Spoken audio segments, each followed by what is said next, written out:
And we are live. Welcome to the Whatever Dating Talk podcast. Thank you for tuning in tonight. You could have been anywhere in the world, but you're here with me. I appreciate that. We're coming to you live from Santa Barbara, California, every Sunday and Tuesday at 7 p.m. Pacific.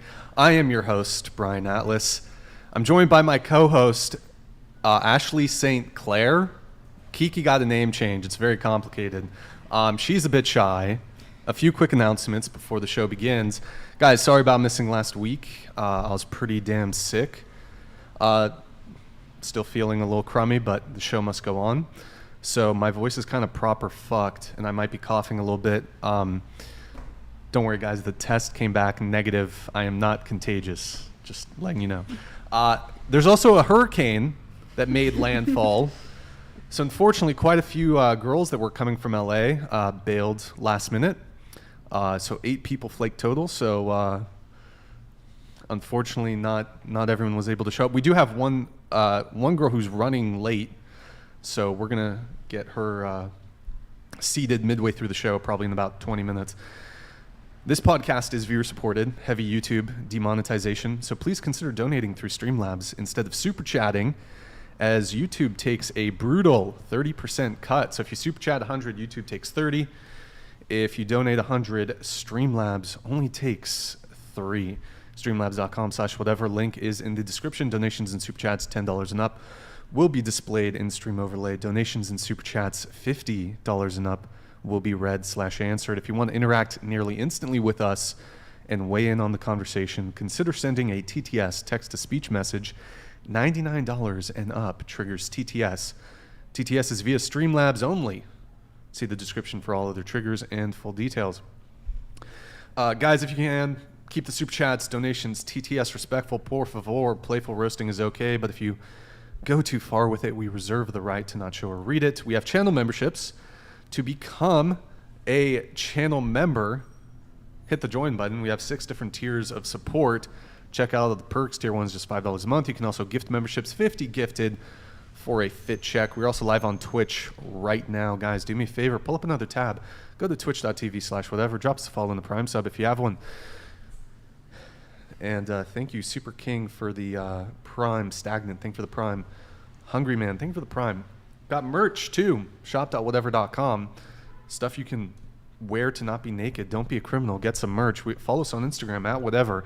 Any girls who want to be on the show, DM us here at whatever on Instagram. You got to be able to make it to our studio in Santa Barbara, and please, like within the next six weeks, we're not like booking out for December yet, so a couple of people are asking for dates way in the future. Follow me on Instagram, BD_Atlas. Check out my nonprofit, Big Labia Matter, or BLM. It's under construction. If you can't catch the full shows, we have 3 Clips channels. Links in the description. Go sub. And yeah, without further ado, guys, we're going to have the guests introduce themselves. So please tell us your name, age, and occupation. Go ahead. My name is Jasmine Jafar. I'm 28, and I am an OnlyFans creator and a licensed attorney. When you say licensed, so you passed the bar? Yes. Which state? I don't like to say.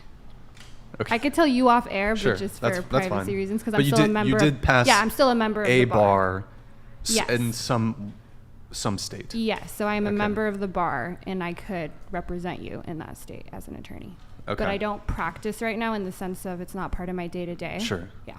Okay.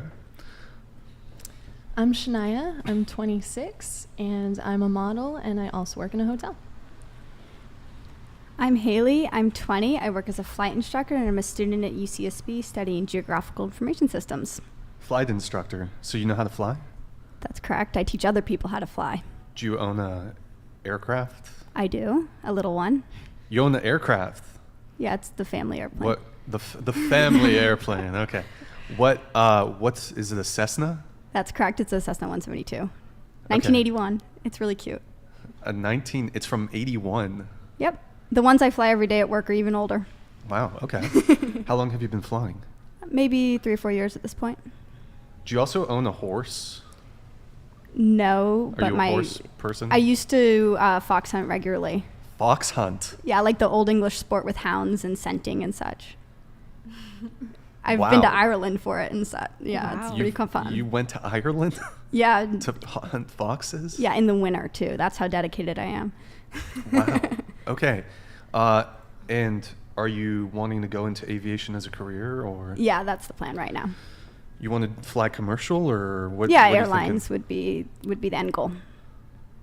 They make decent money, right? Yeah, pretty good. And right now there's such a pilot shortage. It's the right time to get into it. So you want to fly like a 747? Well, Or- probably a 787, but yeah. Is that is that like the nicer one that's coming out? Is it big? Yeah. It's a jumbo jet. Yeah, I like the transatlantic stuff. What do you think about like the what is it coming? Like they're redoing the Concorde. You know what I'm talking about? Yeah, well, there's a reason the Concorde failed in the first place, and I don't think that they're going to be able to fix those problems. What is it? Hypersonic? Is that what it's called? Hypersonic Yeah. flight? Yeah. I thought they were I think American Airlines is trying to reintroduce. You know? I don't know why, because the Would noise you- issue of the sonic boom is They're loud? you can't go. You have to be over the ocean. And also they're not very efficient. Like you can't make that much money. Yeah, but you off can of go them. really fast, Yeah, but like short flight, right? yeah, it's cool, but it's not very Okay. profitable. All right. What about you? My name is Lauren. I am 29 and a TPUSA contributor, as well as a Blaze TV host and YouTuber.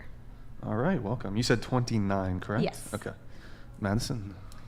My name is Madison. I'm 18 years old. I'm the secretary to Kiki on the Whatever podcast, and I'm a host at a bar as well as a student at Santa Barbara City College studying business. I changed.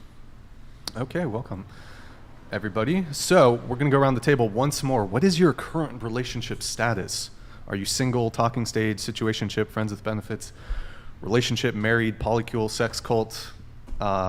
Also, how long have you been single, if you're single?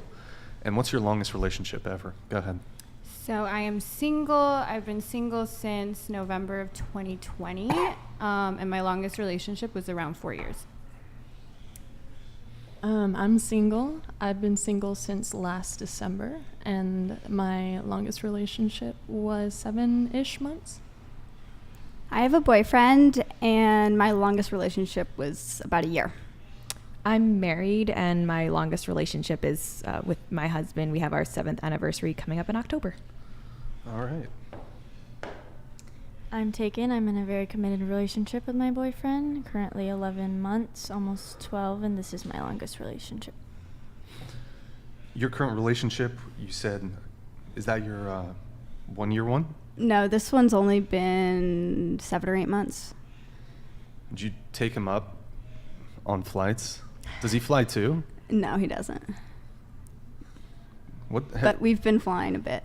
What's that always sunny joke, like taking someone on a boat because of the implication? Is that the same with aviation? Like if you take someone up to fly because of the implication, you know?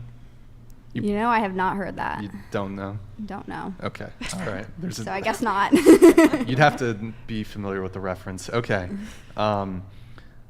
Had the first time you ever took him up, did he squeal? Was there any squealing from the boyfriend?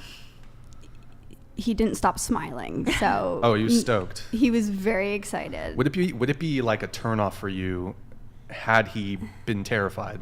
Yes, and the previous boyfriend was a little scared, and he only went flying once and didn't last much longer after that. So it's a deal breaker for you if your partner isn't Well, it's keen not on flying. It's not that scary. I don't know. You're the pilot, so. Yeah, if they can't trust me, I mean, that's going to be a problem. But in like a little small dingy aircraft, you know? Yeah, but The this Cessna. is what I do for work. Yeah. Okay. Very cool. It's not like I'm just some rando off the street here. Word? Well, you kind of are, but. No, literally in this case. All right. So, Jasmine, you're single, Yes. but you shoot with a guy, correct? Because you make content. Yes, that's true. Okay. But you're True. not in a I thing guess with him. since you said friends with benefits, I guess it would be a friends with benefits situation. Okay. Depending on how you're going to define that. And so, just going back to your career, so you are a licensed attorney. However, Yes. You don't practice because you do OnlyFans. Yeah, so I quit my job at my firm last April, I want to say, so I could focus on my OnlyFans career. And I'm very happy with that decision. What's the kind of money, comparatively speaking, that you're making compared to being an attorney? So attorney's like 6 figures a year. OnlyFans is 6 figures a month. So quite a difference. You make 6 figures a month? Yes. Mid 6 figures, low 6? Like most low, usually. Okay. Oh, okay. Now, why? Because, I mean, being an attorney, I think it's a fairly well-esteemed career. Why did you're self-described 304 lawyer, 304. and you also said I was just too sexy to be a lawyer True. in I your mean, bio. I have huge natural G cups. So what was I supposed to do? Much more profitable. I'm jealous. Okay. So you were recently on Fresh and Fit, I was. and you got into quite a back and forth with Myron. I did. What was the big argument that you guys got into about? I think we argued about everything. Like, I was talking the whole time. That was one of the issues other people had. So we got into quite a bit. His views are a lot more radical than yours. So I kind of disagree with him on pretty much everything. So Well, yeah, I think you guys touched on body count quite we a bit. did. And then also just you felt that I your shouted you guys out. I said you guys are more professional. Did you catch that? I don't like to talk poorly, but I guess thank you for the shout out. Although Yeah. you were kind of throwing them under the bus in so doing. But they deserve it. Oh God. Okay, don't get me into trouble here. All right. So the big thing though that I saw that you got into an argument about was, there's a debate between you two that because of that you do OnlyFans, that's going to have a negative impact on your future relationship prospects. Yes. So I don't think it will. Disagree, agree, I partially? don't think I don't think it'll impact my future dating prospects. That may not be the case for everybody. The kind of guys I like to date, whether now or before I started an OnlyFans, wouldn't be the kind of guys who have an issue with it. The one area that may be impacted is I want to keep doing BG content. So the kind of guy wouldn't have an issue with me doing OnlyFans, but it is fair maybe if he doesn't want to be on my OnlyFans. So that's something I might have to navigate, but the OnlyFans on its own won't be. Well, what's the type of guy that you want to date? Somebody who shares my values and doesn't value things like sexual purity or correlate modesty, whether it's digital or in person, with morality. Somebody who, liberal, shares my values. And that's pretty common, especially in academia. I mean, academia leans left. You don't find people, even conservatives, they may have personal moral qualms with it, but they're not at least in lawyer world, they're not 304. They're Sure. not, they don't engage like your audience does. So you want to date a more liberal guy. Yeah, always. And do you consider yourself to be liberal? Yeah, libertarian left, probably center left, depends on the issue. Okay. Well, let's actually go around the table because I think politics is very intimately tied to some degree to dating. Exactly. Because obviously you want to be with someone who shares your values. What's everyone's political leanings, whether you're left, right, moderate, apolitical? I think I'm apolitical. So is that where you're just not political? Pretty much. Yeah, so Yeah. apolitical. Fairly progressive left, yeah. Fairly progressive. Okay. Well, I introduced myself as working with TPUSA and Blaze TV, which if you're familiar with them, I don't think it'd surprise anyone to know that I am right wing. Okay. I would say I'm pretty moderate, a little more right-leaning, Okay. just because I grew up with my family just naturally being pretty traditional. Sure. So ties. Okay. So we can definitely dive into some of the more politics-related issues later on in the show. But so I think one of the things that you were talking about is you won't have an issue getting a guy who's a lawyer. Is that your type, a lawyer? Not really. I dated a guy in law school, but besides that, they're They can be. I like guys that are smart. I like guys that I feel like are on the same level as me intellectually, mentally, and those things. But like, for instance, before I even started doing this, so before like 2 years ago, I didn't have an Instagram or anything. Like, I had no digital footprint. And there was one guy that I like went on one date with, and he made a comment like, oh, it's really nice you don't have an Instagram because girls that look like you are usually showing off their bodies on Instagram. I ghosted him after that. Like, I'm just not into that kind of thinking at all. So what when did he say? He said, oh, it's nice you don't have an Instagram because usually girls are showing off their bodies on Instagram. So I didn't have an Instagram, and a lot of guys thought that was cool, but I care why you thought that was cool. Do you think it's cool because I'm just more present, that I want to live life, that I don't really spend my time on social media? That's cool. But if you like that I don't have an Instagram because I'm not showing my body off, even when I wasn't, I had no interest in men like that, then or now. So a guy wanting a girl who has limited or no social media presence or isn't posting revealing photos, that to you is a Deal breaker. a deal breaker. Absolutely. Okay. And that was then and now. So why do you think men might care about that sort of thing? There's a multitude of reasons, all of which are deal breakers. So he could just have more religious or conservative social values, which I don't, and that's never going to work. He could be insecure. He could be territorial. So there's not a single reason I could think of that I would not consider it to be a deal breaker. Okay. So that's just for me. Now, maybe different for other people. So you're a perfect guy, right? My But perfect guy. on this one thing he doesn't want. He wouldn't be my perfect guy. Like, that's literally Sure. the foundation of what you're looking for first, is people who share your values. So he couldn't even begin to be my perfect guy if... Sure. Well, let's go around the table on that. So would you have an issue dating a guy? Would it be a deal breaker as it is for her, for a guy to not want you to be posting revealing photos on social media?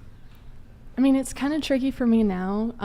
I've recently gotten into modeling again, and I usually do swimwear, and so my body is posted a lot. So if he has a problem, I don't think it would be as strong of a deal breaker, but it would probably be a topic of conversation quite frequently between us, because Sure. that's part of it. Okay. That's not something I typically post. That's just not what my Instagram looks like, so it's never something that's been an issue. And your Instagram is... Oh, hold on. Bender the Offender donated $99. Hey, thank you, Bender. One of the topics that she debated Myron on is the porn industry is ethical. I can do that again. Maybe we'll touch on it later, but hey, Bender, good to see you in the chat, man. Thank you. Appreciate it. Your Instagram's private, correct? That's correct. Okay. All right. It's not that exciting. I used to race mountain bikes, so it's mostly pictures of that. Aviation photos? Yeah, lots of airplanes too. Okay. Lauren, your thoughts?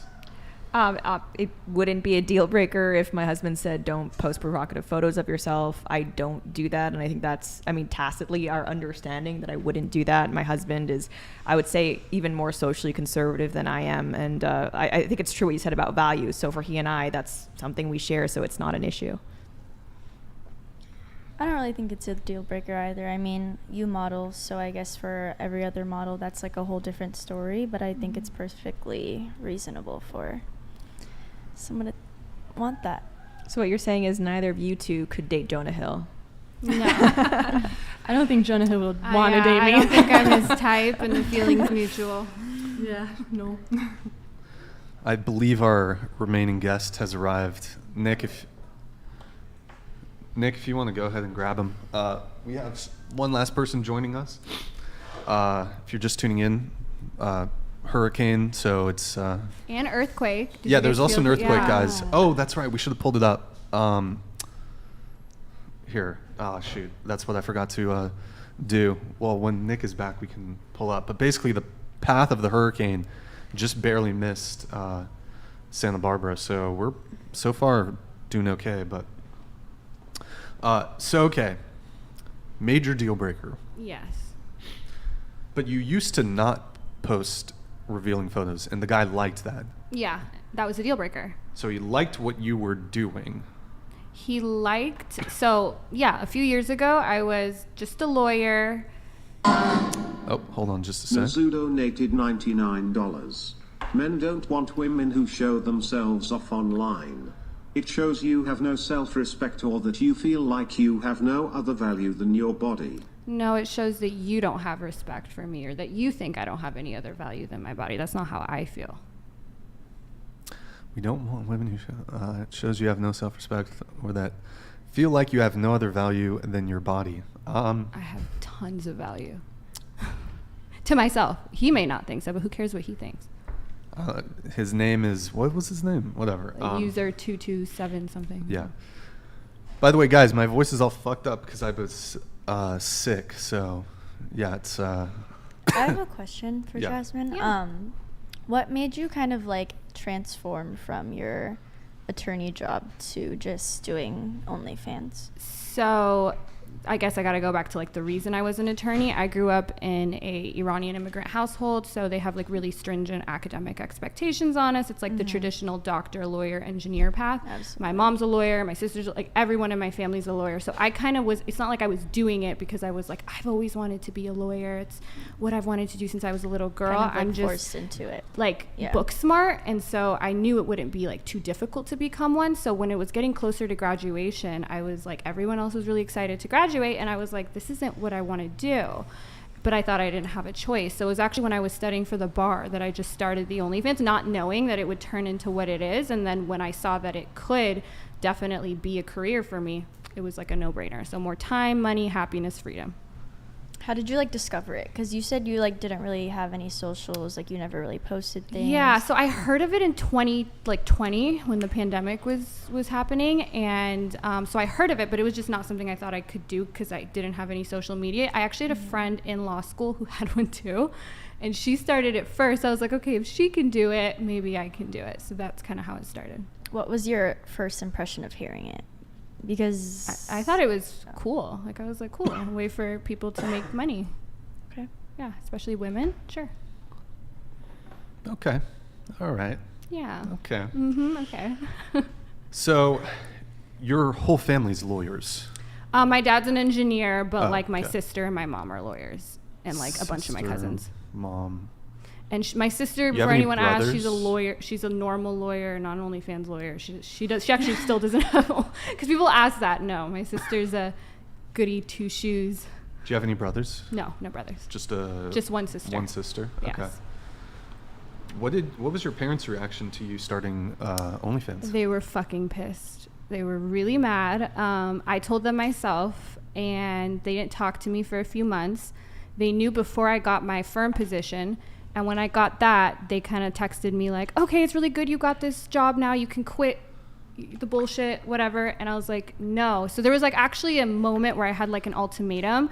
So I'm really close to my dad, and when he found out, now I know they had like some family meeting because my dad is never this like well-spoken, and so he called me and he was just like super calm. He's like, and I was super both emotionally dependent on my parents and at the time financially. So they supported me through law school. I did get a full ride to my school, so they supported me with all the other finances and stuff. And my dad had actually recently bought a house and for me to like live in and stuff. And he calls me and he's like, you know what, this is a terrible thing you're doing. You don't have to do this. This is only for girls who are from those kind of families, like all of those traditional stereotypes you get with like the adult content industry. And he's like, okay, if you stop now, it's fine. Like if you stop now, it's fine. You can keep the money, or I think you should donate it to charity, but just stop now, go down the right path. And that was the first time in my life that I was just like, I remember being on the phone, I was just like, no. And they were like so confused because that's not something that I ever normally did. And that's just so, our people in our culture aren't raised like that, and we don't normally do that. So they were pissed. They didn't talk to me for a few months, but now they got over it. So my dad actually set up my ring light in my place. When did you reveal? How long ago did you reveal to your parents? Oh, like within a few months of me starting it, because we were so close that I wasn't going to be good at keeping the secret. I was still using like my dad's credit card for everything, and now I have my own money, and it was just gonna come out anyway. Okay. Are you back on good terms? Yes. So it's kind of, now we have kind of like a don't ask, don't tell policy, at least with my dad. With my, it's like they know, but they're just like, okay, don't talk to me about it. And then with my mom, I'm always like trying to debate her and get it. So she actually is afraid to talk about it with me because she knows I'm just going to be ready to go. Okay, you have a problem with sex work? Let's hear it, kind of thing. So she kind of just does a no, don't ask, don't tell kind of thing too. Okay. Well, welcome to the panel. Hello. Let's have you name, age, occupation, please. Yes. Hi, I'm Emily Rainey. I'm 26, and I do social media and OnlyFans. Woo. Relationship Got status. another one in here, yes. I'm in a relationship. How long? Actually, yesterday was 4 years since we met, but we became official November 4 years ago. So. Okay. Yeah. All right. Welcome. Thank you. And you, did you say your career? Social media and OnlyFans. Okay. Oh, all right. Yeah.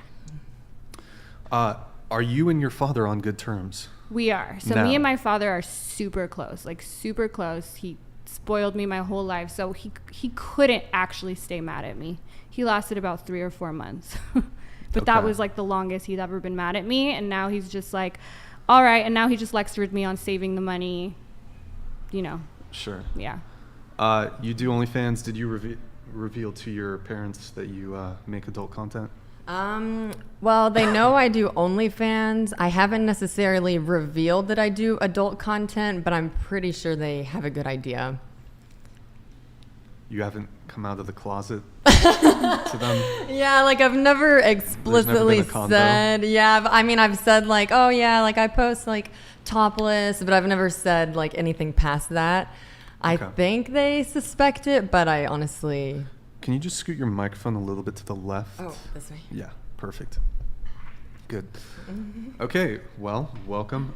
Lauren, what are your thoughts on adult content? Do you think adult content should be banned? Banned is, all my libertarian followers are going to be like, no, it shouldn't be banned. I think it is not healthy for individuals or for society. Whether it should be banned by the government, I tend to be more small government, so outright banned. I could have a conversation with someone who agrees with it being banned, and I could maybe have some common ground. I'm at the very least in favor of very strict age restrictions, like we're beginning to see some states introduce.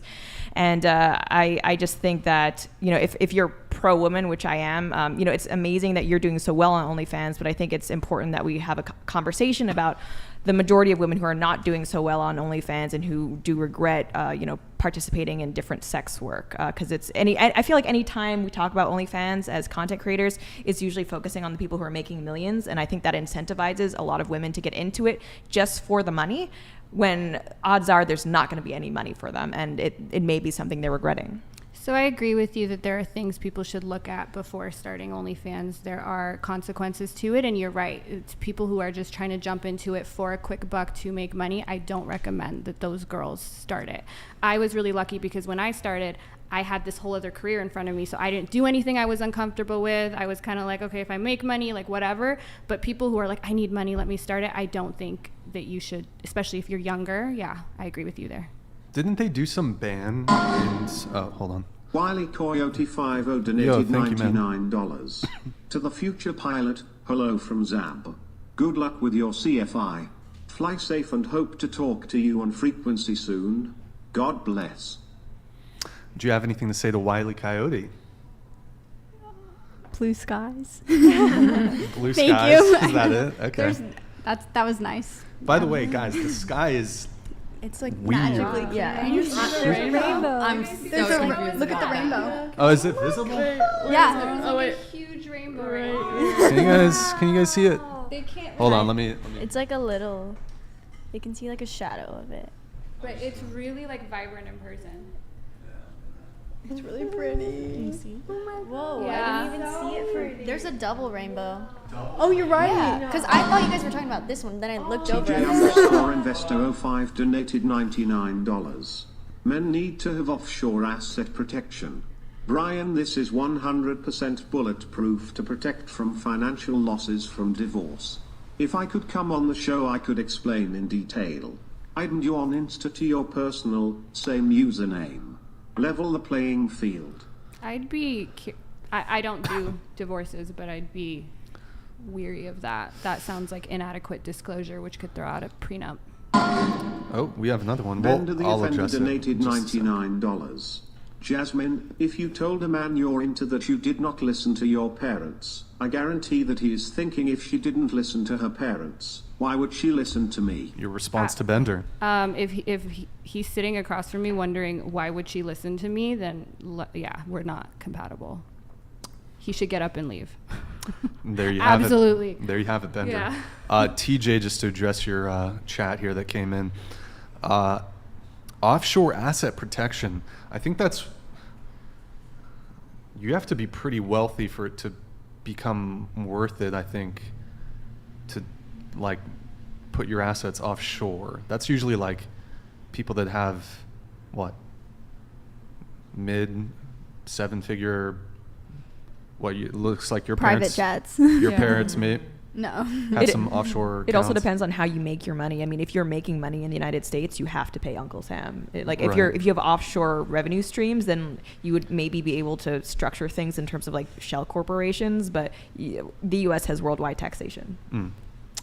So, the IRS will get you wherever you are, I guess. But Taxation is theft. oh, based. Okay, there you have it. But yeah, it's pretty complicated. I thought like when you're in billionaire status, that's when you're thinking about moving your shit offshore.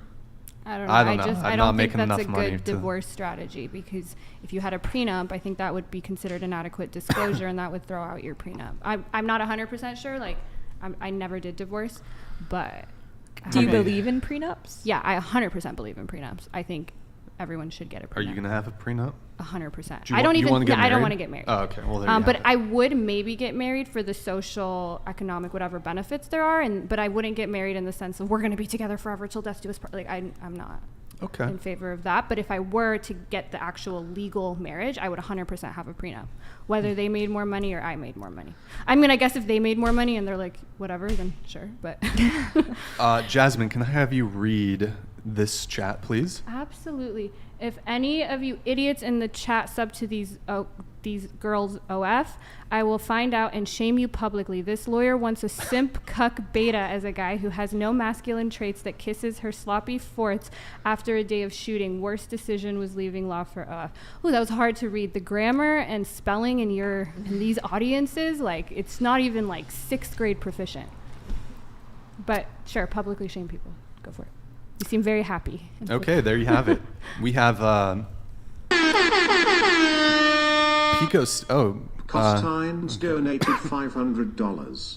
Brian Atlas shrugged. I concur and support. Big labia matter. Based. However, I want to reassure ladies on the panel that all labia matter. Say no to labiaplasty. Ladies love your parts. Word? Word. Yeah, don't- Yeah, true. I am fervently anti labiaplasty. And on that note, actually, plastic surgery. Not a fan. Okay. You got any plastic surgery, Jasmine?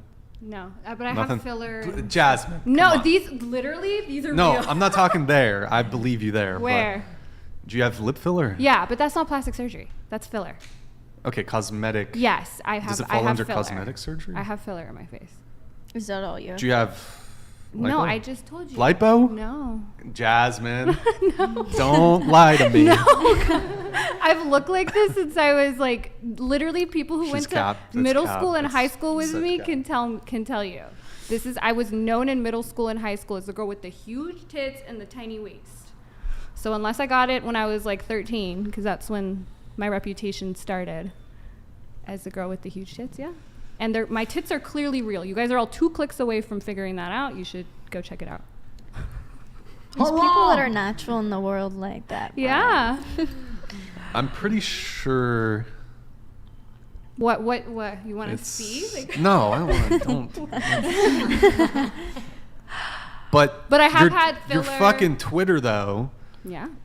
You sure you didn't get the like? No, but the okay, ribs? for the Did you Twitter, get your like ribs no, taken but I out or some did shit? sleep. I sleep in a corset a lot, and that's helped. But I've always had a really like look at my rib cage. Like this is just where my rib cage is. All right.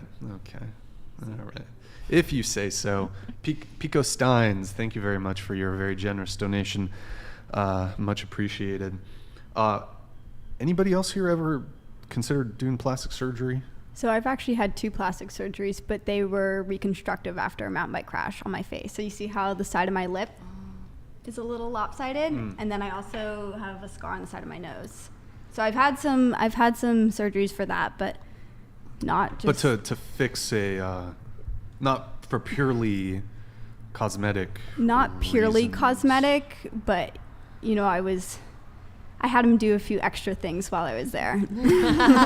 Okay, all right. there I'm you not go. against it. Like I've done cool sculpting, but that's not. I've had filler under my eye. Yeah. I get asked about that all the time. I don't want to hide it, but I also don't want to be the person where it's like, you have to get it. Like, I don't want to be promoting it, but I also don't feel like I should hide it. So it's kind of, it's hard to And I straddle would that. definitely, like, if I have kids, I'm going to get a mommy makeover, like, the next day, so. Okay. Yeah. There you have it, folks. There you have it. We have, San Diego Fuego donated $100. Hey Brixan, love the show. I'm 21 years old and I go to UC San Diego. My girlfriend is a feminist. Last night we had an argument. She kept talking about male privilege.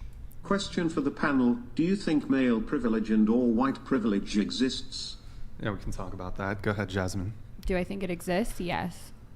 Male privilege? Yeah. White privilege, both? Yeah. Okay. Especially if we're looking at it worldwide. What about female privilege? Yeah. I think gender that and too. equality can go both ways. Okay. Yeah, I agree. I mean, there's even pretty privilege. There's so. like almost anything can be a privilege in some way. Yeah. True. I agree with that, and I also think it's important to determine the situation it's in. Like, in my line of work, there's so few women that it absolutely, male privilege is super strong, but you know, that definitely is not the case across the board. You mean in aviation? In aviation. Male privilege is pronounced in aviation? Yeah, it's hard because there's so few women. I think only it's maybe 4% to 6% of commercial pilots are women. Mm-hmm. And because of that, of course, companies are always trying to diversify. So there's always a lot of push to just hire women regardless of their ability level. And because of that, generally men in the industry typically treat women as if they're not as skilled, just because of how companies tend to hire people based on diversity hire type situations. And because of that, men are definitely treated better and thought of as better pilots across the board. We'll go.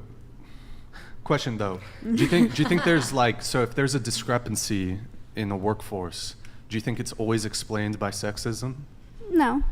Well, partially, right? So, I mean, Richard Reeves's book just really explained this, and I don't remember who the researchers he referenced was, but like, for instance, we often hear that women like people and boys like things, and that may be true on average, but they did a study where I think there's like 5 to 15% female engineers and like a small percentage of nurses, but they did a study that if there was complete gender equality and people were free to choose whatever profession they want, it'd be about 30% male nurses and 30% female engineers. So it's showing that, yes, in general. Alvin Hold on Sam just a sec. donated $99. Jasmine, it's laughable and hypocritical that you have ethical discernment about the corn industry, but you cannot accept ethical discernment from men about female modesty, which is what our mothers and grandmothers expect out of a woman. Our grandmothers and mothers, our great grandmothers were racist. Like, we've obviously evolved, and if you guys want to get into a discussion on ethics and where you get your ethics, we can. That'll be a deep philosophical conversation, but we can get it. We can do it if you want. I think you were. Oh yeah, so it would be around like Thank you, 30%. Yeah, 30% female engineers and like 30% male nurses, or something around that. Don't quote me on the exact percentage. So yes, there would still be more male engineers than female engineers, but there would be more female engineers than there are now. So it's not all nature and it's not all nurture. It's a mix. But I've read or heard of other studies where, or for example, in certain Scandinavian countries where they've done the most to try to equalize things between the genders, you actually see more pronounced differences. In what context? Like, this was just a study done. When it comes to the types of employment that people pursue. Like I said, you'll still see a difference on average, but how large But that it's more difference so. is.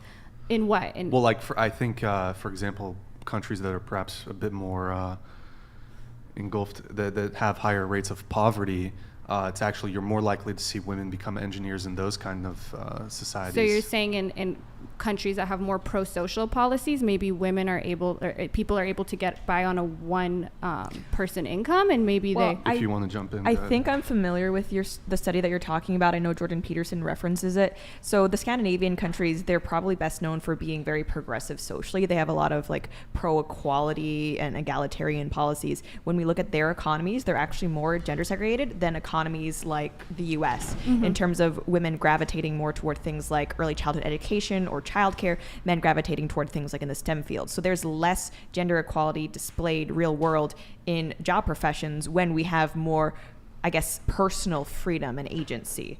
I don't know the study that you're referencing though, and how it was conducted. James Wong. It's in Richard Reeves' book, and he's talked about it before, like on Michael Sartain's podcast too. So that was that study. I also would think in countries like that, there are more pro-family policies that allow people to get by on like a one-person income. So I think it would make sense that there would be a lot of more women maybe in those societies who can stay home and choose to stay home, because one person has to, or unless you want to pay for childcare, stay home, and maybe in general, women are more likely to make that choice. Any response? I don't know what the rates are for like I guess women in those countries choosing to be stay-at-home mothers, but it's interesting because those like very pro-family policies do exist in those Scandinavian countries, and I often hear them brought up when it comes to things like in the US there's no guaranteed maternity leave, and the population I guess it's in decline because of the birth rate. I think it's 1.6 in the US, and obviously replacement is 2.1. So anytime people bring this up, it's very common to say, well, it's because we don't have pro-family policies. Of course, people can't have kids. It's too expensive. We don't have childcare. We don't have mat leave or paternity leave. It's interesting because the countries that do have those pro-social policies, pro-family policies, they actually sometimes even have lower birth rates than the United States. So it's not necessarily the case that, if we just give people more government benefits or guarantees when they have a family, they'll be encouraged to have a family. Which isn't necessarily... I didn't necessarily say that. I think one of the reasons, from what I've read, that the birth rate is declining here is because we have less young people, teen pregnancies, just adolescent risk behavior has just gone down in general. Less drunk driving, less. That's also one of the reasons people are having less sex that you always point to, men having less sex, and women under 30 is because, especially under 25, is because people are getting married later, they're starting families later, they're having kids later. So that is also contributing to a lot of these stats. Word. I don't really buy into this privilege concept, though. I don't believe in male Either way, privilege. but you believe in female privilege. Oh, for sure. Yeah. Brandon Mills donated Hold on. $99. Yeah, thank you, Brandon. Jasmine, is it? Heard you talk about how the size of your breasts will make more money than being a lawyer. One, that is incorrect. However, despite that, is money more important in your life than self-respect, value, and serving the community in better ways?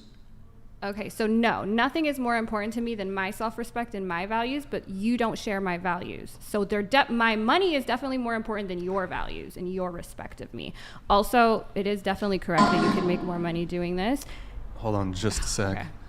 Can you read this? Actually, it didn't come through.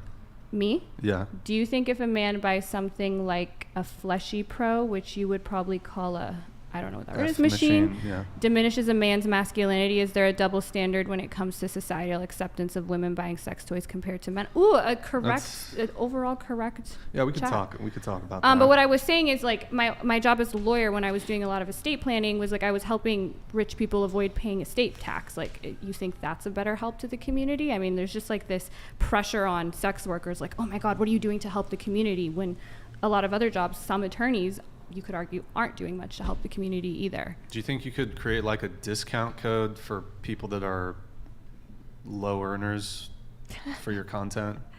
I keep my serving the prices content? really low. It's only $6.99. I could be charging a lot more, especially with the amount of content I have on there. I also go live once a week completely naked, so you guys. Do you think there should be like a government the government should, in the same way that there's like SNAP benefits, like CalFresh, like food benefits, like maybe like a monthly allowance for. I think if we were to monetize all porn, then yes. But like it's not all monetized yet, though. So government funded. Yeah, if we monetize all porn, sure. I'm kidding. Let's not do that. Okay. So there was another one that came through that we were trying to read. Hold on, let me pull that one back up. He was talking about use of adult toys, and he says that there's a double standard when it comes to societal acceptance between men and women on that. Let me ask this. Let me frame it like this. Would it be a turnoff for you if you found out that like a potential boyfriend, a guy that you were going to date, he had some toys that were made for men, for male use? Like what? Like a fleshlight type of. No, that wouldn't bother me. The only thing that would bother me if it was like a toy like that indicated he had a fetish that I didn't have, and that fetish was really central to his sexuality. Like I just like me and my partners to be really sexually compatible. So if he had a lot of like butt toys, it's not my thing to engage in that with guys. I don't think there's a problem with it, but I wouldn't find us to be super sexually compatible, which that would be my issue. Okay. I wouldn't have a problem at all. I usually date people that live far away from me, so I understand that everyone has needs, and your partner's not there to fulfill them. I think I would be a little taken aback if they tried to use it while I was there, especially like a fleshlight. I don't think I would see the point if I was there, but no judgment.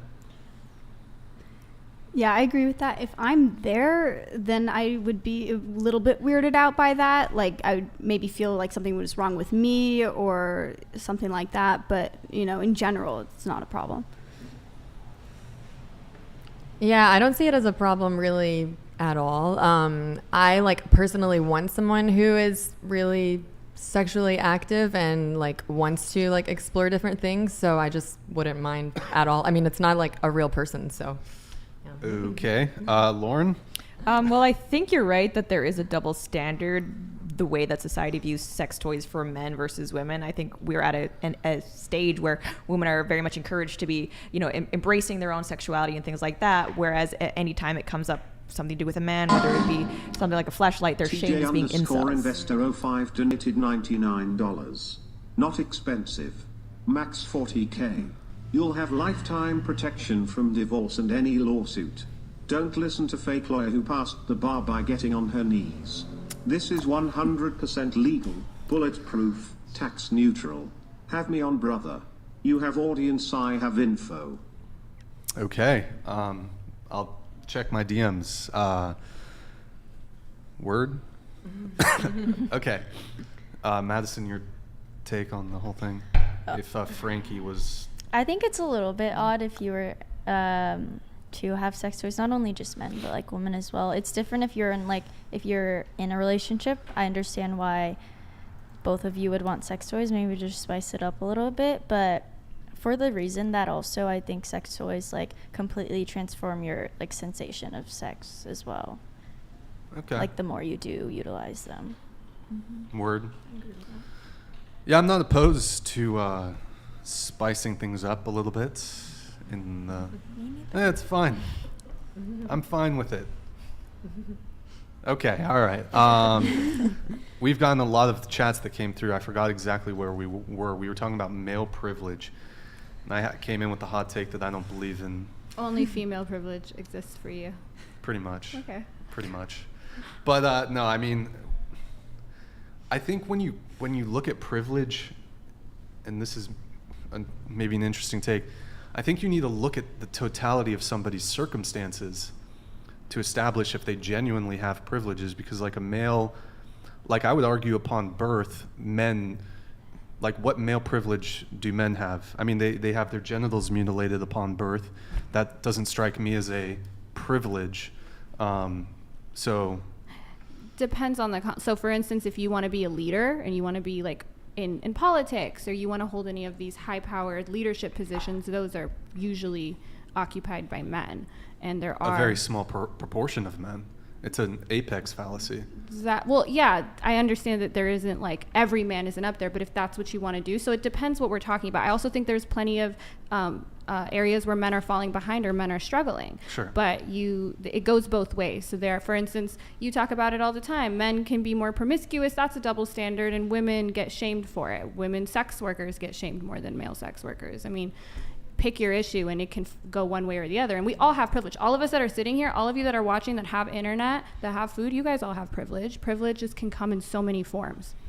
But go ahead, Lauren. Sorry, I was just going to say that I think you guys are both right where there's no such thing as being able to look at someone, their immutable characteristics, and say, I know you have more or less privilege than me. It really depends on the situation. In some circumstances, it might be more beneficial to be a female or a male. But I would say if we're talking just in terms of the legal system purely, I would say that females tend to have more privileges because of things like you just mentioned, diversity hiring when it comes to being a pilot. I can't think of, any law that currently exists where it's like, oh, you're a man, you're more likely to get in. We're going to put your resume to the top just because of that, where I can think of many circumstances when that does apply to being a female. So I would agree that there should be a push, like we've pushed for women to get into STEM jobs. One of the things I'm a big proponent of is pushing men to get into more what like Reeves calls HEAL jobs, health, education, administration, literacy. So I agree with you that there should be a push. But the reason that hasn't been the case is because historically for a long time we've had a social system where men held the majority of the social, political, and economic power. So in some ways, like with education, we are outpacing men by a lot. Yeah. So we've kind of not only narrowed the gap, we've reversed it. But it depends on the issue. I agree with her. I was going to say an example of male privilege would be like in the flight industry initially, men were more... They're seen as more lot competent. More men more in that industry. That's what I'm trying to say. But it's also the factors that men were taking more risks to be in that industry, like initially, which is what... I mean, there's like a whole part of the manosphere that literally constantly uses the example, like, if your plane was crashing, do you want a male pilot or a female pilot? Like, basically insinuating that female pilots are not as competent as males. And I think that's societal stereotype is an example of male privilege.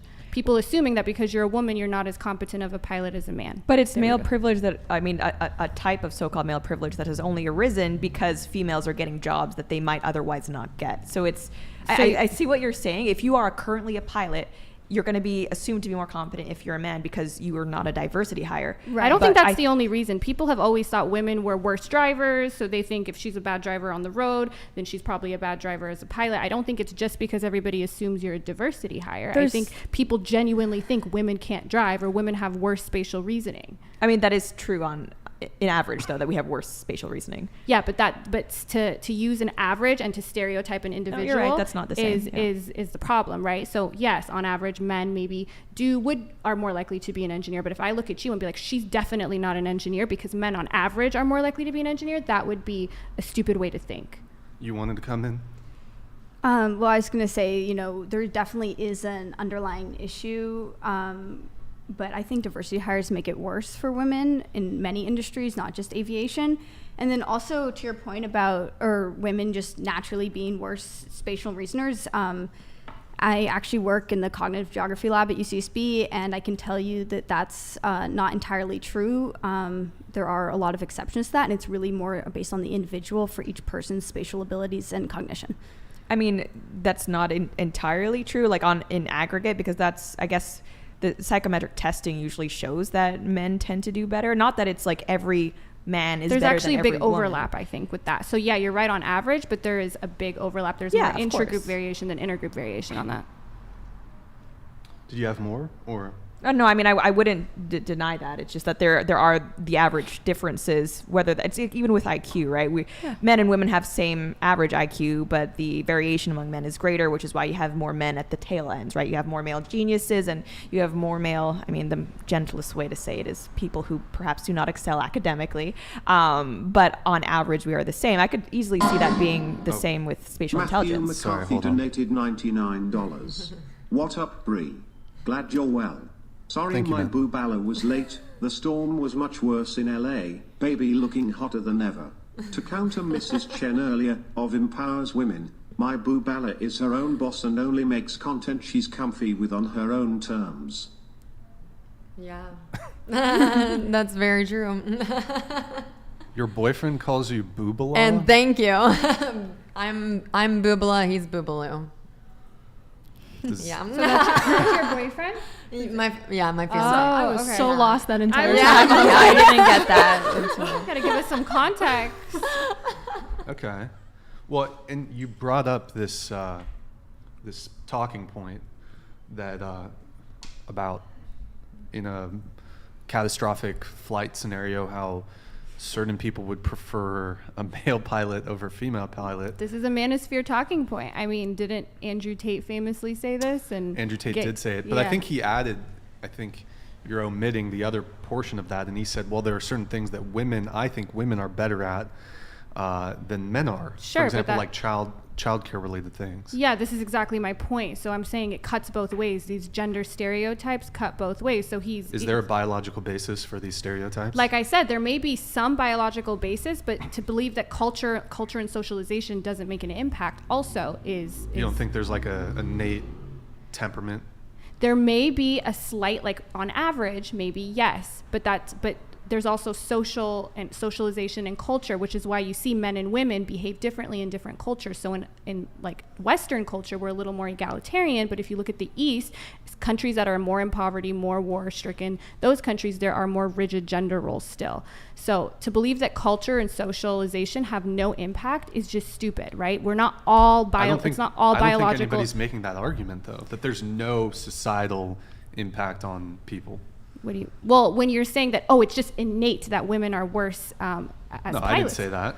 You're saying they said that. I'm saying that that's an example of them using gender stereotypes, and that's fueling gender equality because they're saying, I would rather have a male pilot because women are not as good at driving. Well, a lot of pilots, if you're a female and you're going to be a pilot, you're probably actually just as good at driving as men.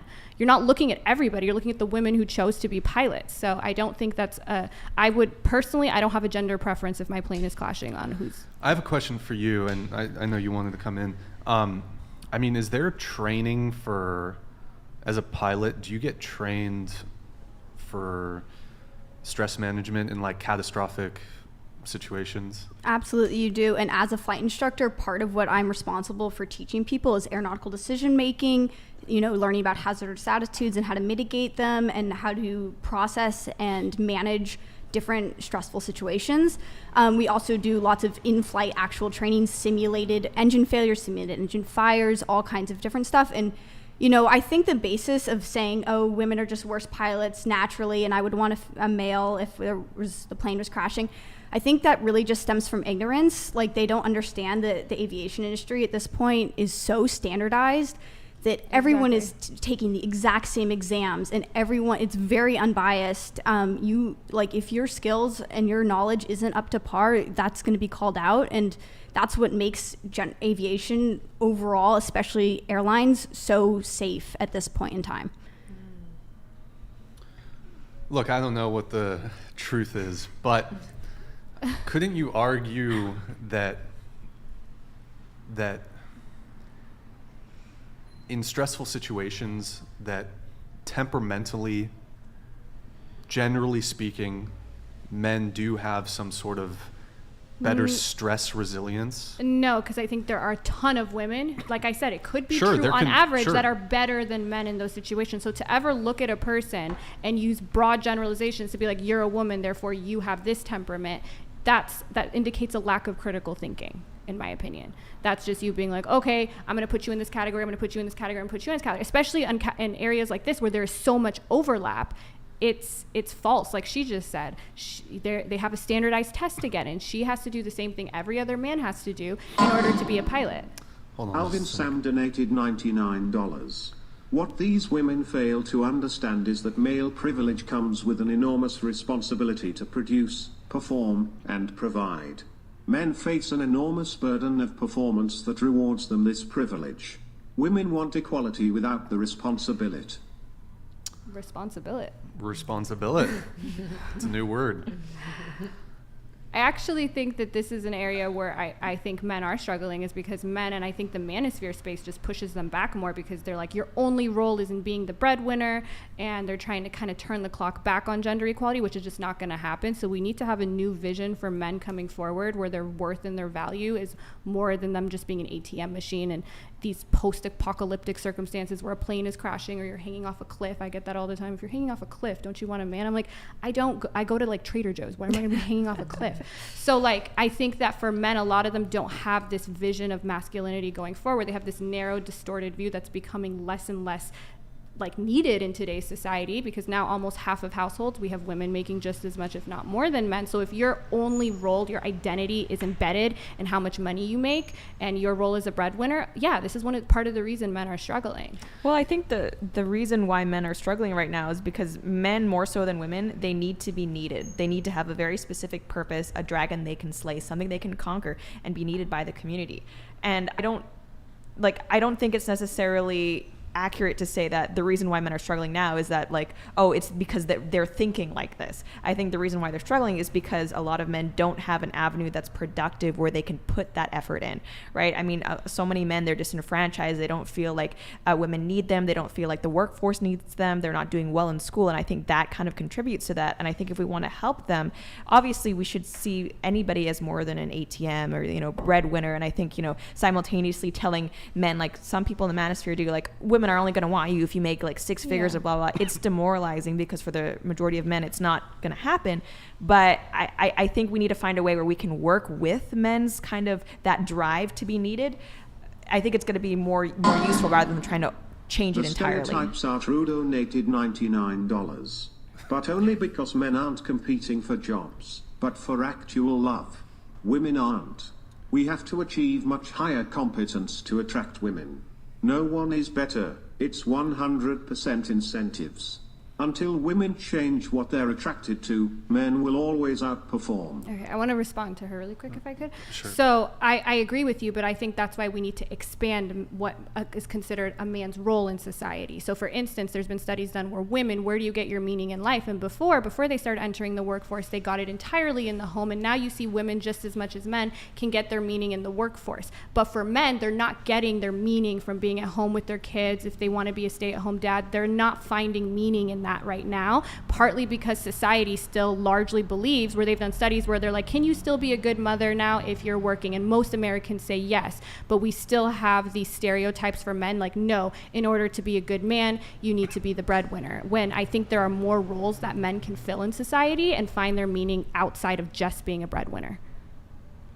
I mean, I definitely wouldn't want to downplay the like importance of a father being a father. Mm-hmm. Like I've seen some people say that, oh yeah, men don't need to be around after the birth because there's nothing for them to do. Okay, that's absolutely not true. Like if you are a dad and your wife has a newborn, you 100% should be there to help. So I definitely don't agree with like that mentality. But and I don't think I disagree with you entirely there. It's just I think we need to kind of be able to lean into the way that men thinks. That would probably be a lot easier than just be like, I feel like that type of thinking, it's almost trying to feminize men, saying that you as a man, you just need to reevaluate how you're thinking because we as women have changed society. And I don't think that's necessarily fair for the men who have been left behind. I don't think men need to rewire their thinking. I think we all do. I don't think it's just men. I think as a culture, as a society, we've done so many things to push women forward, and I think that's been great. We've narrowed the gap on many things like education, but I think, like you're right, we've left men behind by still saying your role is a breadwinner, when now if almost half of U.S. Families in the U.S., the woman is making as much or more. Now these men are like, okay, well, I guess my only role in family is to be a breadwinner. And I'm saying, no, that's not your only role. That's not the only thing you're good for as a man. You're just as much of a full multifaceted person as women are. So women get praised for doing both. I think men should also get praised for doing both. Men should be praised for their role as a father, and you don't disagree with that. So I don't think we're really disagreeing too much here. Well, I've definitely heard that a lot of women are finding men to be not economically attractive. I've seen these headlines. It's true. So we're getting into hypergamy. Is that where we're going? Well, I suppose, but I mean, if we are going to have women who are fighting to be equal in the workplace and successful and making their own money, then correspondingly, there's going to have to be women that are prepared to date men who are making less money than them. Well, they are. It's been recent that But are they women have- happy?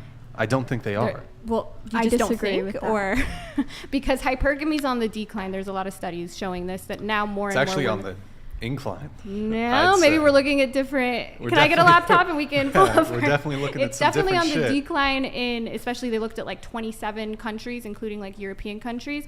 And yeah, women are now okay, more and more okay with, in general, people like to date across, like it's assortative mating. People like to generally date across socioeconomic status, across IQ, across education, across even attractiveness. Well, there's a difference. Women like to date across and up, and men date across and down. Men are more likely to date down, especially on certain things like how much money they make, but that's changing. But still, in general, people tend to, it's the attraction similarity hypothesis is one of the most researched theories in the psychology of attraction. It's people generally, like lawyers tend to date other lawyers. People tend to date people also because of the proximity aspect of it. That's also a big part of attraction. But this idea, especially if you look at history, like hypergamy hasn't, in general, most people were dating across. Like the status of their husband, even back in the day, was similar to that of their father. Like you can find more instances of men dating down than women, but in general, that's not the general trend, and it never has been. What's not the general trend? That women are just dating way above their level. Not In necessarily general, way people above. are dating across. That's what we're seeing. Now, if there's one gender that's more likely to date down, it is men, and that remains true. But in general, this thing that women are in general trying to go for someone way above them in status, in general, that's not how people mate, and that's not been shown in history or anything. But I guess it absolutely has been shown That what? in history. That what?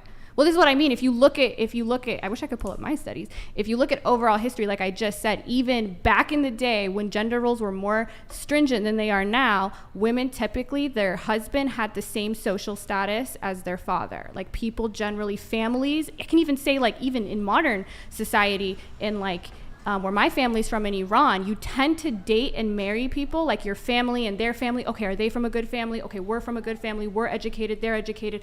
Our son and our daughter should be together. It's not like, hey, mom and dad. These make great Disney movies where it's like, hey, I found the waitress, or she's scrubbing my floor, Cinderella. It can happen, but that's not the norm. Cinderella isn't the norm. But I guess go ahead, Lauren. Go ahead. Well, I guess the problem that a lot of women are facing, and I've seen articles about this too, is that not only are they, not being picked up by the millionaire or the billionaire or anything like that, but they're even having trouble finding men who are of their same socioeconomic status. So the question for some women is not just, oh, am I going to date someone across instead of up? It's, am I willing to date someone down? So interestingly, people in the top 20% of education and socioeconomic status, their marriage rates are the same. They're not having any issue with this. This seems to be more of an issue lower down, which would be kind of the opposite of what people say, because they're like, oh, if you're higher up, if you're more educated, if you're a lawyer, you're eliminating so many options. It's harder for you to date. Female lawyers are not having issues getting married. The stats bear that out, and I can even just say anecdotally. Well, I mean, it's true that the more educated a woman is, the less likely she is to get married and the less likely she is to have children. That's not true at all.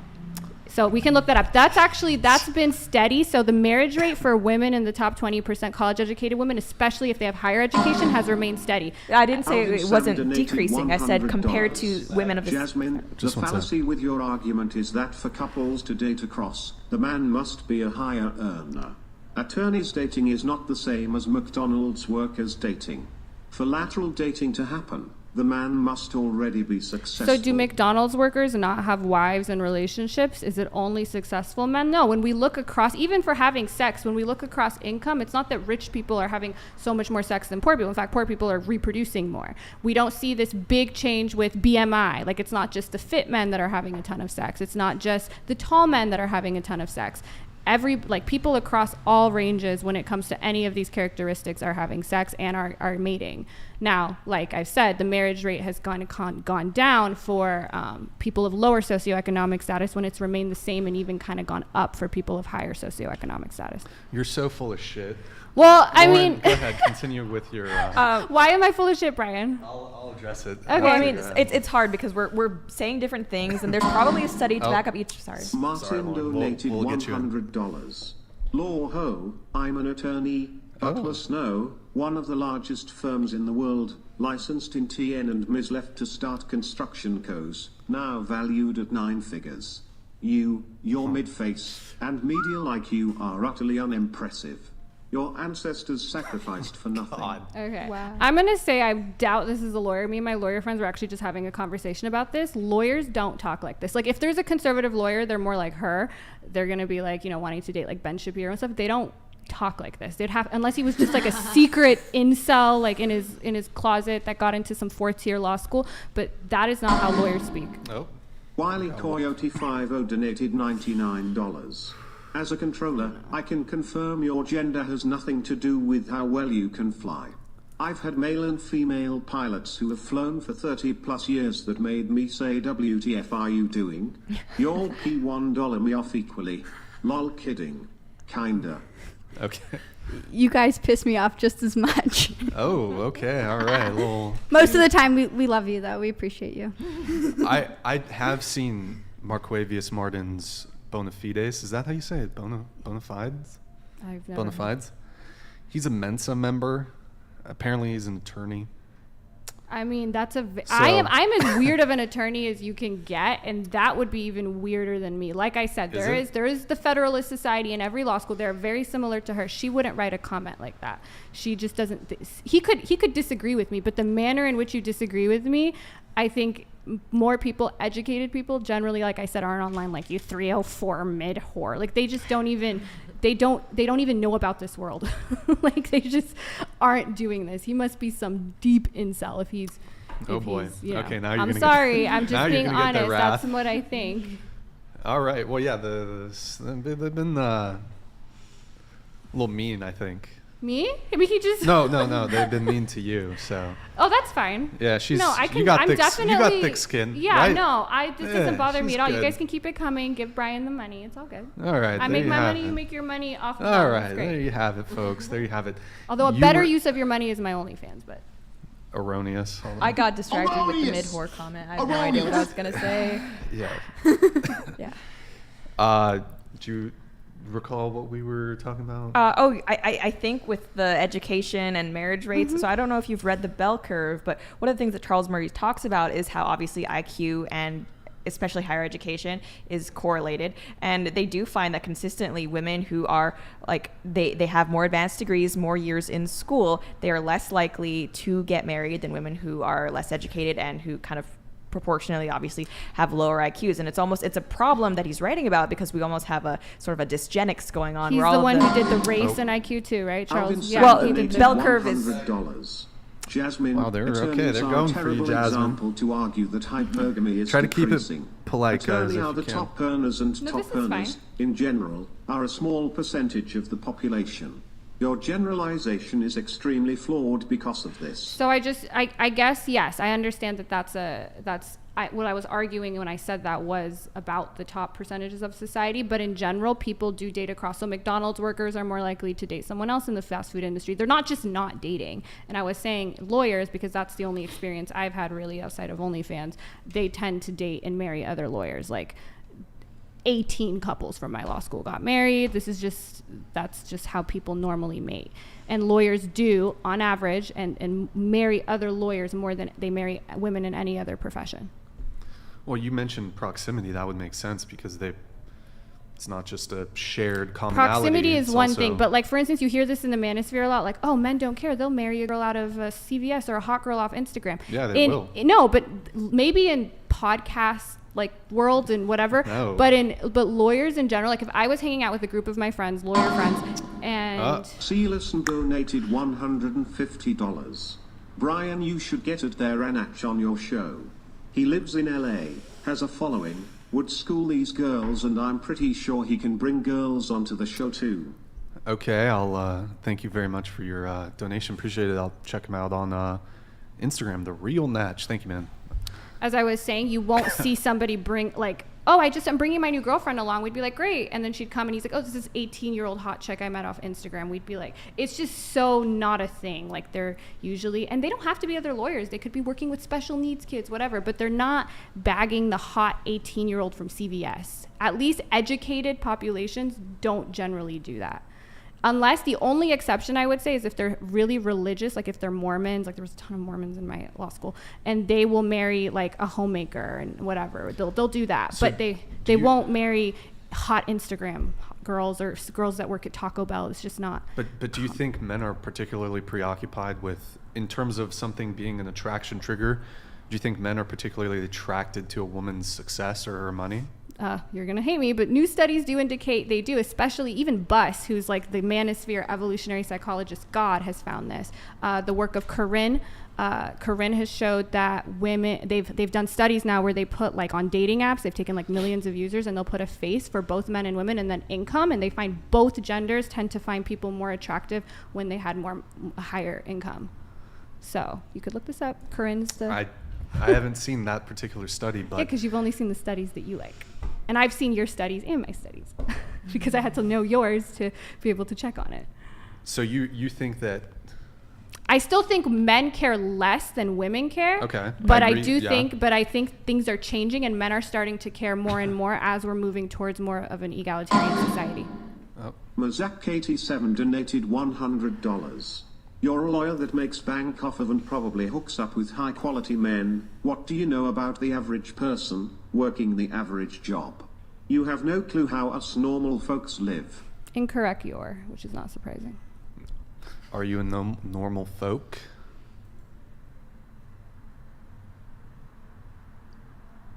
What, am I supposed to respond to Yeah, this? yeah, that's a question. Oh, okay. I mean, I'm not a normal folk, and I admit that. So probably, like, especially if I talk about my personal experiences, I'm in a bubble, and I was definitely in a bubble when it comes to academia. That's why I'm shocked at how many of people in this sphere don't have basic English skills. I can't even use, like, this is stuff we learned in 5th grade. So I was very oblivious to this, and I will admit that. However,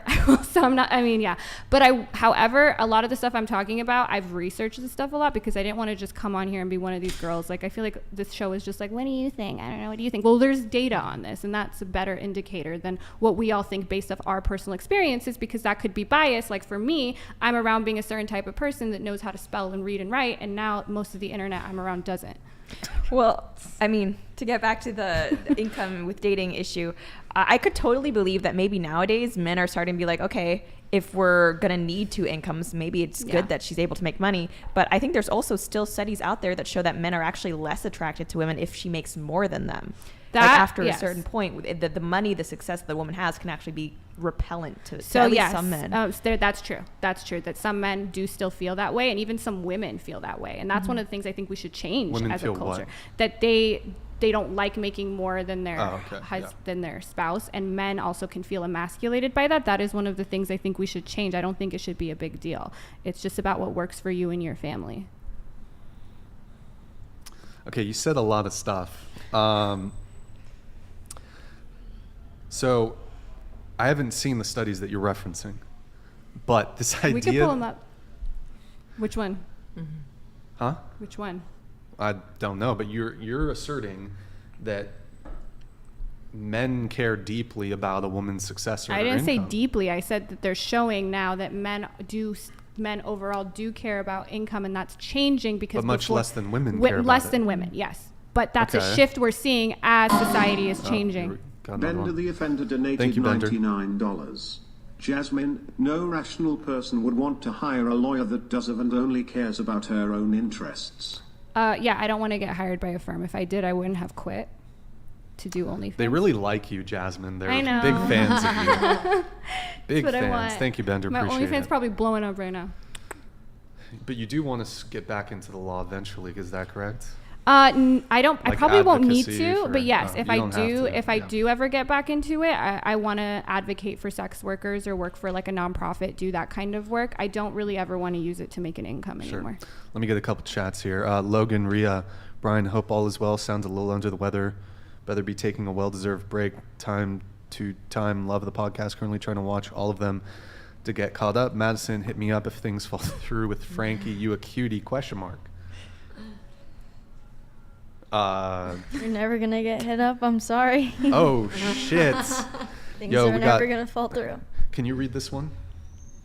Flight girl, it is not ignorance. You miss simple statistics. You are being selected from a smaller pool of applicants. By definition, Matthew Well, I'll pull McCarthy it back donated up. Hold on. $99.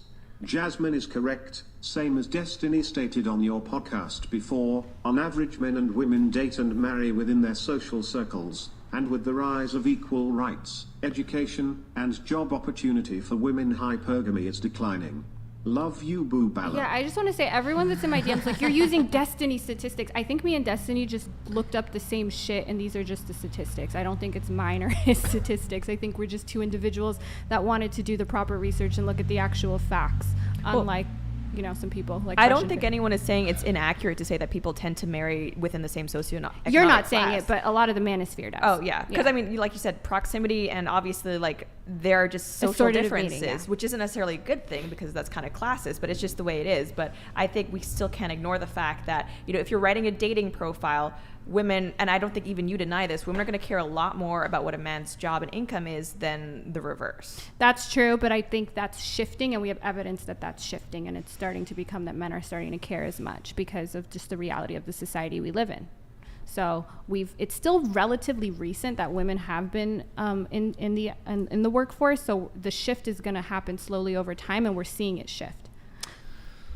Well, I disagree, but let me pull this one up really quick. We were in the middle of reading it. I'll pull it up again. Let's see. By definition, the men are facing fiercer competition. Passing the minimal standards make you competent, but not the best. Yeah, I agree with that. I think each individual, you know, that does not make you the best by being able to pass standards, but that's why it's important that there's people... It's crazy tonight. All right, thank you guys. Brian 100% get it there, Anachon. Next Red Bill guy to blow, and you two would create epic streams. Invite me on for that. Okay, I'll check. I've never heard of him, but I'll check him out. Thank you, man. Appreciate the recommendation. Well, I'd also just, in response to that comment, also like to say, you know, the amount of applicants is proportional to the amount of female pilots. Like, it's not like that there's a disproportionate amount of female pilots. There's more male applicants, and that shows. And you know, it's really fairly unbiased from my perspective. And I also think it's important to recognize that there could be male pilots that aren't competent or even the best. And, you know, it varies across the board for sure. And I think that's where it's important that good training comes, like, that's something I really care about, obviously, is good training, and also vetting. You know, I've had to sit down with people and say, you know, I don't think you have the right temperament to be a pilot, and you should reconsider flight training. And it's so awkward. It's horrible. It's only happened twice, and they were both men. You know, I don't have many female students generally, but, you know, it happens, and I think it's important that as a community in aviation, we're able to recognize that and help keep everyone safe by making those calls. Yeah, the aviation example that's come up before, I don't know exactly where I stand on that, but I think perhaps a more apt scenario would be, would you rather have a male firefighter coming to rescue you or a female firefighter coming to rescue you from a burning building? Well, that's totally different because that has to do with physical strength, size and strength. That's not relevant when you're flying an airplane. Sure. And I'm moving on from sorry. that. I'm not trying to relate it necessarily, but I do think that is perhaps a better argument.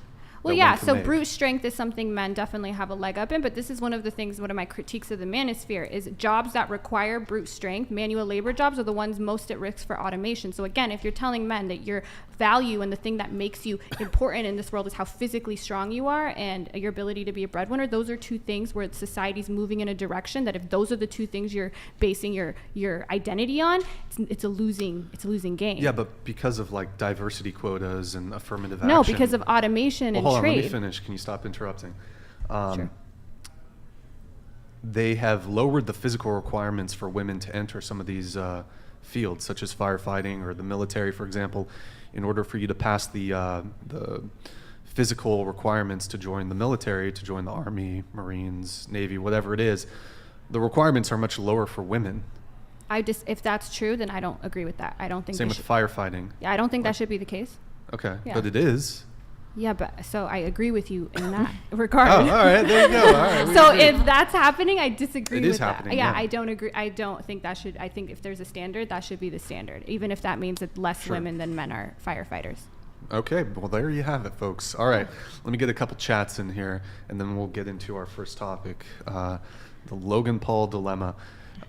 Jasmine, can I have you read this one, please? Your dad is watching you get railed and probably liked it. God, That's why his Christ. tune change weird thing is you know it, you do deny that all you do.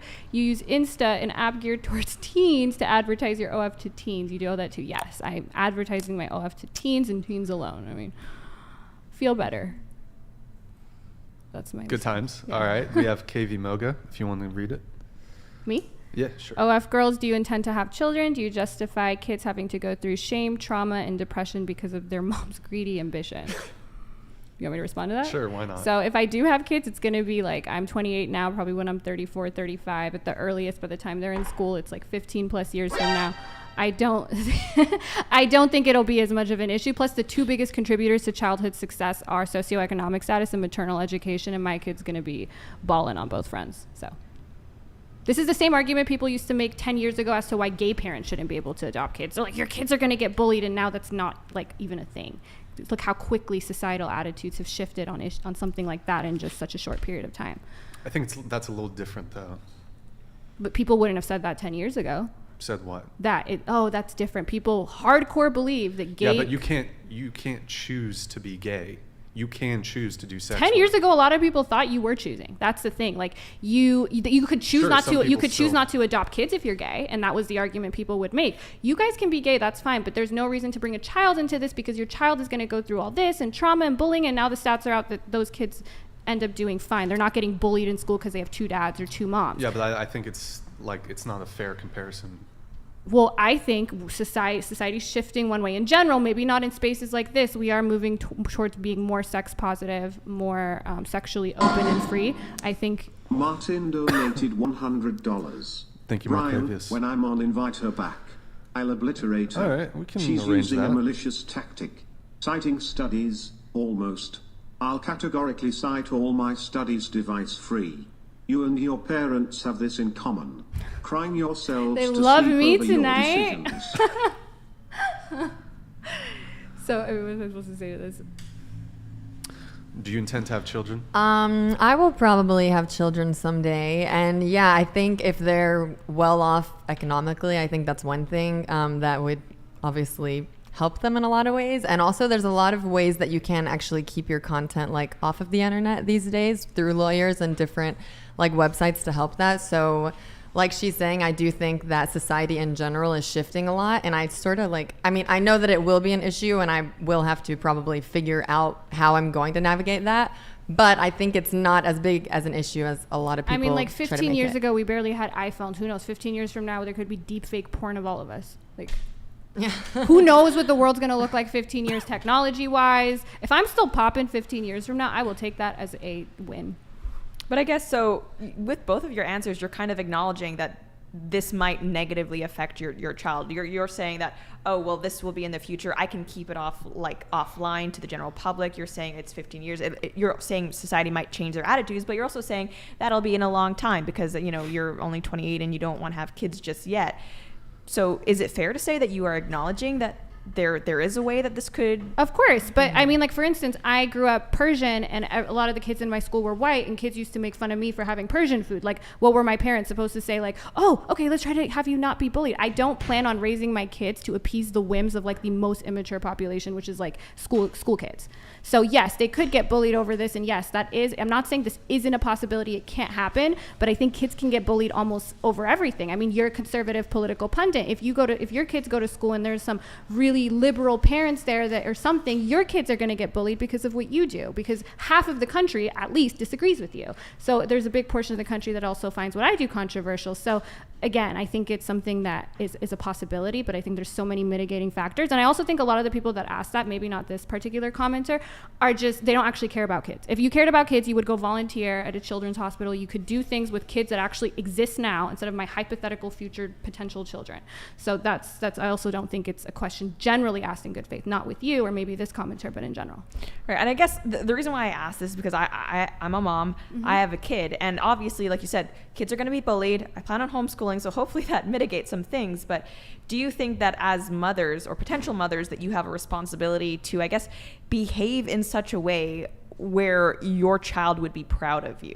And I'm not saying that, you know, maybe you're going to raise your kid in a way that having an OnlyFans mom is something that they're proud of, but how do you plan on navigating that? Like, do you want your kid to be aware from a young age that you did OnlyFans? Would you be upset if you have a daughter and she does OnlyFans? Like, how are your feelings with OnlyFans kind of related to your So those future are two plans? questions. I think just like there's an appropriate way to talk to children about sex education, I think there's also an age appropriate way to talk to children about sex work, depending on the age and all that. Now, would I care if my daughter did this? My only goal for my children is to be happy and healthy and kind people. So I have no intention of bringing children to the world so I can be proud of them or that they can align with me and do everything I want. People who have children to make them an extension of themselves shouldn't have children. So again, if this is what my daughter does and she's happy and she's healthy and she's safe, go for it. If she wants to be a waitress, go for it. If she wants to be a neurosurgeon, go for it. So yeah, that's my answer. So do you not see any, and it's like with your parents, I'm so glad that you say that you have a good relationship, because I think if any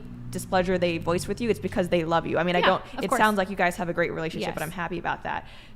Can you understand why a parent could love their child and not want them to just be an extension of themselves, but still not want them to do OnlyFans? I can totally see it, because they see it. Like, my mom also thought tampons are only for virgins. Like, she grew up, she was married a virgin. She's only ever been with my dad. So it's really hard for them to break away from these values. So they think that what I'm doing is unhealthy, but that may not necessarily be true. So again, my goal for my child is not them doing what I think is healthy or what I think is great or what aligns with my values. It's just that they're overall happy, healthy kids. I can tell you in the Persian community, it's such a thing that parents just go to like these parties and they're like, my son has PhD, my son like is at Stanford. And like, it's like, are your kids happy though? Because a lot of times they're not. You have no idea how many messages I get from children of immigrant families who are like, I don't want to be a doctor, I don't want to do this, but your story actually inspired me to be honest with my parents about that. It doesn't mean they have to go into sex work. It just means to live a life conducive to their own happiness, and that's all I would want for my kids. But, and obviously I'm not advocating, I'm half Chinese, but I think you can totally not be a doctor or a lawyer and still do all right in life. But can you understand why that, even if you want the child to be happy and healthy, that may not as a parent mean condoning whatever they want to do at the time? Yeah, if they're underage, there. like I was 26 when I started my OnlyFans. If my daughter's 16 and she's like, I want to start an OnlyFans, yeah, we're going to have a discussion about that, because I don't think your prefrontal cortex isn't even developed yet. And this has lifelong consequences, which I agreed with you with. But if she's 25, 26 and she's like, Mom, I want to do this, blah, blah, blah. This is what I think is going to make me happy. Here's how I plan to use the plan. Yeah. So but I mean, I guess looking at the rates of women who are only in the sex industry for a short amount of time and then they end up leaving it, which I'm guessing means they weren't really satisfied in it, otherwise they would have stayed in for longer. The women who, you know, talk about things like how it's damaged their potential for long-term relationships in the future. There was a study, I think it's something like 75% of OnlyFans creators do report that it has negatively impacted their relationships in one way or another. Again, 100 is not the same as 75, so you can make an argument it's not everybody, but can you see that there are, like, this isn't just another job, right? This isn't just like becoming a teacher or a politician. There are a lot of consequences. We're not even talking about religion here, just to their ability to work other jobs in the future, have other relationships, whatever, that this makes it a very big different decision than wanting to go into engineering or something. Which is exactly why I would want, like I said, informed consent from the person, which is why I agree that really young girls that may not know about these consequences shouldn't do it. I think also a lot of people are in the industry and they leave because as you get older, you can't, it's like being a professional athlete. Like, you only have a short amount of time, but nobody tells professional athletes, oh, why would you want to do that? Like, you can only do it for a short amount of time. They say, oh, that's I think people do tell athletes that generally, especially like if they're, maybe they do. I don't know. I've never heard anyone like be like, oh my God, you're an athlete. Like, what a terrible profession. You're only in it for a short amount of time, whatever. So I don't necessarily think that's the problem, but I agree with you that I would want any woman or any man, anyone that's doing this work to be aware of those consequences. But I'm thinking in the position with my child, yes, if they do anything recklessly, that could affect them for the rest of their lives. If my daughter got married at 18, I would lose my mind, because that you're so young. So it doesn't matter. Any lifelong decision that they make from a young age without full informed consent, I wouldn't be happy about. But it's not the profession of OnlyFans in particular that I have an issue with if they have informed consent about it. Just Wait, like you me. can't have full informed consent at 18? You can, but I think it's you may not, your brain isn't fully developed. So I'm not saying that 18-year-olds can't do OnlyFans. What I'm saying is I've had a lot of younger girls that come to me, I want to be like you, you're making all this money, blah, blah, blah, blah, blah. And I'm like, I don't think you can fully grasp, like I will talk to them and I'll let them know that this has consequences you may not fully be able to grasp because your prefrontal cortex still is like 6-7 years from developing. So that's kind of my argument there. It doesn't mean I think they can't or they shouldn't be able to do it. I just don't think that their brain is fully developed enough scientifically even to be able to fully grasp the consequences the way they would if they were my age. That's what I'm saying. All right, let me get some chats out of the way. Shut her mic off. Purple shirt Boobert has no clue she's talking about in regards to how kids fare with LGBT parents. The study that said they were just as well off as kids with straight parents was funded by the CCP. And that's a link, I guess, to... There's been multiple studies that show that as long as you measure for socioeconomic status and all that, they do tend to do as well. And there's definitely not a huge bullying problem with them, at least in 2023, maybe if they're like the middle of Arkansas, but like in California, no.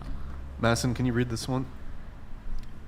To respond to the OF diversity hire about women evolving from their grandmothers, women becoming mattress actresses on the internet shows that women are devolving and not evolving.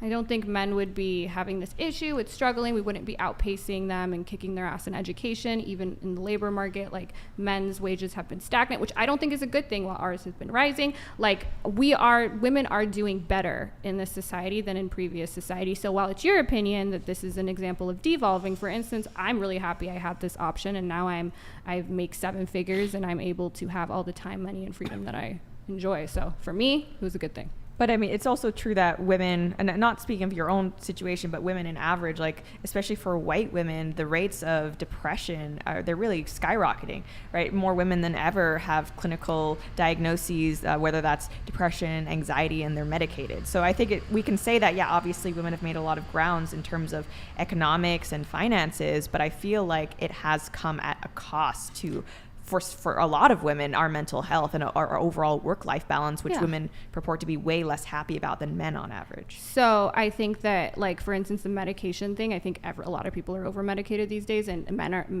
are more on that stuff too. So there's a correlation versus causation thing. So while it's true, and I think there are great, I've read a lot of books on this, Lost Connections, Johan Hari is a great book on this. I think social media can have an impact, but to say it's because they're less involved in their roles as mothers, and especially mothers, because while studies do show marriage tends to make people happier, kids don't, and the happiness gap is the largest in the United States, actually. So I don't think that to jump to, oh, women are unhappier, so the reason must be, especially when there's no evidence to bear that out, is because they're not wives and mothers, is erroneous.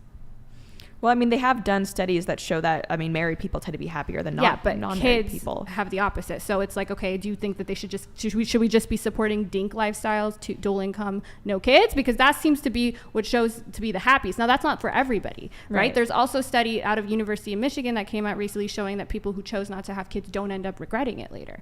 So it's not for everybody. Right, but there are also studies that, like, we obviously support to talk about happiness because we don't want to be unhappy, but they've also measured things like loneliness, and people who aren't married and don't have kids, they are more likely to be something like lonely. So I think having meaningful connections is one of the biggest contributors to happiness. Get outside. We are, I guess, like, not just women, not just men, in general, as we have progress, like, we are falling short in those areas. So that's a big thing. I just talked about Lost Connections. Johan Hari, he talks about this, that social media, people aren't getting outside more. People don't have communities anymore. I mean, there was, like, back in the day, if you asked how many close friends do you have, people had, like, oh, I have 3, I have 5. Now the average is 0, especially for men. Men seem to be really struggling finding friendships or having those good friendships. So I agree with you there, but I don't think the answer is, okay, we go back. I don't even think that's practical, and I don't think that is the reason, oh, women are now in the workforce, that's why we're lonelier. We've had social media, which has deeply contributed to it. There are other factors that could be causing it, and so it's a correlation causation problem.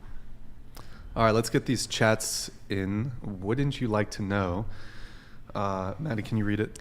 Huge fan of the pod. Been listening to every pod on Spotify while I'm trekking across the country. Glad to see you're doing better. What happened to the 5 to 6 hour pods?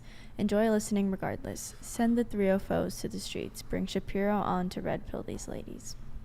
Wouldn't you like to know? Thank you for the super chat, man. Appreciate it. I'm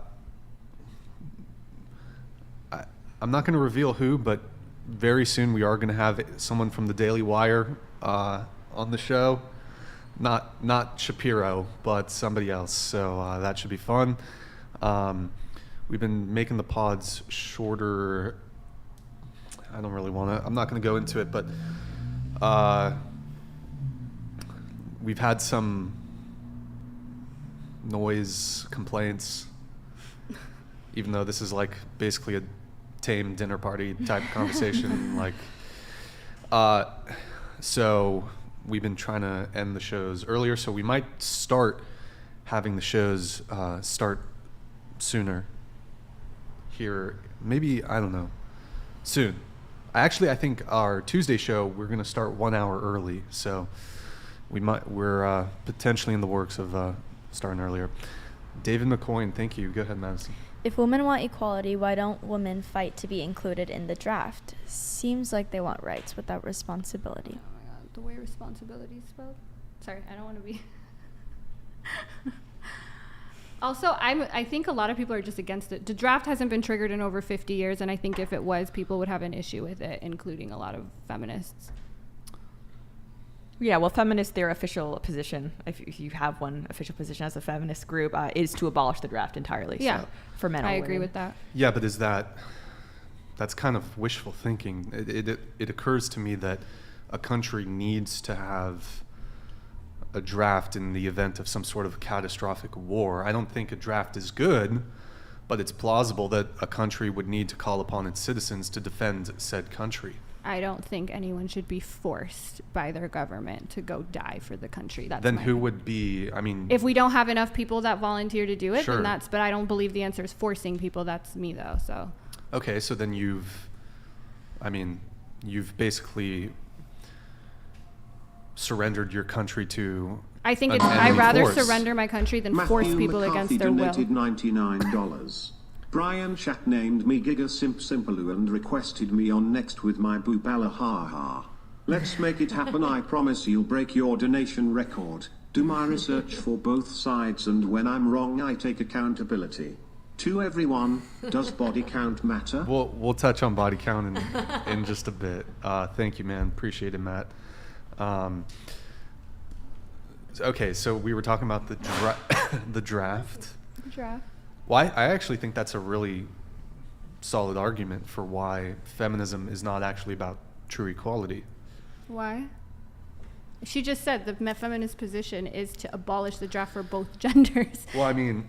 And it hasn't been triggered in 50 years. Anyone who's like talking about the draft is like that's the topic that they're focused on, is focused on something bizarre. It hasn't been triggered in 50 years, but all men over the age of 18, upon turning 18, have to register for the draft. Yeah, and I'm against that, but it hasn't been. Nobody in our generation. No, but you're not gonna get rid of the draft. Therefore, we ought to equalize it. I think that if it was to get triggered, I would be on the front line of saying that nobody should be allowed on it. Nobody should be allowed in it. Okay, that's great. War is terrible. Okay, well, aren't you the one that war said that- happens? Okay, so aren't you the one that just said that if there's like physical standards for getting in to do firefighting, if there are physical standards to get into the war, a lot of women wouldn't meet those requirements? Right, but you could be drafted into the war effort and have a supportive role. You don't. But women are But women are entirely exempt from even being drafted into a support role that doesn't even face the risk of seeing combat. Okay, so in that sense, if we're gonna have a draft, sure, we can both be in it, but I'm saying neither of us should be in it. So. Well, but there shouldn't be war. Like, it's just such. Even if there is war, I don't believe in a draft. That's what I'm saying. Now, if we're gonna have one anyway, I don't think it's fair that just men are drafted. I'll give you that. Right, but women aren't in the streets like demanding that they be. Because this is a non-issue right now. It's not a non-issue. Yes, none of our lives right now are impacted by the draft. Not a single person. No, that's wrong, because men are required to register You can upon be turning fined if 18. you're not. Yes. There's certain it's harder to potentially qualify for certain I believe student loans. You're barred from certain federal jobs if you aren't registered. Technically on the books, it's a felony. There's a $500,000 fine. Now, Yeah. whether a prosecutor would I don't think actually this is prosecute yeah. it. No, but perhaps in wartime they might prosecute it. In wartime. So when this is It's the plausible. reason people are on the street is because it's not wartime, and so most men that are registering for the draft, that's the end of what they do. We're arguably in the least stable place in the past 40 years. And there isn't any like talk of the draft being triggered by anyone other than the manosphere. No, but it's a totally valid thing. For example, like you're a woman here in California, I'm assuming, well, I shouldn't assume, but here in California, you can secure an abortion. Yeah. Did you take quarrel with Roe v. Wade being overturned, even though your right to an abortion in California is secure? Yes, because I believe in but it's not. due It doesn't affect you. But it's a constitutional right that I think was taken away. And it didn't just take away that. If we want to get into the law and substantive due process, I'm obviously very familiar with it. We can get into that. But it completely took out substantive due process out of the Constitution, which does also, like people have made the argument, affect decisions like Loving v. Virginia, the right of your children to go to the school you want. I'm not interested, at least right now. So the reason that I have an issue with Roe v. Wade being let me finish. Okay. I'm not interested right now in having an abortion discussion, but this idea that it doesn't really impact anybody, that there's the draft. Well, it's just not true. It does impact people. There's men who, because they failed to register, are barred from getting certain loans. They're barred from getting entry in certain government federal jobs. Every male's life in the United States today is their only thing is registering for the draft and then going on and living their normal life. So it'd be weird if people were just on the streets. If people were on the streets protesting to abolish the draft and I saw that, I'd be like, oh shit, what's going on? Like, is there a war happening? Because in general, people don't go on the streets and start picketing for something that isn't happening. It's just not happening. All that's happening is they have to register. So should women in California not fight for, even though there's pretty much zero chance? But it's a constitutional right, and I care about other women. Constitutional right? I think it's a constitutional right. We won't so if we want to talk get into about that, we can. But it's also other women are impacted. It's not like no men in the United States right now, other than being impacted by having to register for something. Well, that's actually not true. There are men alive today who were drafted. Yeah, but in the Vietnam War. Yes, but there hasn't been, for men that now turn 18 and have to register, it's not going to be a significant part of their lives. If there becomes a time where it is a part of their lives and they are being drafted, I think we would see people out on the street. I'm almost certain we'd see people out on the street. No, probably not. I think Very unlikely. Well, here's a bigger one. There are men who would be alive today had there not been the draft. And I just said I don't like drafts. That's great. But this is a specifically male focused issue. So if we want to go back, if we want to do tit for tat back in history, we can go at it, Brian. But yeah, here's an example. I don't think those men should have been drafted. I'm very sorry that they lost their lives fighting for our country. But if we want to go back in time and talk about when women were oppressed or men were oppressed, we could do that. Go ahead, Lauren. Well, this is kind of, the reason why this was mentioned is because of women not wanting responsibility, like draft for voting. How do you guys feel about service guaranteeing citizenship? We get rid of the draft, but hey, if you want to be able to vote, you have to do some sort of service, including military.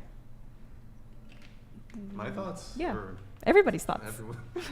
So in order to vote, you have to just sign up for the military? Or some other form of service. But the idea that a vote is not...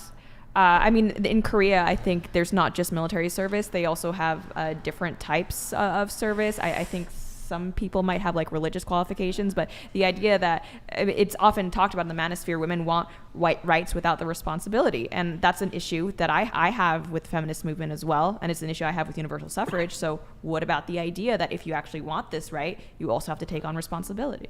So that's not gender specific. No. So that's just, the only thing, I think it depends on what would qualify. If it's accessible to everybody, like paying tax, no. But like if it's accessible to everybody, then sure. But I think it would just create barriers where certain people who had the privilege to sign up for this stuff or had the privilege, like versus someone who's just struggling to get by, is working a bunch of hours, can't also have time to serve their community, that they don't get a vote. That would be my worry there. But it's not gendered. So like civil service type stuff? Right. Or? Like they have to do community, like pick up trash. Like what exactly is your... I think that should qualify. I don't like the idea that, and this is often why the draft is brought up, because it's in relation to the 19th Amendment. Women were given the right to vote, but unlike men, we never had to register for the right to draft. And I think that's a legitimate grievance that a lot of men have. And I'm just thinking of ways that we could seek to remedy that, but also not have zero military. So my remedy is just different than yours. I would abolish the draft. That's just never going to happen, though. You can't abolish the draft. I think that there would definitely be a conversation about it. We're talking about, again, some crazies like we're going to go to war and now the draft. I think clearly we haven't used the draft, even though we've had wars in the last 50 years, because there have been people that have volunteered to go. We didn't use it for the Iraq war. We haven't used it in Afghanistan. We haven't used it. And I think if there was another war, I don't think we would use it, because I think people know there'd be an uproar about it in 2023. And I would be on the front line saying we should abolish it, not saying men should be the only ones who have to go. Right. It hasn't been used in a long time, but that still doesn't, nothing to diminish the fact that men are still subject to military conscription.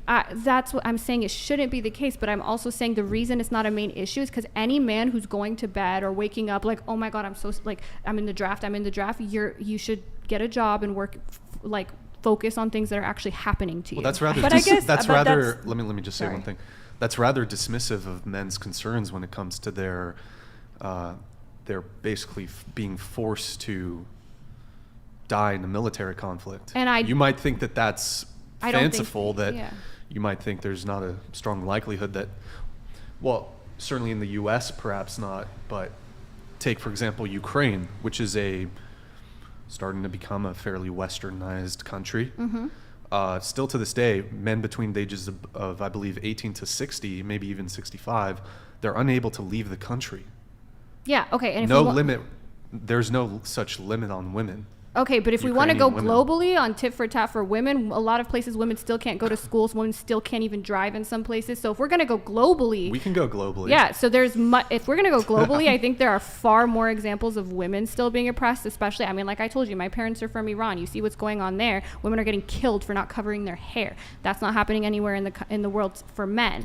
And so if we're gonna, I think Western society is one where it's more fair. But if we're going to go globally, then I think globally, women. That's one example where men may be disadvantaged, but we can find far more with women have less access to education. Women are still getting killed for having sex outside of marriage in some places. Like honor killings disproportionately affect women. Child marriages affect Yeah, I women. mean, we can go back and forth. Exactly. With That's why I didn't want to use the Ukraine argument. Privilege or victim Olympics. We Exactly. can go back and forth. I mean, but I'd actually be prepared to make the argument that globally speaking, men are. Oh God. Okay. I mean, the sole male grievance of forced military conscription, in my estimation, dwarfs all of women's collective grievances combined. Really? Raven Something that isn't even donated affecting them? $100. Abolish the draft. Make military service compulsory for both men and women, with civil service as an alternative for those who are not physically qualified. Voting rights tied to service. Service guarantees citizenship. Would you like to know more? Thank you, Starship Raven. Trooper You wanted to come in on something, Lauren? Well, I guess to better understand why someone like Brian might be upset about it, you were clearly upset about the idea of Roe versus Wade being taken from you. But think about it. A man can do a lot less to ensure he's not drafted than a woman can do to ensure she doesn't need an abortion. So I would say the difference is Roe v. Wade does affect, there have been women since Roe v. Wade has been overturned that weren't able to have access to an abortion. There haven't been men in the last 50 years that have been drafted. So, and it's not Well, something. men don't have any reproductive rights to begin with. That's That's because the true. baby isn't in your body. So once the baby's born, the laws are gender neutral. Once the baby's born, what happens is whichever parent, if there's one primary caregiver, then they're entitled to child support from the other. So child support is actually going up from women to men now because there are more men that are in the primary caretaker role. Or neither of you can be the parent and you guys can give it up for adoption now, neither of you. But once it's so fair because it's literally once the baby's in the stomach of the woman, then she has rights that the male doesn't have. But as soon as the child is born, it's equal. So you have a problem with biology, honestly. No, I don't have a problem with biology. Okay, so what's your problem? What do you mean? That you're mad that men don't have reproductive rights, but men don't carry children. Well, there's whatever the choice may be. Let's say the woman wants to get rid of the child. The man has no say there. If she wants to keep the child, the man has no say there. And then also there's a term called, I'm trying to recall what it is, it's legal paternal surrender. So let's say the woman wants to have the kid, the guy doesn't. in a legal paternal surrender scenario, the guy could say, well, I don't want to have any legal obligation to the child. Mm-hmm. So not being subject to having to pay for child support, for example. Okay, so this and that. So there's a reproductive right, I guess. I didn't even know about that. No, that's not something that is the case. Oh, well, that's not. So once the child is born, for instance, if the woman said, I don't actually want it after it's born, but the father wants it, even if she wants to give it away for adoption, she can't now. He, as long as he's fit to be a parent, he's now the primary custody. He is now the primary custodian, and she has to pay him child support. So once the child is born, tell me where it's not fair. It's only when the child is... But I'm saying before the child is born. Yeah, so do you think if men carried the child, do you think it would be like... Well, that's a biological impossibility. Exactly. So because it's a biological impossibility, I'm sorry that the world made it so that the child is in our bodies, and that's just the reality of biology. It's not because we set out to have it that way. I think a lot of women would love if their husbands could carry the child instead, or the men could That's carry not the argument I'm making. So what is the argument you're making? That Well, while I'm the just child saying is in... that this idea that abortion is necessarily a gendered issue, men just have no reproductive rights to begin with. They don't have reproductive rights when the child is not using their body as a host. That's the only time they don't have reproductive rights that are equal to women. Sure. Okay. So that's an issue with biology. I don't know what to tell you there. It's not, we didn't decide to be the ones that carry children, but we are the ones that carry children, which means that is the case. Now, if men could carry children too, I'd be all in favor of them being able to make the same decisions with their body that women should be able to make.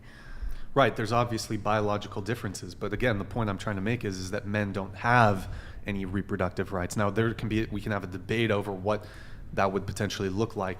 But what I'm trying to say is men don't have any reproductive rights. But men aren't carrying children, and that's why, which Sure. is a Yes, I agree with you. So it's a biological inequality that I guess for men it sucks in this instance. I don't know how we got to that. I don't Anyways, either. I don't know where I was going with that. But did you have something more, Lauren? Or Not that I remember. I would just point out that this is a draft registration card here.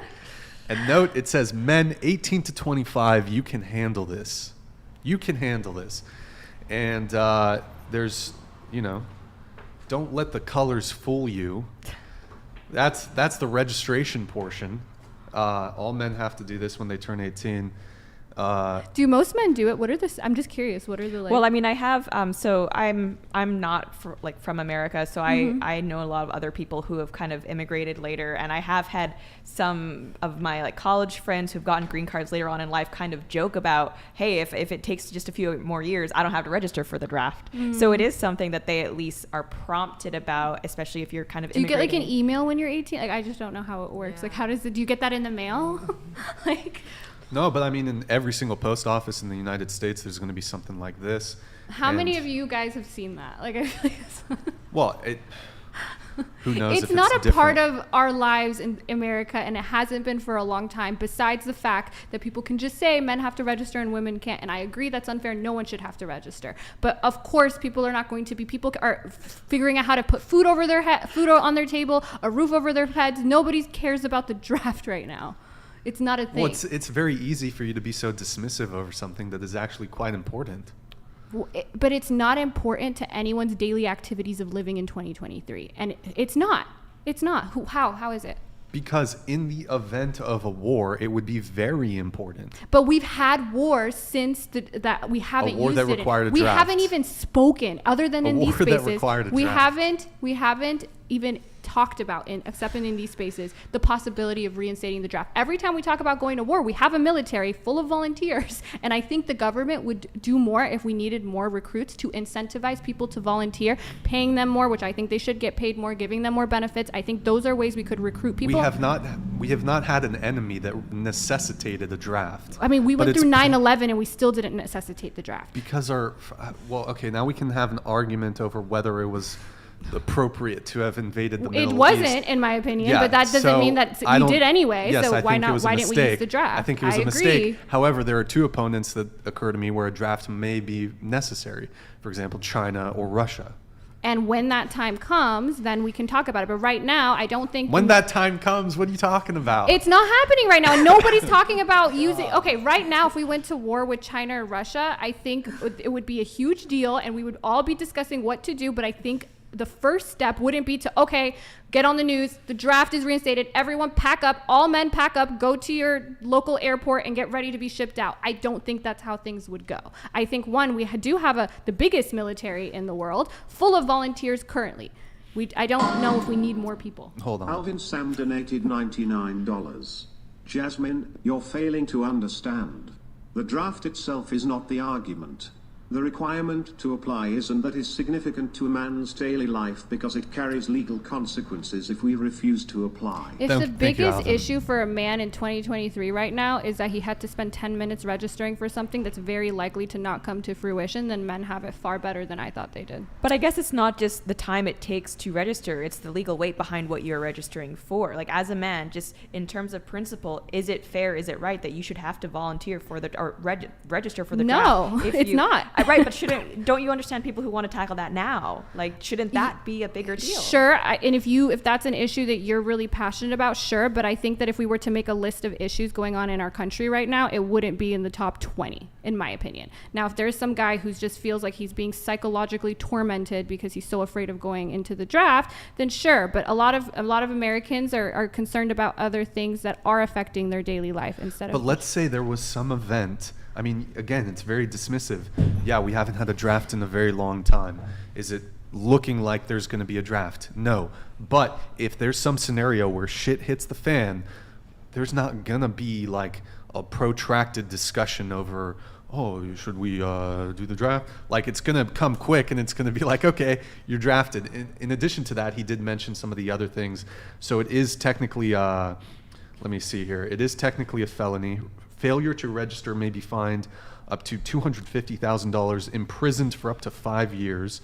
In addition to being subject to prosecution, failure to register may cause you to permanently forfeit eligibility of certain benefits.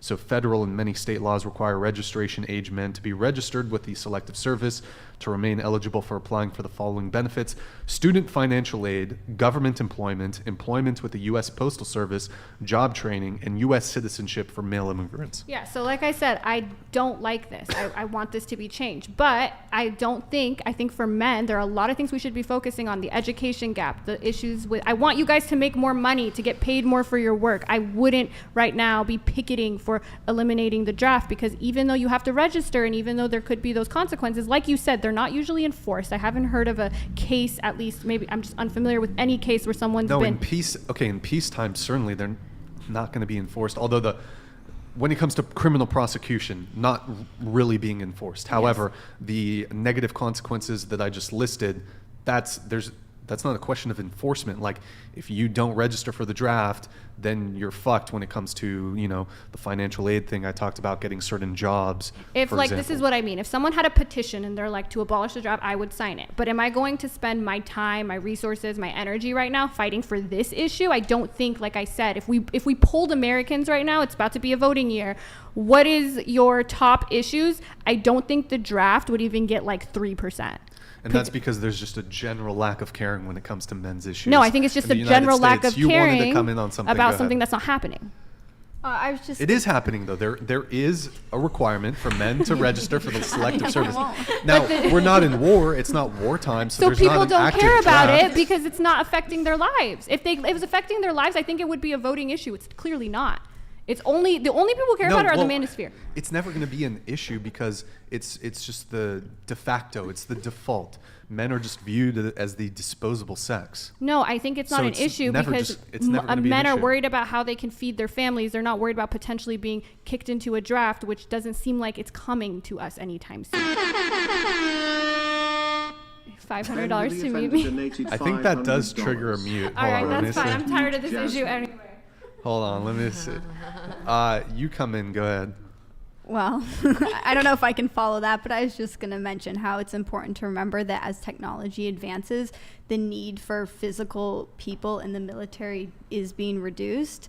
And so, as we progress, I think that the issue of the draft potentially could be resolved in the way that no one would need it. We just wouldn't need it. And also another thing I think is important to remember is that when there's some sort of war, people usually want to support their country and their side, and there is usually a bit of an uptick in volunteers. Hold on just a Aaron sec. Mark donated $101. I'm a litigator. Of lawyer, I'd run circles around you in court. You literally have no credibility by denying the possibility of a war big enough to need a draft. No real lawyer would be so short-sighted. So stop pretending to be one. You clearly aren't. Short-sighted. Nick, it's a 10-minute mute on number 9, is it? All right, sorry, Jasmine. We'll get you back. We'll get yeah. You were saying that. I'm sorry. It's true. Because the TTS came in and interrupted you a little bit. Oh yeah, there's usually an uptick in volunteers that want to support their country in some sort of event. Sure. So I think it is possible that we can move forward past the need for a draft. But I mean, it would require a war that had some like righteous cause. I mean, the last time the draft was used was in Vietnam, and I mean, I don't think there was a big push from civilians to be like, whoa, this is like a really good cause here. No, I totally agree with that. Yeah, I mean, that's just a small percentage in some cases. Historically, that's been the case. So of course it depends on the situation, but yeah, I think the technology thing is pretty relevant in the fact that is currently reducing our need for physical manpower in our military. Yeah, I mean, warfare is being fought differently, but yeah, like compared to Vietnam, the last time we had a draft, there's no way we need that many bodies again. Like, well, we shouldn't have been in Vietnam. Well, of course, I agree with that. Absolutely. But yeah, I think that because of the way that we're fighting war and that's changing, I think that could eliminate our need for a draft. There you have it. Okay. Nick, can you pull up? I was just going to say one thing. Actually, a couple things. I feel like if there was to be like a draft, first of all, I feel like a lot of men actually wouldn't want like their women to be involved in the draft. I feel like they would fight really hard to protect them not being involved. I also think that if there was a draft, I actually think a lot of women would actually want to be involved in the draft to stand up for the country and be more equal to men, just with how like things are these days. And also, if this is such a huge deal, which I agree that it is, and I think that it could actually possibly scare me too if I was a man. But I don't understand why men then aren't like fighting more for us to just like all try to abolish the draft. Because I think most women, if not all women, would like support that claim that there just shouldn't be a draft. Because there's not really solidarity amongst men in the same way that there's solidarity amongst women. They've done studies on this, and women have a strong in-group bias for other women, and men have a slight out-group bias for women. So there's not like going to be that same level of solidarity. There's also not like the giant machine that is feminism that's just like pumping out and digging its nails into like all these realms of human endeavor. Recruitment numbers for U.S. military are at an all-time low. Entitled generations want student loan debt forgiven, but aren't willing to sign up for 4 years of military service to get their tuition paid for. Also, young adults are too stupid to pass SASVAB. Yo, Raven, thank you very much for the very generous TTS. Thank you guys. Thank you everybody tonight for all the very generous TTSs. Much appreciated. All right, let me read it. Oh, Nick, can you pull up Twitch? Let's shout out to everyone on Twitch. Guys, go to twitch.tv/whatever. Drop us a follow and a Prime sub if you have one. Let's see here. We have Holy, thank you for the Prime. Shadow, thank you for the Prime. Vestman, thank you for the tier 1. Chicken, thank you for the Prime. Lieutenant Dan, thank you for the Prime. Guys, if you have Amazon Prime, link it to your Twitch. It's a quick, free, easy way to support the show every single month. Guys, drop us a follow. If you're watching over there on Twitch, drop us a Prime if you got one. We have... Wait, did we do this one? Oh, wait, no, hold on. Bender the Offender, ladies, who do you think gets more praise in today's society, boss babes or blue-collar men? Yeah, sorry, you got another 5 minutes. Go ahead. I think boss babes. I mean, it's definitely much more in the media and all that about like, oh, this is a woman-owned company, this is this, that. So I would say nowadays. Who here's a boss babe? Show of hands. Lauren? Are you a boss babe, Lauren? I don't Are think you a boss anyone babe? would call me a boss babe. A boss babe? No, I think they would. Yeah, Yeah? I think I would. Yeah, for sure. Yeah. Because you're successful. You've Yeah. got a, presence online. Yeah. What, do you consider yourself like a political pundit, commentator? What would you define? I'm flexible. Just please She's don't flexible. call me an influencer. Not an I've okay. had people, and I was very offended, or a vlogger. That I don't like either. I mean, I think I've definitely done well for myself in terms of a platform, but I feel like when we hear the term, and maybe I'm wrong in this, but when I hear the term boss babe, it's someone who's not just successful, they're also a leader, entrepreneurial. They're probably like they have a kind of like ambitions to grow almost an empire. Maybe I'm reading too much into it, but I don't just see it as, oh, you're a successful woman. Can a guy be a boss babe? I'm a boss babe. Totally. I can be a Yeah, boss babe. you right? are, yeah. There you go. All right. There you have it. There you have it. All right. Thank you, Bender the Offender. TJ_investor05 donated $99. Hey 304 with a bar license from Groupon. Groupon, No okay. draft. Would you prefer that the Nazis won World War II? This is a big issue. We are on the draft. forefront of the most brutal WW. OFC, you care more about abortion so you can get railed while my we God. die in the This Chinese guy. jungle. Yeah, sorry. Hey, her Bender the Offender muted her mic, so she can't respond. But I will respond on behalf of her. Jan Klassen donated $99. Let's do away with the draft that implement a 2-year mandatory service for all individuals regardless of second. Maybe then some brats would learn responsibility after being put through the ringer. Isn't freedom of choice our whole thing in the United States?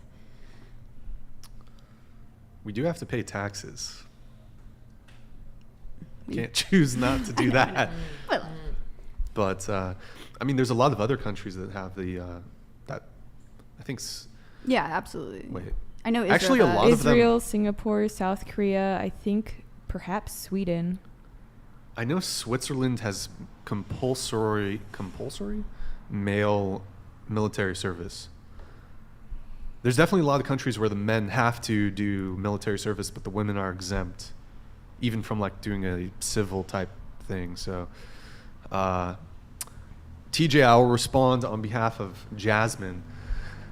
She concurs with everything you said. She full-heartedly agrees with every single point you have made. Is that what you're saying? World War II? That's what he said. You just agree with him on practically everything. But TJ, appreciate it, man. All right, we have, let's see. Oh yeah, Bender, he did this one. Yeah, I'd say so. I definitely think men who work blue collar jobs should get a little more praise, I guess. They're the ones that hold up the society. It's all that. All right, we have Josh Berg here. Maddie, can you read this? The reason I'm so driven to financially provide for my wife is because I don't want her to work, not because she can't, but because I want her to have the most comfortable life. She still works because she's working to pay off her debt that she has. Okay, thank you, Josh Berg. Appreciate it. And we were having a back, and you can't even. Well, you can talk in a minute, so I'll just talk at you, and then you can. We were talking about like hypergamy and men not really caring about a woman's income. And I mean, I think there's a biological evolutionary basis for that. But the other argument I would make is one of the reasons men don't really particularly care, and I've made this argument before, is that women don't really share their resources with men the same way that men share their resources with women. So it's, even if a guy was inclined to care about a woman's success or income, a lot of women are not prepared, especially early on in a relationship, to provide to the same degree that like a man would. For example, like paying for the first date. A lot of women not cool with paying for the first date. Certainly there are some women who are fine with it, but like as a guy going into a first date, there's certainly never an expectation that she's going to pay for the whole date. You might be a bit more egalitarian and think, okay, well, maybe we'll split the bill, but as a guy, it's kind of a crapshoot. You don't know, like, oh, is she going to be cool with splitting the bill? A lot of women aren't. I'm just a lot of guys are going to be like, okay, I'll just pay for it, just that to cover my bases. So it's like, hold on, let me rant. I got to rant for a little more than you're unmuted. So we don't derive a benefit from women's success or their money, certainly up front in a relationship the same way that women might. And I'm not saying all men move like this, but there's definitely men who take a girl on a date, nice date, pay for the dinner, might treat her to a concert, take her out, somewhere, sometimes spend $50, $100 on a first date. There's even simps out there that are gonna pay for fucking shopping sprees and shit, which is I'd say a small proportion of men, but there's definitely men who are gonna lead with their money in that sort of way. So, Nick, you can unmute her. I'm back, bitches. Oh God, okay. I'm sorry, guys. If someone can pay you another $500, I'd be quiet for that. There is that. But I would say that maybe you're right when it comes to just dating, but when it comes to family creation, women are just as likely as men to support their family and their offspring. So for that, maybe you're right. I don't think people care for like a first date or in the dating phase how much money a woman makes, especially if they're expected and they are planning to provide all that. But when it comes to actually long-term relationships, which is what the studies are showing, that men are starting to care more and more about a woman's income, about her education is a big one. I mean, maternal education has a big impact on kids. Those kids end up doing far better, having far higher proficiency levels in math, science. They end up doing far better in school. Moms who are highly educated expose their children to activities that stimulate their cognitive development. There's a study that showed that like kids who have parents that have more than a bachelor's degree hear like 30 million more words by age like something than kids who have parents on welfare. Like these are things that you should definitely be thinking about. College educated women have lower divorce rates, and their marriages. I actually heard that. No, that is just an absolute. It was even published in 2023. 2023 stats came out. They were in Forbes again, and especially when you look at longevity, a woman with a college degree is almost 80% likely to have a marriage that lasts at least 20 years. A woman without a college degree. I heard it's more likely if she's college educated to initiate a divorce. But that's what you're conflating. So you're conflating, what you're got looking, wrong? so you have selection bias. So you're looking at couples who are already getting divorced, and then you're saying in those couples that are getting divorced, the women are more likely to initiate if they're college educated. You're right. But those women are less likely to be in that position in the first place. So you have a selection bias by just looking at couples that are getting divorced. Well, is it really a selection? Wouldn't Yes. you be of the people that are getting divorced?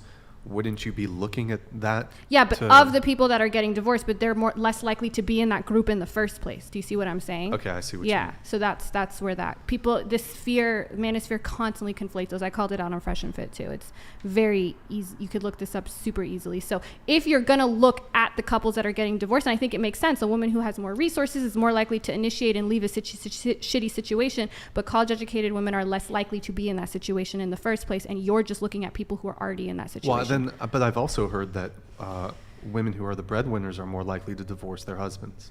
But again, college. Well, but it's not even just among the cohort of people that are getting divorced. It's just is more likely. So that has been true. It's been narrowing, but that is true. But that still doesn't negate the fact that those women who are more educated, especially if you have higher than like a bachelor's degree, like your divorce rate goes down to 25%, which is half of what the general population is. Okay. Cool. Cool stuff. Cool stuff. Good story. But in any case, when it comes to dating, for example, men don't really derive a benefit from a woman's success. Or well, her that money. study I mentioned that Corinne did showed that they put like millions of dating app users, and they put their faces and they put their income, and both men and women were more likely to rate someone as more attractive. Both men and women, including men, were more likely to rate a woman as attractive when she had higher income. So they're starting to care, at least on dating apps. Now, I don't know if these people were dating for marriage or what they were dating for. I think this would be a bigger deal if you're looking for marriage. And it's also the bigger deal for women if they're looking for long-term relationships. We talk about all the time. Women who are looking for shorter-term relationships care more about the physical attractiveness of their significant other. Women who are looking for long-term relationships care more about other things. Disavow. Okay, you can talk about the studies, right? Yeah. But I mean, maybe we can ask all the girls here at the table, and perhaps we asked this to you last time. Would you, on a first date the guy asked to split the bill, would you take Coral with that? depends if he asked to take me to dinner. If he asked me, then I expect the person who asked to pay. So Okay, yes. I mean, here, we'll go around the table and Okay. I'll address that. What about you? I wouldn't have a problem with it. I would be fine with that, and sometimes I would even offer to pay the entire bill myself. Okay. Yeah, I think it's case by case, but I don't know. I think it's so like circumstantial, because I do kind of agree that like if you're asked to be like wined and dined and then all of a sudden they're like, oh, so you got half, I do think that would be kind of like, But yeah, so I think it just depends on like the conversation, the relationship before, because also if it wasn't like that, like they were all like big gang, I'm going to take you out, then I wouldn't mind splitting at all. So yeah, I think it kind of depends. Yeah. I actually want to add to my answer, kind of going off of yours. I would be slightly mad if they asked to do like halvesies. Like if we did separate checks, I'd be fine, because I don't drink and normally drinks are expensive. So if we went half on and they were drinking, I'd be like, Okay. Lauren, what about you? I've split the bill on dates. I've paid for a lot of dates too. I think I don't like the idea that you should have to have a financial investment just to get to like, if I were single, I don't think it should be dependent on a financial loss potentially for you just to get to know me. Madison? I would most definitely love if a man paid for the whole entire thing, but I don't mind at all either. Okay. So you mentioned that if the guy asked you, Yeah. then he should pay, Yeah. right? More often than not, who's asking for the first date, the guy or you? Are you advocating for some type of affirmative action here, Brian? I'm not asking for affirmative action, but it just happens to be, just like it happens to be with firefighting, that more men can meet the standard. Men ask women out more. That is true. So Right. they're more likely to, because they ask, in my opinion, the person who asks is hosting. When someone says, "Can I take you out to dinner?" I assume you want to take me out to dinner. Yes, if you word it like that. But if you, for example, you're like, do you want to grab some food? That's a bit more ambiguous. Or like, are you free for dinner? Yeah. Yeah, so for me, it's still that person asking, personally. That's what I think. I think the person that So asks you would should take pay. an issue with... I would, and one of the reasons for that is I would assume, because one, if he asked, and two, because still we're in this society where he's expected to pay and he's foregoing that, and he didn't even mention it. And first of all, I've never had that happen. But if it did, I would assume he's just a cheap and stingy person. And me, from the culture I'm from, like, I am fighting to pay for everybody. And it's not just a gender thing. I just went to lunch with a colleague. He's like in his 50s, old colleague, Mormon guy, in his 50s. I paid. Like, he took out his wallet. I said, no, let me pay. I constantly try to pay for my friends. We're always fighting for the bill. So it's not about that. But I'd be afraid that he's one of those people who's going to be like, I'm not even friends with people who are like, can you Venmo me for the Skittles? Because I don't even know like how to be friends with someone like that. I'm like afraid to hang out with them, because if they're running into the gas station and they're like, do you want anything? I'm like, no, because I'm so afraid that they're going to be so perplexed by having to pay for something of mine. So a guy who's automatically showing me that behavior, I don't even split checks with my friends. It's more like, okay, I'll get you, you get me next time. So I would never want to be with, have a friend or a significant other who likes to split checks. It's just not part of me or my culture, and I like that part of my culture. So Okay, but you do acknowledge that it is a stereotypical gender role to expect a guy to pay for the first date. It is. Okay, well, I mean, how do you reconcile that with your rather egalitarian view on other things? I don't think that it should be. I don't think the stereotype should be in place in the sense of, because he's a man, he should pay, which is why when I just went to lunch with a colleague, and he's a man and he's much older than me, I asked to pay. So that wasn't a romantic It wasn't scenario. a romantic scenario. And I said, if I ask a guy out, I'll pay. And after the first date, like if I want to see you again, and I'm like, after that, they don't have to pay for every date. But usually if you ask me to be there in the first place, then I think you should pay. And if you don't pay, then I'd be like, ooh, he's just like a cheap, stingy person. That would be my impression of it. And it's like, you asked me to be here and you're not paying. Now, the guy asking you to be there, you admitted yourself that you don't really ask men to go out on dates. no. So I mean, if men are de facto the ones that have to ask women for dates, then They don't have to ask women. They just have to ask me if you want me to go out, because I barely leave my house. So there's no way I'm asking a random guy to go out on a date. I'll barely go out to see my friends. Right. So even you, somebody who's not really out and about, you're still expecting a guy to take on the burden of having to initiate. Yeah. I mean, he has to take the burden to initiate, and the bottom line is just the way things work. It may not be fair. Life is not fair, but far more men want to go out with me than I do with them initially. Now, That's how it is, though. That's just Men how are it is. initiators. Yeah, so therefore, if men are initiators, I think they should pay for the first date. Yeah, but that. Sorry, I have a question Yeah. for you. Go So would you be open to, like, if a guy asked you to do something where, like, hey, do you want to go for a walk or a run? Like, would that be an acceptable date idea? Or Maybe not a walk or run because I always wear heels, but I'm okay with like, oh, you know, there's fireworks going on at the park tonight. Do you want to go do that? Yeah, I don't expect them to take me on some expensive, lavish date. In fact, that would kind of make me uncomfortable because I still have that part of me that like, because I make good money. Like when I'm out at a restaurant, I just order whatever the fuck I want. If I knew someone else was paying for it, I would be like, oh, okay, let me not get this appetizer. Let me not. Like I do have that in my head. And it's actually more uncomfortable. But yeah. Right. Well, I guess it's just convenient that if your position is, well, whoever asks should pay, it does sort of glance over and overlook the fact that men de facto are the ones who are initiating and who are asking women out on dates. I think that's just the reality. I don't think that I think women who want to ask men out on dates should, and I don't think there's anything Yeah, wrong but with that. overwhelmingly women don't.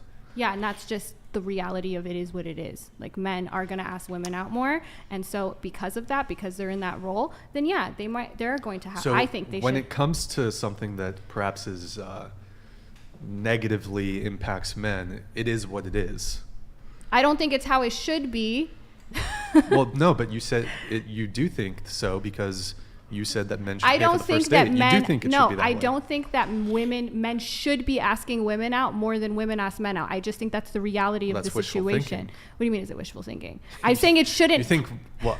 I'm saying it shouldn't it shouldn't. I'm not saying that I think that it should be the case, but it is the case, and that's just the reality. Just like I said, it's the reality that women carry children. The way the dating market works, if we're talking about reality and this is the truth and the red pill, it is the case that men generally are more likely to be the chasers and the initiators of dates. And unless you want to implement some kind of affirmative action here, Yes, let's implement. I don't know affirmative what else action. to do about that. Women will be legally obligated to hit on one dude a week There we by go. law. If you Yeah. don't, it's a felony. You get thrown in jail. Sorry, you didn't talk to enough dudes. All right, let me do a couple chats here. We have. Did we do this one? Yeah. Did we do this? Did we do this one? No. Who's Lauren? Oh, sorry. Okay, yeah, my bad. I'm looking at this side of the table. Lauren. Yeah, okay. Do you want me to? Oh, read yeah, it? can you read it? I'm sorry, I don't have my glasses. Oh, that's fine. Madison, can you read it? Lauren, in Digital's arcane depths, your erudite exposition sign, embracing variegated I cannot pronounce any of these Madison words. did not have general education. No. I didn't. No, those are hard. This is a very well crafted. Yeah. Jasmine, read it. I'm not reading this. Embracing variegated paradigms, your crafted profundities epitomize wisdom's zenith. Intellectual alchemy beckons wisdom's seekers in utmost reverence. Wow. AI definitely wrote It's like that. a poem or Stop. something. Look at her Yeah. comment. Thank People you. comment on her versus me. Like, why can't I get this? Even negatively. Just give me this kind of word choice. It's beautiful. Might have something to do with your My what? chosen profession, I reckon. Yeah, and that men Wow. who are less educated, I think, Hey, tend don't to shoot have the a bigger messenger. issue with it. All right, we have Ryan the Eating Warrior. Madison. It's cool. The way she laughs about the draft, I laugh about Roe v. Wade being overturned. For someone claiming to be so educated, you're coming off kind of tarded. NGL. Oh my God. I mean, at least you use the right your. A win is a win. Okay. I've known thousands of women in my life, and Jasmine is truly the most annoying of all. Please don't ever bring it back on the show. Wow. I mean, Damn. We called First you of all, an why does it. every single person spell my name differently that's commented? Like, it's been spelled so many ways. That is a good question. Why Jazmen. can they not spell her name? Who knows? It is a mystery that will elude us for decades. Okay, Madison, go ahead. It's so foolish for this woman to say there's no need for a draft. Basically, all big wars had drafts. We would have lost to the Nazis without a draft. All these dumb things you say were protected by that draft. Foolish people. I mean, it's not World War II anymore. So much has changed since then. It's like, we already have the biggest military in the world. I don't think our concern as a society right now should be how do we expand our military through the draft, or thinking about some scenario like. Again, I think there's a reason that this is not an issue when it comes to voting. If it was, if people were really worried about this, men or women, it would be, because our politicians like to exploit what people are worried about in order to win. People are worried about the economy, inflation, how to feed their kids. They're worried about how to pay off their debt. They're not like, oh, I'm just waking up every morning like rocking, like, is today the day? Is today the day I'm going to get drafted? That's just not happening. Cute. Cute. But, okay, we already talked enough about Yeah, the I agree. fucking draft. All right. They're going to mute me again. Thank you, Austin Smith, though. Appreciate it. If a man you're interested in admitting something made him cry or you saw him cry, would your feelings for him change? Stop the cap. No. I love that. I love whenever men show emotion and cry. No, I'm not. It's not cap. Such bullshit. It is not. Such bullshit. It is not. Actually, my boobaloo said he never cried like before we got together, and he's a huge dude, and like sometimes he does cry, and I just like fall like more in love. So, no cap. I second this. Yeah. Men being able to be vulnerable in front of me makes me feel like I did something right in giving them the space to show their emotions and to trust me enough as their partner to be okay being themselves in front of me. And Lauren, I think, sorry. Your thoughts, Lauren? I think there's a limit. I think as a woman, it would be very hard to have a partner who cries regularly. I think do you like women who cry regularly? No, yeah. So I think there's a time and a place. But in general, nobody should cry regularly. Yeah, I agree. I think in general, it's attractive when a man is more stoic. And I agree, though, even for women, I'm not looking for someone who cries a lot as a friend. That's annoying. I understand that, like, you want to feel like the only person that your partner can be vulnerable with because he trusts you more than everyone. And I think that's what women talk about when they say, I want a man to cry in front of me. But I don't think any woman wants a man who makes it a habit. Let's just put it that way. For sure. Man or woman. Yeah. It's like, I don't know if you guys saw Elemental, the new Pixar movie, but I hated that crying water guy because he was always crying. He was so annoying. He's like, but why he's is water. That's why water doesn't need to be always crying. So that was frustrating. Your thoughts? I might get a lot of hate for this, but it kind of makes me uncomfortable when, kind of like you said, when anyone's really emotional around me. I myself am not an emotional human, and so I actually had to have a conversation with one of my friends the other day because, it was one of those things where it was just paragraphs of feelings and this is a tough day. Actually, during Elemental, my sister's like that. She's probably watching this. She started bawling watching that, and I was so uncomfortable. I was like, what are you doing? Like, and that's my sister. In the movie theater. So anyways, like I was saying, is so it not just men, but if anyone is too emotional, I'm uncomfy, I shut down. I'm like, no, please go talk to anyone else. Yeah, I think this idea of I don't believe this idea that Yo. All right. Arab Money 52 donated $1,000. I got one. Yo. I got one here. Dude, Wow. Arab Money. Hold on. I'm going to pop Yo. Chen. Sure. Yo, thanks. So what's that? Hold on. I thought I was being muted. What's up? I thought I was being muted. Arab Money, if you want, you can mute Jasmine. Let us know. It is above the... Oh, thank you, Matt. Matthew McCarthy donated $99. Thanks for throwing me under the bus. Chat is going in on me, ha ha. I only cry around you, ha ha. My last one for the night, I think. I need to nap so I can drive Boobella home. Ryan, first time in Santa Barbara. It's gorgeous. Love you, Boobella. Love you. You're welcome. Yo, Matt, thank you for the to TTS. This is for Arab Money here. All right, hold on. All right. Let's see. Don't Wait, get the Jasmine, TV. can you just come stand over here? I think the chat might pay for that. Like this. All right. Hold on. Yay. All right. Who wants some champagne? Can I legally drink this? No. Yo, Arab Money 52. Thank you, man. By the way, what's your actual name? Here, I'm gonna message you and ask you for your actual name. I am still getting over my illness. I don't know if you can hear my voice. I sound scuffed.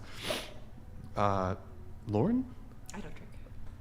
I'm not a big drinker either. but- I don't drink. Yeah. Never had a drop. Never? Never Wait, even tried it. come on. Do I've never had a drop. you I'm good. want? No. Don't peer pressure her. Not at all. Yeah, wait a minute. It doesn't taste good. I don't think. How old are they? This is a notable. cider. It's a, all right. I'm gonna have a little, okay?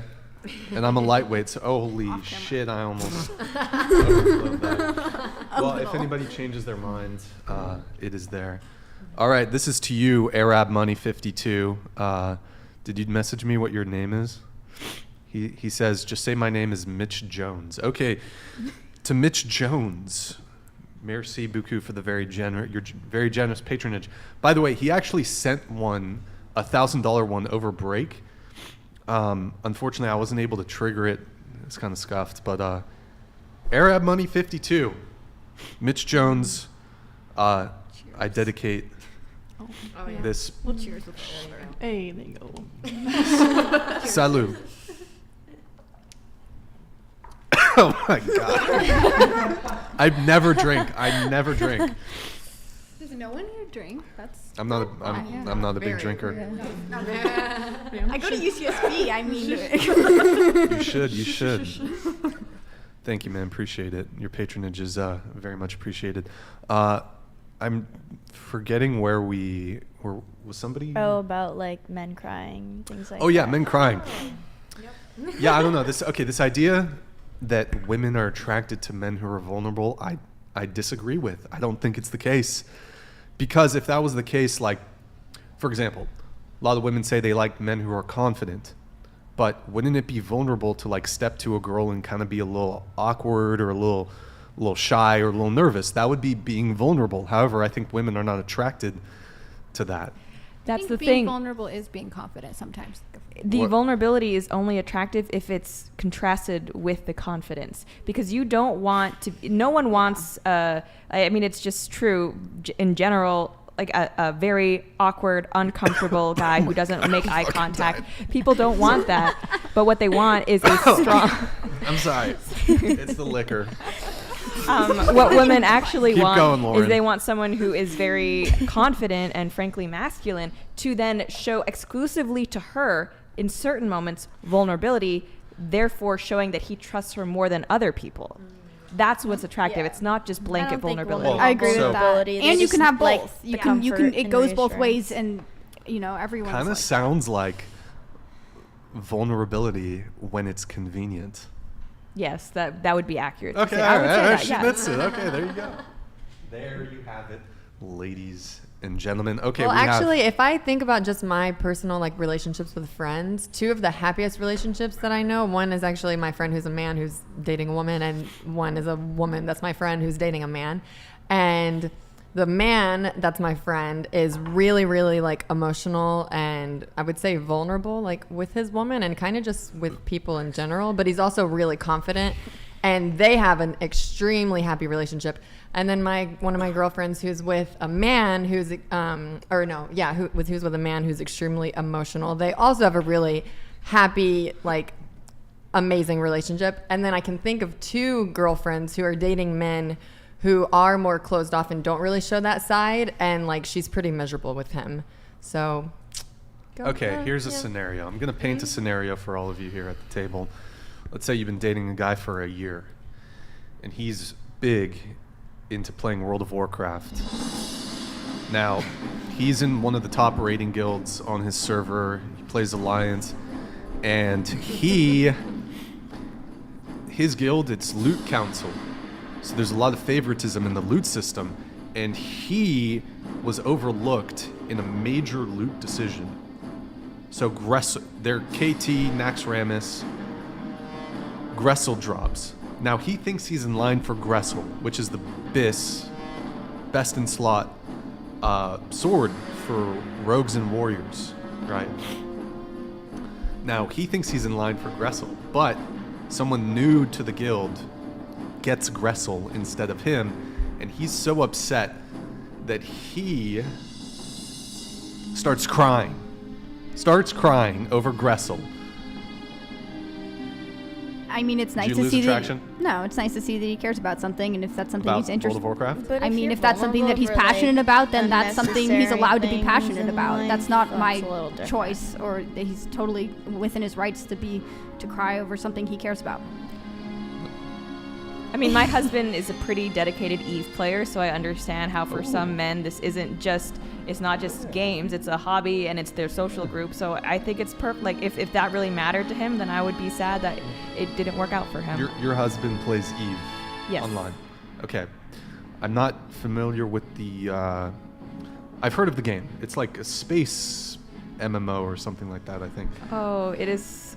He would say it is so much more than that, but yes. I heard it's pretty hardcore. Like It is. He has spreadsheets out, and Oh, yeah. they have meetings about it, and then like post-fleet meetings. It is intense.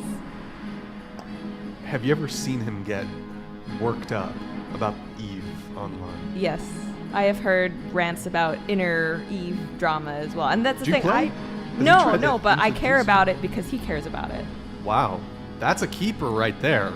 Just like if there's something I care about, I want my Yes. partner to also back me up on that and support me with whatever I care about. Yes. It goes both ways. To an Okay, extent. my argument didn't work very well. All right. All right, there you have it, folks. They don't mind if you freak the fuck out about shitty loot drama. Okay, let's see. We have Jonathan D. Madison, do the 37-year-old, 6 figures, 2 kids, married 15 years. I watch because my son found Tate. Why do these shows complain about men doing everything? Why would I want women drafted when they aren't as good militarily? We are the men and life isn't fair. Stop whining. Well, there you have it, folks. I don't Equality. That's why you would want it. You know. So you Go don't ahead, want a Lauren. meritocracy now? Well, Or I don't do think you- it's whining to want progress or something better, is what I would say. Word. I was What? just saying, like, do you want a meritocracy, or do you want those that are best for the job? Because you seem to be anti-affirmative action, which I don't necessarily disagree with you when it comes to things like gender for women getting in STEM jobs and stuff. But even if they're not as well equipped, that's what affirmative action is. Do you think for the military that would be something you'd be in favor of? Would you be in favor of lowering the standards for at least physical standards so that women could get in more in those roles? No, For I'm not- equality? I'm not in favor of lowering physical standards, and whether it's police, military, firefighters, I'm not in favor Okay, of that. yeah, so am I. So then you're not for think- equality think- there. Well, it's not equal. That's not equality. Well, the whole point of like programs like affirmative action is to promote diversity and equality. That's equity, though, not equality. Okay, it's fair. Equity. like wouldn't equality just be women have the opportunity, but it's the same standard across the board. You both have to do fucking 100 push-ups or whatever it is. So if Doesn't matter if women you're were a man or a woman. required to sign up for the draft, but they just weren't picked because men were better suited, and so they want to take men first because they're better suited, would you have a problem with that? Would I have a problem with? If they had a draft and everyone, we obviously all need to go to this war. So they were trying to take some people first, and then they run out. They're like, okay, we have enough people. Would you be okay with more men being in and women? Because Well, that's already a thing. I mean, even in the volunteer forces, men are more likely to be frontline combat soldiers. So would you have an issue if the draft was opened up to men and women, but women weren't accepted because they would rather take men first because of they're more suited for the military? Would you have an issue with that? Well, I mean, there's certainly an argument to be made about physical capability. So practically speaking, like if the argument is that men are better combat soldiers, And they've done studies on this. The military's done studies on this. For example, men are far less likely to be injured in like high impact running scenarios, especially with weight. A woman's much more likely to get like an ACL tear. I think they've done studies on like ACL tears in the military, and women are much more likely to, because of just the innate differences in our anatomy. Yeah. So if women were had to register for the draft, but they just weren't being drafted for the reasons you just stated, would that be a problem for you? Because they would need more men or people that are fit physically. That's my question. When it comes to defense, I think the person who's best suited for the job should do it. So if it was men overwhelmingly and women were had to register, but they were never drafted because they'd rather take men, there's just it's certain better for the country. There's just certain biological anatomical realities that men are likely to be better soldiers when it comes to combat. Okay, yeah, I agree. Just seeing if you agree. Just for purely physical reasons, not to say that like a woman couldn't do it. I agree. But generally speaking, men have like certain physical Yeah, I'm saying if our advantages. military was 50% men and 50% women, I think it'd be a worse military than if it was the majority men. And, Sure. you know, only a small percentage of what our military does is like physical combat jobs that require the physical fitness that males may have over females biologically. May have. You know, for that position is what I'm saying. Sure. So, you know, there's plenty of places for women to be in our military and to be useful in a draft situation. That's, for sure. There's definitely all kinds of roles in the military that are not related to like direct, like a combat frontline position. So, here we go. Thanks, Doc Doc. Benabili has donated $100.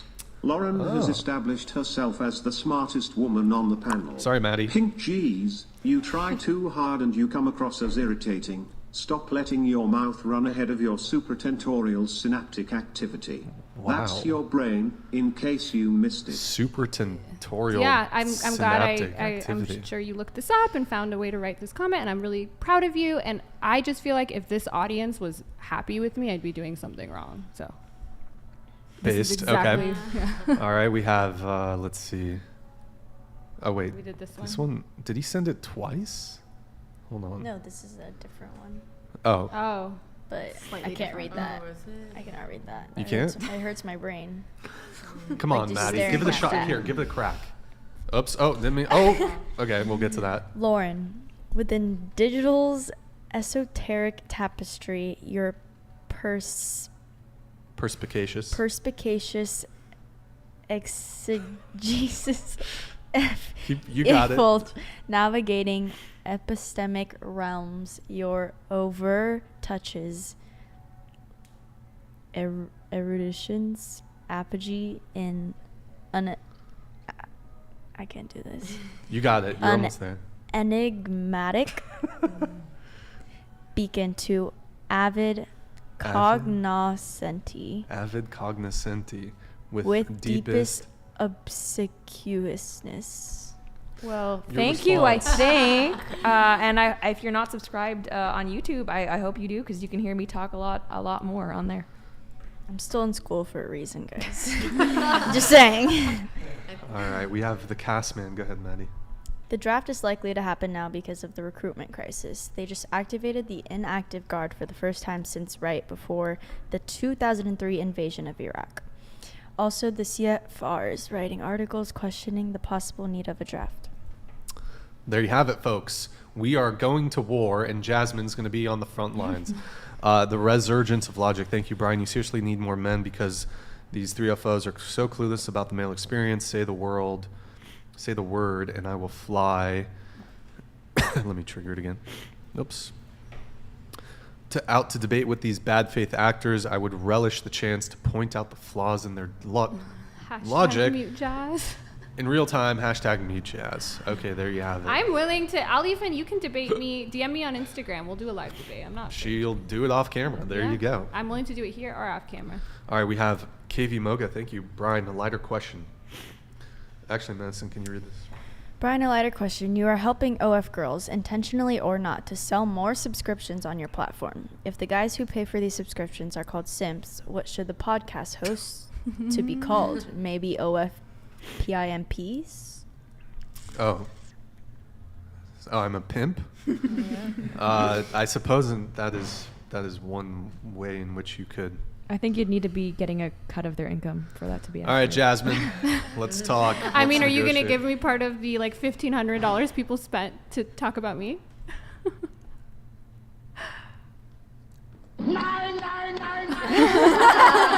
Nope.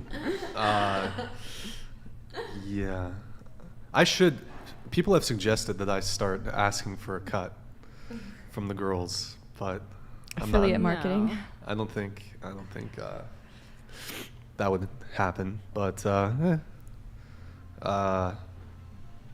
well, Jasmine, maybe you can, from your last appearance. Mm-hmm. How'd you do? It was good. Fresh and Fit was a lot better. Oh, excuse Like me. with the I'm subs. sorry. With the subs, I think my episode, I talked more on there. But yeah, it's decent. Yeah. It's decent. I did a poll the other day on where people found me, and I put podcasts and articles and everything together, and that was around like 13% of my income. Doc Venabilis donated $100. Did not look it up. Nick, can you I boost have the audio? authoritative comprehension via erudition and derivative experiential analysis. You, on the other hand, are parroting Destiny's talking points. I'm smarter than you. Cry, baby, cry. Definitely sounds like a comment made by a person that has very amazing intellect. He says he's smarter than you. Yeah, exactly. It must be. It must be true. Must be true. And again, I don't think it's my talking points or his talking points. These are just things like if you look up the stuff that you hear them say, it's sometimes false. Like a lot of, like the college educated stat you guys constantly conflate. Or talking about how women fare off in divorce when women fare off far worse financially after divorce than men and are less What? likely to repartner. Yes, that is. Women fare worse? Yeah, men fare off worse psychologically, but women are more likely, their standard of living. Financially? Yes, their standard of living goes down. They're more likely to be in poverty, seek government assistance. You're- Please look this up. Men are more likely to suffer alcohol, drug abuse, unalive themselves, get sick, like all of those things. So psychologically, men fare off worse after divorce, but financially, women fare off worse. Please look Well, it that's up. just wrong on its face. Why is it wrong on its face? It's just wrong on its face because when it comes to faring worse, men overwhelmingly pay child support and alimony. Yes, but the woman's standard of living still goes down after divorce, and the man's is less likely to. That's why I'm saying look it up. So Yeah, but that's not clear to me if that's them faring worse financially. they're more likely for their standard of living to decrease after divorce. They're more likely to seek government assistance, more likely to be in poverty. Like child support, you mentioned it. I think only like 20-something%. Like it's not like everyone who's ordered to pay child support does. In fact, the majority don't. So The majority don't pay child support. I think I'd have to look that up. Look I that don't- up. I I'm don't not think gonna. Yeah, that's- but you can also look up the divorce stuff I'm talking about. That is Well, speaking of child support, I mean, it's one of the ways in which we still have debtors' prisons, which doesn't exist for other kinds of debts. what do you mean? Like Well, almost men exclusively. If you don't pay child support, you're likely to be thrown in jail. Well, they're Yeah, going to but- garnish wages before they do that. also child I support suppose, but- payments from women to men are going up. It's not gendered. They're growing up, but I mean, it's still insignificant. Again, the rules, the laws are gender neutral. Lauren, so. you wanted to come in on something. Not that I remember, but I have opinions about child support. How would you all feel about child support being determined based off like mandatory paternity testing, as well as actually having to, I know I've heard a lot of men complain about their child support not actually going to the child, like needing, I guess, better documentation, more transparency in terms of the child support payments. I'm fine with that.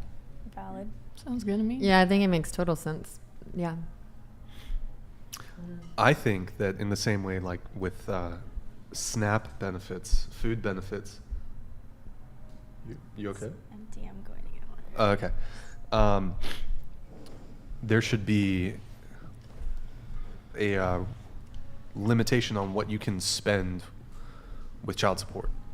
Like if you have SNAP benefits, you have food benefits, you can only buy food with that card. So I think you should only be able to, you can't go get your nails done. It needs to be with for the child. It needs to Right. be dedicated for the child on a credit card a card issued by the court or something. I mean, I think also the point of child support is because like the person who's paying the child support isn't like watching the child all the time. Like they're seeing them maybe one or twice a week at the most, a lot of times. So I think, and sometimes they just don't see them at all, like someone who's very close to me. So I don't really think, I mean, I think it all kind of evens out. I mean, I do hear the argument and I don't even necessarily disagree with it, but I just think if you're primarily watching and taking care of the child and you spent $1,000 on them that month, but then their $200 child support card, you like got gas with it or something that wasn't necessarily directly correlated to the child, it's still like you spent the $1,000. So I think it kind of like evens out. But I mean, I also don't disagree with. So can you do things like gas? Like how exactly? I mean, I think if it's indirect, like obviously if you have care of the kids, you're going to be driving around and things like that. And I think something like a card or even a joint bank account where you can both monitor purchases, I think would do a lot to bring more transparency to something. It would just be really hard practical. Like, let's say you spend $100 at Target. All the statement shows is that you spent $100 at Target. Are we supposed to? I mean, when we itemize for business expenses, we have to keep our receipts. I don't think it's unreasonable for, like, if you're using that money for something, to just keep a receipt. I think as long as we can take that burden off of the single mom who already has a billion other things to worry about, than to also have to add this additional hurdle. I think if we can eliminate that, then I'm for it. Because it's really hard to keep. I mean, yeah, I run a business. You may run a business. Mm-hmm. It's not easy. And I mean, you and I probably make enough that we can delegate it onto our CP. Like single moms, a lot of them aren't in that position financially to be able to do that. So I just want to make sure that whatever policy you're trying to advocate for won't have a huge burden on those. Yeah. Yeah, I mean, I don't really know what the minutia of that would look like, but I do remember what I was going to say regarding you guys talking about whether women fare better or worse in divorce. I think there's a difference between saying women tend to fare better financially in the divorce terms than men, while also recognizing that after the fact, a woman is more likely to do worse financially compared to when she was in the marriage, which I think is what you two are disagreeing about, what you're actually talking about. Yeah, so this idea that women are just getting divorced because they want all this money, when they tend to actually do, and that's one of the reasons I think college-educated women and people with more resources are more likely to initiate, because I think for a lot of women who don't have their own resources, one of the reasons maybe they don't get divorced is because they know that their standard of living will inevitably decrease. I mean, but if the man's the breadwinner and she wants a divorce, wouldn't it stand to reason that you no longer get access to the benefits of that partnership? It depends. Like if gave up a career and everything, and they have this system where it's like, I will be the breadwinner and you've given up your career to raise the kids. I think this is why these rules were implemented in the first place. It's like, okay, because you did that, we don't want, do you want to leave women like that high and dry? A woman who's stayed home, raised the kids, raised 3-4 kids, and then the guy runs off has an affair and runs off. She should be left with nothing. Well, I think that's why we used to not have like no fault divorce, is because those kind of situations, it does matter how the marriage ends. Obviously, if a woman is married to someone, she invests, her youth, her livelihood, taking care of the kids, to take care of him, and then he, does her dirty basically. It's very different than if a woman is just, for example, a trophy wife, doesn't work, doesn't have kids, and then she wants to divorce him. So like I'm for. Do you think the majority of divorces are these trophy wife situations, or do you think divorce is super hard for both sexes no matter the circumstances, and people aren't just doing it willy-nilly to get a paycheck, especially when we're seeing, at least statistically, it doesn't seem like women are getting this paycheck, unless you're using Melinda Gates as an example. It's not the reality for most women, and I don't think people should be forced to stay in a divorce unless the government has like, okay, you were cheated on and you have to prove it. Like that's just going to open up well, we're not just talking about staying in marriage. We're talking about whether he might actually have to pay to support her. So obviously it's like, so you're saying he should only have to pay to support her if there's a reason. If there's two people and she's home taking care of the kids, he's off. Let's say he didn't cheat, but let's say they're just like, hey, this isn't working. I'm really unhappy. You're really unhappy. We're arguing. Let's get a divorce. She shouldn't, even though she gave up all those years raising the kids, she shouldn't get anything out of that. I guess it depends on who files for divorce. Yeah, absolutely. I think alimony as a concept has been really overused, and I think that's a lot of the reason why young men especially are hesitant to get married is because for a lot of men, they don't see any benefit from it. You're just putting yourself at a disadvantage. If someday she could say, you know what, I'm not really feeling this anymore, I'm going to divorce you, but you're still going to be responsible for paying for me for the rest of your life. Like I said, I'm pro prenup, and alimony is not gendered. It's literally a formula in most states. And so in a situation, I do think like, yeah, if a man wants to get married, you should think about this. You should think about this possibility. But I don't think that it's fair that a woman who has given up so much in order to be a homemaker shouldn't have any shouldn't have anything. She should just be left on the street like afterwards if she's unhappy in that marriage. Well, there's a difference between saying, hey, let's look at what our assets are currently and what Yeah. we've invested in together versus and kind of split that however it may be versus going forward, let's have continued payments. So there's a difference there. There's a difference between saying, hey, we built this together even though I was at home, so let's do some sort of split versus I should be entitled even going forward to some of what so you you earn. think whatever assets they have in the marriage at the time should be split, but it shouldn't be future payments. So you're just against alimony. You're not against asset division. Depending on the circumstance. Okay. I think that it, again, depends on the circumstance. And I do think courts generally do. That's why alimony payments have gone down in general. But I do think that courts do look at, okay, what was the dynamic of this? And they do come to an equitable decision usually. And again, the courts come to equitable decisions when it comes to so this is another thing you guys, alimony. this is another thing you guys constantly. That's not true at all. Yes, what do you mean? Men constantly get in situations where they're in terrible situations when it comes to alimony and child support. So just because they're more likely to make more money, but if it's a situation, like I said, it would be a constitutional nightmare if there was actually judges or courts there were laws on the books that separated men and women. It's a formula. You go to most divorce courts, it's a formula. Okay, who makes this, blah blah blah, we put it in. Okay, this is how if it's a community property state. I mean, there's a whole lot that goes into this. None of that's really gendered, and this is something you guys, I think a lot of people in this space also mess up on, is they're like, oh, the courts have a bias towards women, they're usually given custody. That's just not true. Over 80% of custody agreements are decided by the parents outside of court. An additional, there's a huge bias in the court no, system this is what men. this is what I'm trying to explain to you. So when we look at child, can I finish this though? Go ahead, so go ahead. Another 11% is decided in mediation where the parents decide. Then another whatever percent is decided after a custody evaluation by the parents. Only 4% actually go to a judge. And actually, the farther up you go off this this conflict pyramid, the more likely it is that the father actually does get custody. And another thing is courts don't like to give people things they don't ask for. When a woman wants primary custody, she's 80% likely to file the appropriate paperwork. Fathers are 40%. That's double. So that's another reason you see that discrepancy. But the reason that people are like 80% of custodial parents are mothers, that's because that's what the couple is agreeing to. It's not because the court is making that determination. Well, under threat of lawsuit, What do you mean? you can come to a settlement agreement, like two couples, for example, when it comes to custody dispute, when it comes to alimony, etc. You can come to a settlement, but that doesn't mean that both parties are satisfied with said settlement. Well, I would tell a guy Because- who wasn't satisfied, because a lot of times, like I said, 80% of the time, the judge is just signing off. This hasn't gone to court. The parents are agreeing, hey, you should keep the child. And a lot of times that's because the mom is because generally the financial ramifications of it actually proceeding into in front of a judge, and you're having to make arguments in front of a judge. It's catastrophic.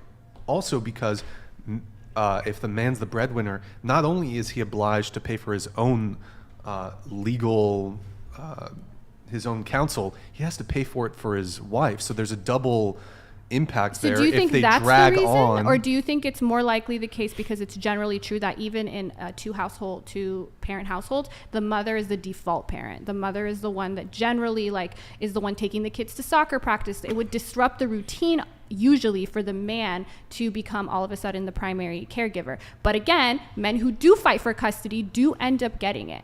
So they need to fight for it though, whereas whereas the equivalent- mother, the father's they're usually agreeing because it makes most sense for the family. So you can't, if men want it, they should fight for it, and they do get it when they fight for it.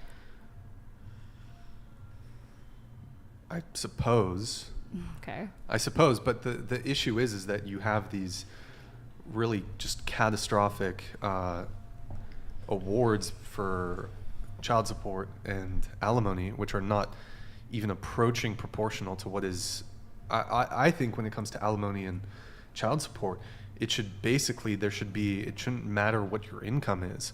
It should basically just be some state guideline. Hey, if you want to get a divorce, this is the maximum you're eligible for. So you think there's like a cap? I don't disagree with that. I don't think people should be getting millions of dollars in alimony. We saw Kevin Costner, who actually here in his divorce proceedings, our studio is in Santa Barbara County. Santa Barbara County is overlooking Kevin Costner's divorce, and the wife wanted $250,000 a month in, I don't know if it was child support, spousal, like alimony, some combination. They ultimately ended up awarding, I believe it was $120,000 a month in support to the wife. Yeah, so if you look at that's these... ridiculous. I agree with you, but that's not the norm. That is a very unique, like these that's why I don't use the example, well, Kelly Clarkson is paying her husband, because these are exceptions. Yeah, but on a lower level, men are also getting fleeced in the same sort of way. I don't think that, at least the data doesn't indicate that men are being fleeced in this way. I do believe that there should be a cap. I don't think that people should be getting hundreds of thousands of dollars in alimony or child support, because I agree with you there, but that doesn't mean I believe that it shouldn't be a thing in general, especially child support. You guys don't think people should pay child support? Like, you think? I mean, I believe in child support because, I mean, it's not the child's fault. The child shouldn't be penalized for whatever their parents are going through. What I would just want to ensure is that it's being used transparently. Like you said, that there's a cap, that it's not being used as some sort of way to subsidize a mother's lifestyle, which is like a whole different thing that shouldn't conflate with the child support. So yeah, I agree with that. Well, let's move on from this topic. I need to get through some chats. We have Triple F here. Hey, thank you. Jazz, go ahead. Jazz, you smoke more on FNF and possible. Note that 65% of college-educated men's first marriages last 20 plus years. A better discussion would be analyzing by race. Listening to you, Drone, makes me appreciate my wife more. So thank you, U.S. military number 3 by size. I'm glad I made you appreciate your wife more. Yeah, college-educated people, both men and women, do better with marriage. All right, we have Real Life Outdoors. Thank you. Go ahead, Madison. It's funny how you invite a whole panel, yet 2 hours in, and only Milton keeps talking. She speaks of her culture in Iran, but she knows Shed never spout this over there. Why not fight for women's rights in Iran? All chests, no legs to stand on. If you're going to complain about me talking so much, don't pay to talk to me. Like, I'm supposed to respond to all that is a fair point. Yeah, like, you guys don't address her if you want her to be quiet. Yeah, if you want me to. And yeah, of course I can't talk about this over there, and that's really sad. I do what I can to fight for women's rights in Iran too. There you have it, folks. She is a feminist through and through, fighting for the rights of Iranian women. Yes. With a fervorous, passionate. Okay, KV Moga Brian. Yes, you should get a cut from OF and donate to a mental health charity. What do you think? Like 20% of your next month's earnings? What do you think? Klassen donated $99. Thank you, man. I agree with child support, but I think the parents should be required to go to the child's house, not the child bouncing around sucks to suck when you can't work on your marriage. You fan move every other week. But that would require 3 different households. If there was like a primary household and then each parent had their own. And if you're concerned about money, that's just a whole nother house. Maybe he means like there are 2 houses, but the kid always stays in one house and then the parents swap out. You're not going to have, it's not going to be stable either way. You're not winning that. Of course not. Yeah. It's a tough situation. All right, we have Conan 19. Thank you, man. Go ahead, Maddie. I asked about how they would feel about a man crying earlier. The verdict is at women want a man to be confident. In today's society, I don't know if women realize, but it's terrifying for a man to confidently approach a woman with the fear of being #MeToo'd. Word? What do you mean by approach? I mean...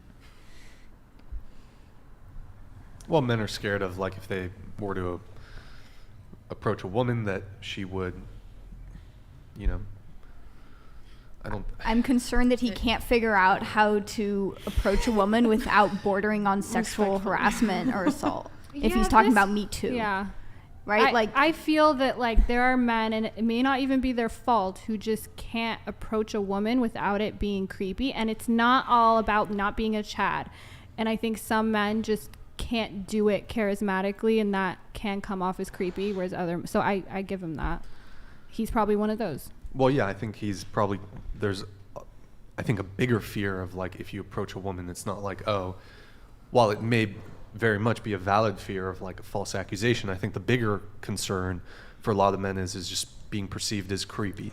They don't do anything, they're not like abusing her in some way, but they approach and perhaps they don't quite know how to navigate that in a smooth way, and then they're concerned about being perceived as creepy. Or even if they do approach in a smooth manner, often the difference between like the exact same behavior is going to be viewed in two totally separate ways, whether the woman's attracted to you or not. Yes. Like the same behavior that would get one guy labeled as a creep would be welcomed from a guy that a woman finds physically attractive. That's true, but I think there are some behaviors that fall into that category, but there are also behaviors like, I think like anybody, whether you're attractive or not, like catcalling obviously isn't a way to approach a woman. Right. So I think there are some behaviors where that's true, but there are some that are obvious no's, and there are others like just someone saying, hey, I hope you have a good day, that most women aren't going to be like, oh, I hate rapists. Like that's not a thing. Well, and plus too, you can also pick up on social cues. Like you can tell within like 3 minutes of talking to a chick if she's interested or not. And so if she's clearly not interested in me, like, you know what? Sorry, I'm gonna go. And then that's how you don't be creepy. Don't. Do you keep think there's a pushing her. portion of men that can't pick up those? Yes. Probably, Yes, yeah. Yes. That's a shocking amount. Yeah. Probably. Yeah, I mean, then there's definitely men who are who perhaps wrongly believe that you ought to be persistent. But men are in this sort of damned if you do, damned if you don't position, because there's a lot of, you hear these stories of like, oh, I rejected him 3 times and then now we're married. My personal view is if you get rejected once, just move on. Don't push it. Not a bad rule. Just take sense. Yeah. I think what's hard for a lot of guys is that we don't really have a courting culture anymore. And so even from woman to woman, it's going to differ what she thinks is creepy versus acceptable versus cute versus confident. So it's hard being on the receiving end as a woman, because then you end up going through things that you find are creepy and uncomfortable and maybe even make you feel unsafe. And it's also hard on the man's end because you don't want to be perceived as a creep and you don't know maybe how to, I guess, in a way that makes her feel comfortable, let her know you're interested in. So it's kind of, I don't envy single people is what I'm trying to say. It's hard. Yeah. It's hard out there. I agree. Those Hard of you out. that say I don't It agree on doesn't matter, anything, I it's agree. Yeah. We have a question here from Stifler. Ask everyone to rate their looks on a scale of 1 to 10. Go ahead, Jasmine. So we got into this last time. I think I have an issue with the 1 to 10 measuring scale, so we could get into that again. I think it's juvenile. I said last time it's fickle, it's whimsical. It's just not a way that I ever rate anybody else. So why would I rate myself that way? Shania, what about you? A 6. I think like a 5.5. I've had a lot of facial trauma, and I think that's really brought my confidence down. That's just heartbreaking. You're like so cute. I'm just saying 10 again. I was going to say 6, but now the literal model has said 6. So I feel like I got to knock it down like 5.5. Hey, 8. Like confidence. All right, there you have it. I give myself a 6.9 on a good day, I guess. I don't know. Thank you, Stifler, for the question. I do need to wrap up here pretty soon, but maybe we can. I don't know how much I want to. What was the primary thing that you object to when it comes to this rating thing? I don't rate people that way. So like, for instance, why not rate people between 1 and 50, right? You could get more precise, but it's just dumb to get to that level of precision. So for me, the 1 to 10 is too negative. Why not? Like, why wouldn't you rate someone between 1 and 1,000 or 150? Because it's too, so I don't walk around and go, is that an 8 or is that a 9? It literally reminds me of like MySpace days. I just might say how old I am, 28, that we used to do this on MySpace in middle school. Since then, I've never heard anybody talk about people this way. Like, he's an 8 or he's a 9. I just go, oh, that person's attractive. I see how that person's conventionally attractive. Well, I think in like a common conversation, it's not something that would come up, but like you can have sense of where someone falls when it comes to their attractiveness. Sure, but I don't think that's usually on this 1 to 10 scale. That's the issue. So I may, and that's where people have differences. Like I think me and some of the women, I could be like, oh, I think he's more attractive than that guy. And they might say, oh no, I like skaters. He's my type. You know, there's so much that goes into this. So that's why I don't think that the 1 to 10, it makes it seem like it's more objective than it is. And while there is an objective. No, there is an objective component to beauty, but there's also a subjective and cultural, right? They've done studies where people in like Africa have different preferences for waist to hip ratio, BMI, then they move to the UK, and over a few generations they start to match the preferences of the UK. So there is a cultural I mean, even like 15 years ago nobody liked big tits and big ass, and now Kardashians. That's a lie. I think that men have always liked big boobs. I mean, there you go. I don't know if that's new. Trust me, as a girl who is flat chested. Yeah. I think the standard of beauty, we can say, has changed throughout history. Can we not say that? Like, and in cultures, like in India, people like big ankles. I don't know if you ever saw that Oprah episode, but people like different things. In some parts of the country, in some parts of the world, being seen as too skinny is not, like, if we even look at art, like if we look at the statue of Aphrodite, who was the most beautiful woman anyone could even conceive of. If you look at her now, she has like rolls. She doesn't have big tits. Like look up the She's statue. got a healthy body fat percentage range. Okay? Look up the statue of Aphrodite. I've seen the statue. I know she's not. That's not the ideal woman's body in 2023. Well, if we were going to depict Aphrodite, the goddess sure. of beauty, we wouldn't draw her that way, and we wouldn't depict her that way anymore today. Nobody's getting plastic surgery to look like that statue. So I'm saying there's obviously a cultural component, there is a subjective component, and there's an objective component. And because of those things, I don't think that the 1 to 10 scale, I think, again, it's juvenile. It makes sense when you're 12 and you're like with your friends, like, he's an 8, he's a 9. But I don't know, you guys can tell me if I'm wrong. Do you guys walk around and look at people that way? Definitely not. Yeah. No. And I will say too, I think it's really dependent on like the day. I feel like some days I would literally be like, wow, I'm a fucking 10. I look amazing. And then some days I'd be like, I look oh like a sea God, creature, yeah. like 5 at the best, maybe. So yeah, I mean, I don't know. I think it's kind of silly too, but like we do it here. So yeah, I'll just do it. Well, I guess, okay, do you consider yourself like a 10, or you just choose to not answer the... No, I don't consider myself a 10. Okay. I do consider myself attractive. Now, there Sure. are days, like she said, that I actually am like, ew. And then there are other days I'm like, oh, I look good today. Like, that's my experience.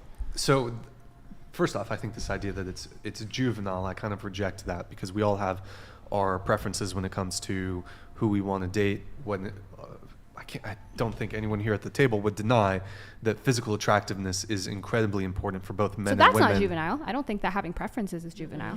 Sure, but I mean, the 1 to 10 scale is a sort of way of doing a assessment of someone's physical attractiveness, both yourself and also other people. So when you see a girl and you like, oh, she's attractive, do you go into, is she a 1, 2, No, 3, I'm 4? I'm not like breaking it down, but like It's the breaking down component that I'm saying is juvenile. That's the component. So you're like, oh no, it's not juvenile to have preferences. Of course not. That's what I'm saying. I think it's totally fine to be like, I find them more attractive than them.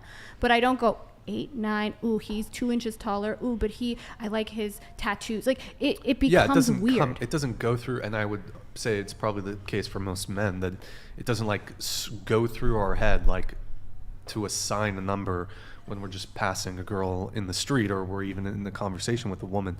But this idea that when we're having a conversation about it on a podcast, and if you do have like sort of if you attempt to have actual analysis of what's going on when it comes to dating, I do think it's valuable. I think it's useful. Yeah, if you're a person that thinks it's useful, you're a very different person than I am. That's all I'm saying. I think it's useful to think people are attractive or not, but if you're starting to put your prospects on like a scale and, oh, she's a 10, she's a 9, she's an 8, she's a 7, she's a 6.5, I don't think most rational adults are dating in that way. Well, here's where it gets dangerous is in today's day and age, we have a culture of, there's from body positivity, where we are gassing people up to think that they are perhaps attractive when maybe they aren't. So the reason you need to, if you think that you are a 10, let's say, but you're not, whether you're a man or a woman, you're going to be disappointed with your dating prospects if you have a delusional sense of your own physical attractiveness. So that's why it's important. I think it's important that people are based in reality when it comes to their own self-assessment of their own physical attractiveness.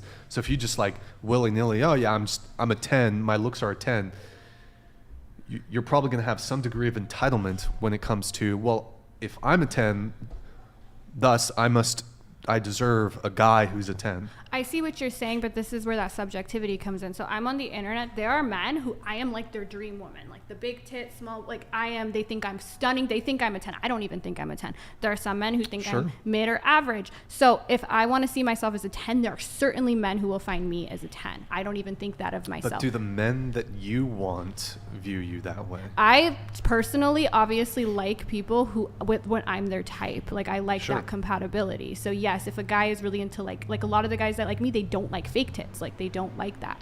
So and you can find a guy that. And there are some men that like small tits, and there are some men, but some men they're like, I love Middle Eastern women. I think they're the most beautiful. I'm not saying they are, but there are some. So what I mean is, what is really the issue with me being like, hey, I like men who I'm their type and they find me very physically attractive. Now, anyone who says you're a 10 out of 10, you're perfect, you have no flaws, that's not even human. That's bizarre. So that's not usually, I think, what people are saying when they're a 10 out of 10. But I don't think that like... It kind of is, though. A lot of people have a overinflated sense of self. They think they're hot shit, but they're not. They think they're more attractive than they actually are. And invariably, they're going to be let down in the dating marketplace because they're not going to be able to secure for long-term commitment. So this has been a common phenomenon in psychology for a while. It's called the self-enhancement bias. So you're right, but I don't think the self-enhancement bias is what's preventing people from...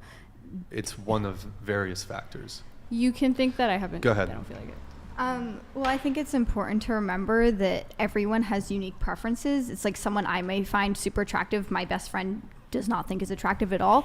So that person they think they're a 10, they're great, they think they're super attractive, they will eventually find someone that also thinks that. Like I think that's a possibility, and it may be to the point where they get beaten down so much in the beginning that maybe they kind of have a little bit of a reality check and they now like, okay, maybe I'm not like a 10.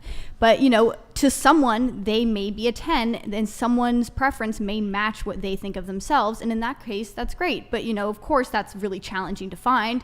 And it's going to be difficult for them if they just are walking around thinking they're a 10 all the time. But, to someone, they really may be a 10. But, okay. I think... Go ahead, Lauren. Sorry. Well, I think I firmly believe that there is someone out there who thinks that you are gorgeous and is going to be attracted to you. I think that's definitely true. Yeah. But I think where Brian's coming from and why having a sense of like self-actualization is important is that are you going to be attracted to that person, right? Because if you're someone who you're like you're single and you've been single for a long time and you meet someone and they find you beautiful, they're super attracted to you, but you think you can do better, perhaps there's a possibility that you can't. And right. No one wants to like quote unquote settle, but I think it is, having realistic expectations is kind of why it might matter, and not necessarily that we quantify how good looking we are, but just kind of like, what pool are you working with? Right. I think anyone who's like, I can do better because I'm more attractive than a person, I don't think that's not a nice person, and you probably shouldn't want to date them anyway.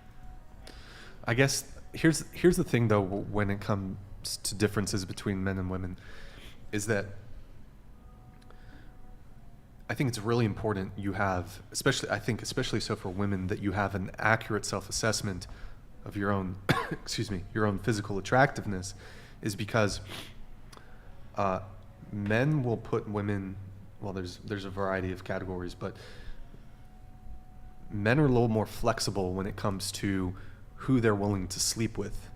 And if as a woman you're desirous of a long-term relationship, there are plenty of guys that you're going to deem really attractive that'll sleep with you, but they'll never give you commitment.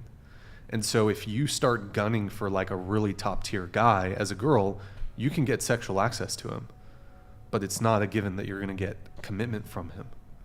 Yeah, sure. Yeah. But so as a woman, like you can, in addition to not only having sexual access to men of whether it's status, whether it's physical appearance, because for men will sleep with women that they would, in terms of physical attractiveness, that they would never consider being in a relationship with. Yeah. However, I think it's pretty different for women. Like for women, in order for you to sleep with a guy, he typically has to be at least physically attractive enough for you to be in a relationship with him. Typically when women break rules when it comes to, you know, sleeping with someone quick or whatever it may be, is he's just going to be really attractive. Whereas it's almost the opposite for Well, men. or she's just super into him, like emotionally, like they have a wonderful emotional connection, and then that like draws a lot more women in, even just to like sleep with you. So. And also, everyone's attractive preferences are different, right? From, you know, everyone here, if you have one guy, you know, we may not all find him super attractive. Yeah. And so there's, like you said, there's someone for everyone type thing. Like it's not that it's easy to find that. It's definitely really difficult, but it's possible. But like, But oh, go ahead, Lauren. Sorry, Go well, ahead. I guess the issue is that women tend to be the gatekeepers of sex, but men are the gatekeepers of relationships. So the disparity there might be that, you know, women, because we're, I guess, traditionally the gatekeepers of sex, what Brian is saying is that we're not going to sleep with someone who we wouldn't also date in terms of looks, but it's men have actually a higher standard for who they would date in terms of looks than who they would merely, for example, have a one night stand with. So you could have like an information asymmetry if you're going into you know, a date or something where you might like be into the guy and want to date him, where he's not actually that attracted to you enough to have you around long term. He only wants to sleep with you, which So would to be get to a the bad conclusion, situation. then you're saying that because of that, these women have an inflated sense of self because they think they can get that guy, but they can't because they're not attractive enough, but they don't know it because they think they can because he's willing to sleep with them. Is that what you're saying? Is that what you guys are? No, what I'm saying is that as a woman, not every man who wants to sleep with you wants to be in a relationship with you, and it's important to be able to discern that. Yeah, I agree. Yeah. So That can also go both ways. Yeah. Too. Absolutely. I mean, maybe typically one way or the other, but it's important to recognize that it can go both ways. Word. Okay. Let me see if there's any other chats. We do. Let's see. Oh, there's Another a one lot. at me. Uh, Oh, never mind. We're not reading. did we do this one? No. Oh, Madison, can you read it? Bruh, there was a vid of women walking through New York and men saying smile more were labeled as predators. This is why even aesthetically attractive people are hesitant to approach women they don't know. Well, I don't. Who here wants to be told to smile more when they're just walking down the street? Like, I don't think that's a good move. Yeah, but it's not. I don't think they're predators, but they're weirdos. I think you can. There's ways to approach women that don't make them feel uncomfortable. And That's smile more is possible. not one of them. We already discussed that. I think the video in question, it was a I know the viral video, video yeah. a long time ago. I mean, what my understanding is that they basically trolled the streets for 10 hours and they got a handful of, and they seem to have targeted typically minority neighborhoods to do this in, which is another conversation, but like there were men who would say hi or whatever. There might have been some cherry picking involved in the editing of that video, but yeah. Let me get this other one. Ryan L. Hey, thank you, man, for the Canadian 100. Appreciate it. Yo, Ryan, thank you. Go ahead, Madison. What that other sub was trying to say in layman's terms is, Lauren, you're a solid 10 when you put looks, values, and social situations all together. You're a perfect 10 for any moderately conservative man. Keep doing what you do. Oh, that's really sweet. She's Thank married. She's married. Can we see the ring? Can we see the ring? Well, I don't know where my actual engagement ring is, unfortunately. We had to oops. move, so Party foul. Yeah. There you have it. Okay, we have Real Life Outdoors. Hey, thank you, man. You have platforms to advocate on behalf of women's rights in your culture. You choose to promote your OF and BS hubris. Also, I'm not paying to talk to you. I'm paying to talk at you. Wow, all right. It's like your OF, but you can keep your clothes on. I mean, you're still paying to get a response out of me. So if we want to talk about what's going on in Iran, we can, but it's a very difficult situation and there's very little we can actually do here to help. There are things that, my family tried to get involved in, but other than protesting, this has been a huge issue that's been going on since the revolution in 1979. So it's really hard to even donate over there. You can't even really send money to Iran. So it's not that simple. And what am I not supposed to work here and have the job I want because women in Iran can't? I mean, I get so many messages from women in Iran and Iranian women thanking me for what I do and for breaking those stereotypes and those the the terrible archaic part of our culture, because there is that about gender norms and women being Beautiful. sexually liberated. Good times. Good times. Can you play one of your sound effects for me? Like the happy one or the good? Yeah, there we go. Okay, so one of the things that came up in a previous chat was someone wanted to talk about body count, and I said I would get to it. So this is us getting to it here at the end of the show here before we wrap up. Should body count matter? I don't have an issue with it mattering for certain people, but for me it doesn't matter, and I wouldn't be attracted to a guy for which he finds it to be pertinent information. No one else's body count matters but my own. That makes sense. Sort of. I So like that. you wouldn't Yeah. you wouldn't mind dating a guy who had like 300 previous sexual partners? I'd be intimidated, Okay, but I wouldn't mind. sure. Personally, it doesn't matter. I've been dating this guy for like 8 months now. I don't know his body count. He doesn't know mine, and we don't really care. Sure. Yeah, same. I think that it's fine if it matters to you or your partner. I think you guys can discuss that privately, but to me it doesn't matter, no. I think it does matter. They say that if you're interested in a relationship, best predictor of future behavior is relevant past behavior.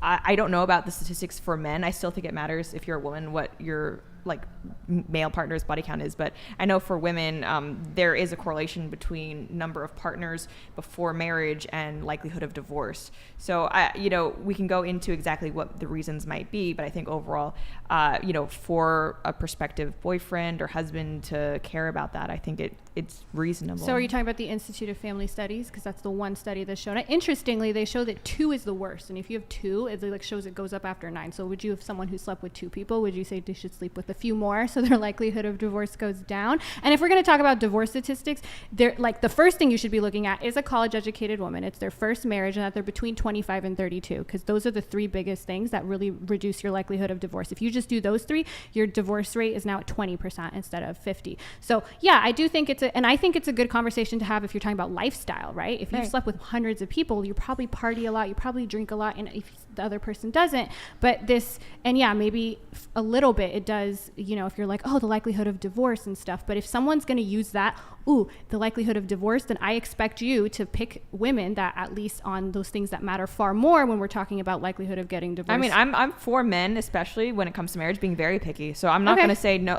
Yes, absolutely. With divorce rates, what they are, I think you should be as much as possible trying to, I don't want to say hedge your bets because that's not a good way to look at a marriage. But yeah, I think it makes a lot of sense to try and be as smart and as possible, especially like we were talking about, divorce courts, that all of these things should matter. A holistic approach to not wanting to get divorced, if you will. Yeah, that study's just funny because it goes up, the highest is 2, and then it kind of goes down until 9, and then it goes up again. So if you're going to hedge your bets, if you've only slept with 2 people, you might want to add a few more in, because according to that one study. I think when you cross, I would want to see a multivariate regression that actually takes into account age, because what that tells someone like me is that the highest being 2, it's likely people who are younger who are getting married, which we also know the likelihood if you're 18 to get it married and divorced is going to be much higher than if you're 25 or something. I agree. Like that. That's why I'm it's annoying that that's the one study that even shows that, is that one Institute of Family. I think there should be more research done on this. Yeah, and I'm not just basing my answer off that one study either.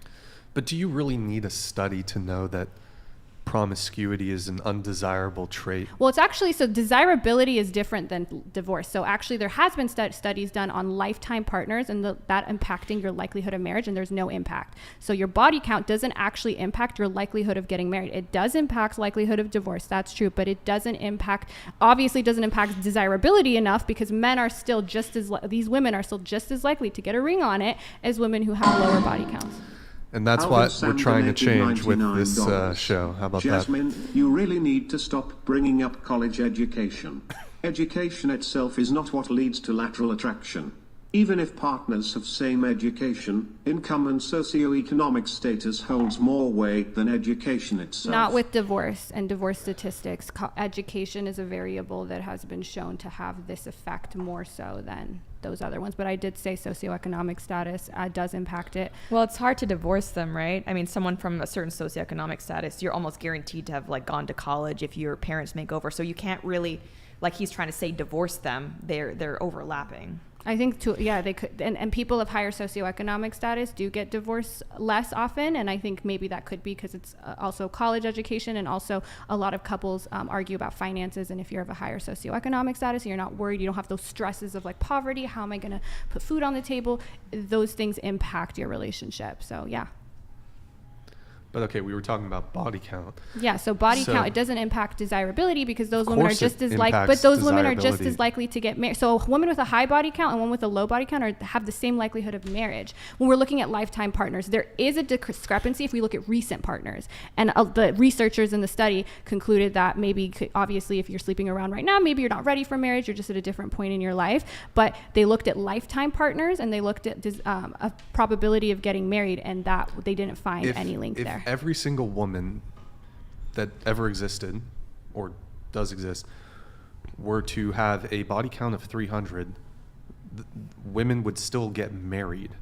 Men would, I suppose, tolerate this new thing, but it doesn't mean it's a good thing or that it's desirable. Well, are you saying if I was telling women, like, okay, it seems like your likelihood of getting married is the same, so maybe men are just tolerating it, but they are tolerating it. So, and also I think hookup culture is misconstrued. When you look at the actual stats, most people are not, it's like 20% that they're showing that is doing this. And a lot of times they use the Pareto principle or whatever, that 20% of men are getting 80% of women. Well, when you reverse it, it's the same, that 20% of women are. So what's really happening is that 20% of the population is promiscuous and the rest kind of aren't. Most people, if you look at those GSS studies of sexlessness and whatever, over 80% of men and women in the past year have had sex either with one person or with zero people. It's not this thing that men or women. I think it's one of those things of like, remember when we were in school and it's like, Mom, everyone does drugs, everyone drinks. I feel like hookup culture in these spaces is becoming that, because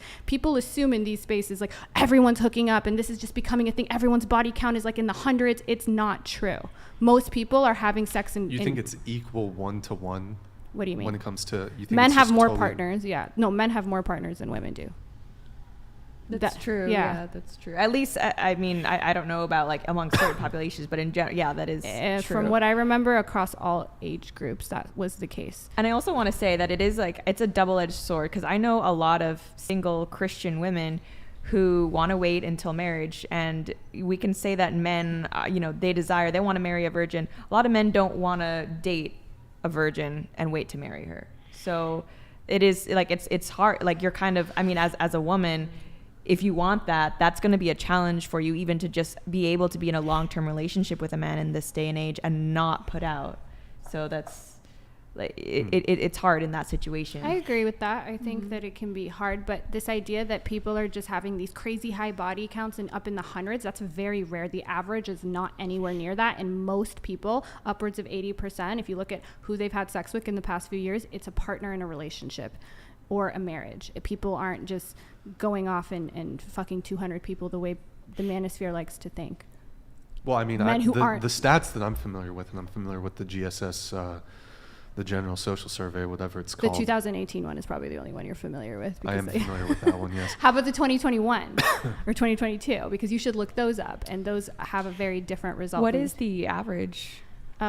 So the one he's referring is one that kind of blew up in these spaces where it shows that like a third of men aren't having sex in the past year, but that there's also one from Pew Research. Yeah, so which shows that I think it's 60% of men in the age range of 18 to 29 report being single, whereas in that same exact age cohort, women are much more likely to be in a relationship. So there's been other ones that don't show that, but also one of the reasons for that is women tend to date a couple years older. So if they were to expand the male side of that to like 33, 34, then the number would be a lot less, because there's a lot of women, if you're only cutting it off at 29, well, 28, 27, 26-year-old women are dating men that are 30, 31, 32, then that's part of where that discrepancy comes from. Age could explain that, but yeah, it's still a pretty staggering, I mean, the fact that there's in the cohort of men between 18 to 29, if 60%, I forgot if it was the exact numbers, but it's like twice as many men are single as women. So the other studies have shown like a 10%. So it's less than that. It's 10%. And that maybe there's still some of that even when we measure for age. But they have shown that if we just increase the male side, so if we look at women and cap it at 29, but we cap men at 34, 35, that changes significantly because a lot of women are dating men that are a few years older than them. Something else that I saw that I forgot who it was that posted about it, but that might explain at least some of the disparity between men and women being single. And this just frustrates me and makes me really glad that I'm not single, is that women are a lot more likely to qualify what their relationship status is with the same person as being a relationship versus a man who might say, oh no, we're not in a relationship. Like we're just or whatever that is. And I could totally see that contributing to at least some of it. Yeah, I agree. That could contribute to some of it. But I don't know if that whole number, first of all, again, that hasn't been replicated. And also with the age and that, I think all three of those things are contributing. Well, I mean, to me, it almost seems self-evident. Okay. So, I mean, there's that one study. 1 out of 3 men under 30 has not had sex in the past year. The corresponding number is 1 out of 6 women under 30 has not had sex in the past year. The latest version of that actually shows women more likely to not have had that's sex. What I in would. the So past. they're stuck on 2018 because 2018 is the 1 year it shows Yeah. this. That's why I want them to use a different year because on those other years it shows women are having less sex than men. But that one, I did think I saw the most recent stats, and it was surprising. It's surprising when it's not the 2018 graph. Well, I did look, and perhaps COVID is related to this, but the number of participants was markedly lower than in previous years. So there was a general trend, and then 2018 had this weird discrepancy, and then it's been it's more likely that if we've done this for many years, that 2018 something was up, whatever. That's why replicability is so important, because it wasn't replicated in the years prior or the years after. So. And also something people don't understand, this 18 to 30 age range, when you actually do 25 to 30, it drops down to like 9%. What it really means is a lot of people, men between 18 and 25, were having more sex because they were getting married more, they were leaving the house more, they were just socializing more. But after 25, it seems that virginity and sexlessness is far. It drops significantly after 25 than in the 18 to 25 range. Well, if the numbers from the most recent GSS survey are true, perhaps even the 2018 numbers are faulty. It may very well be the case. That's what I'm saying. The 2018 numbers are faulty. In any case, though, it does occur to me that I would make the argument that women are more promiscuous than men are. Okay, why? Because it's self-evident? Well, it's, for starters, women have more access to hookup culture than do men. Okay, but that access is clearly not resulting in them actually doing it by any of these surveys or any of these. And also, if women have all these options, if men had the amount of options women have, you don't think they would be far more promiscuous than we're being? But they don't. Yeah, but women are not. Which would suggest women that aren't hypergamy is alive and well. But women aren't using those options. We're seeing. Like, that's the thing. You're saying they have the options, but the options isn't translating to their behavior. Where do you have it? So they may have more options. Now link that to the conclusion you're trying to make. Just because they have more options, they are therefore more promiscuous, or don't we have a gap there that we need to fill a premise? What you basically have is there's a small proportion of men, for example, on Tinder, and they have done studies on Tinder when it comes to the breakdown of who's getting swiped on, who's not.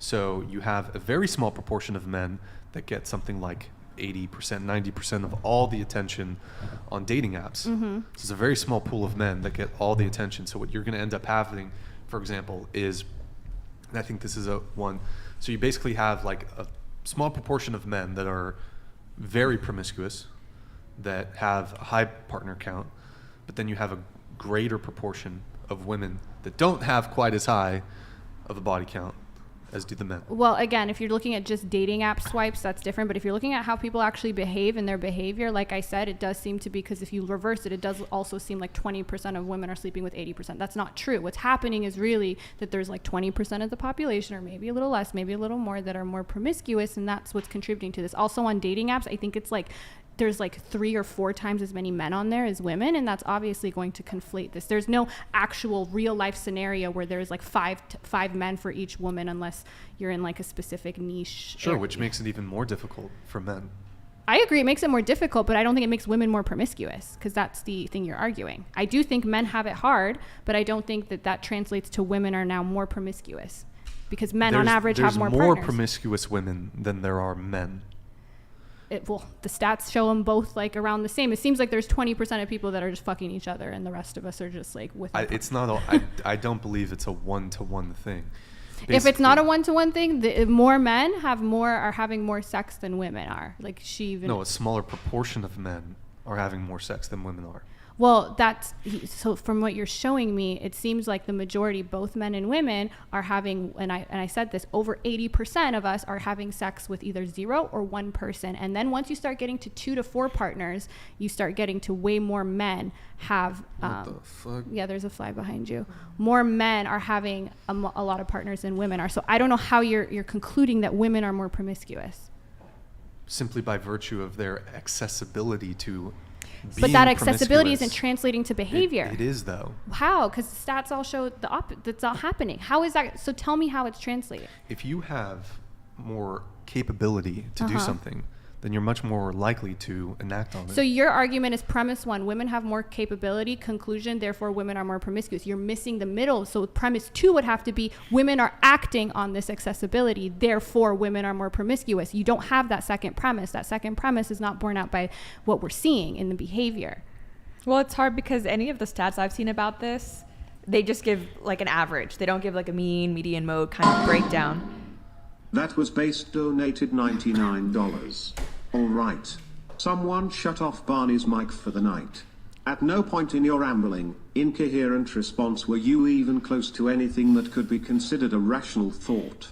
Everyone in this room is now dumber for having listened to it. I mean, Brian is directing a lot of the questions as me. I don't mind being muted for the rest of the time. It's late, and I think we're ending soon, so I'm all for it. Well, I guess the only thing I'd say about the promiscuity is that if we take being promiscuous as like a personality attribute and give it to 20% of the population, it's more likely that the 20% of the female population who is promiscuous is actually going to be able to go out and sleep with someone than the 20% of the male population, right? So, but then I think that would bear out in the data in the sense of then men would. It's hard because the averages might still be the same. So you think the top promiscuous woman is having way more sex than the top promiscuous man? Oh yeah, 100%. I think if a woman is promiscuous, she's able to sleep with way more men than if a man is promiscuous. So like an NBA player, Drake, like if we're looking at the top, so he's not having, so women are. Yeah, but it's like for someone to be at the top, you chose Drake or but for a woman to be getting sex to be and being promiscuous, she just basically needs to be a woman.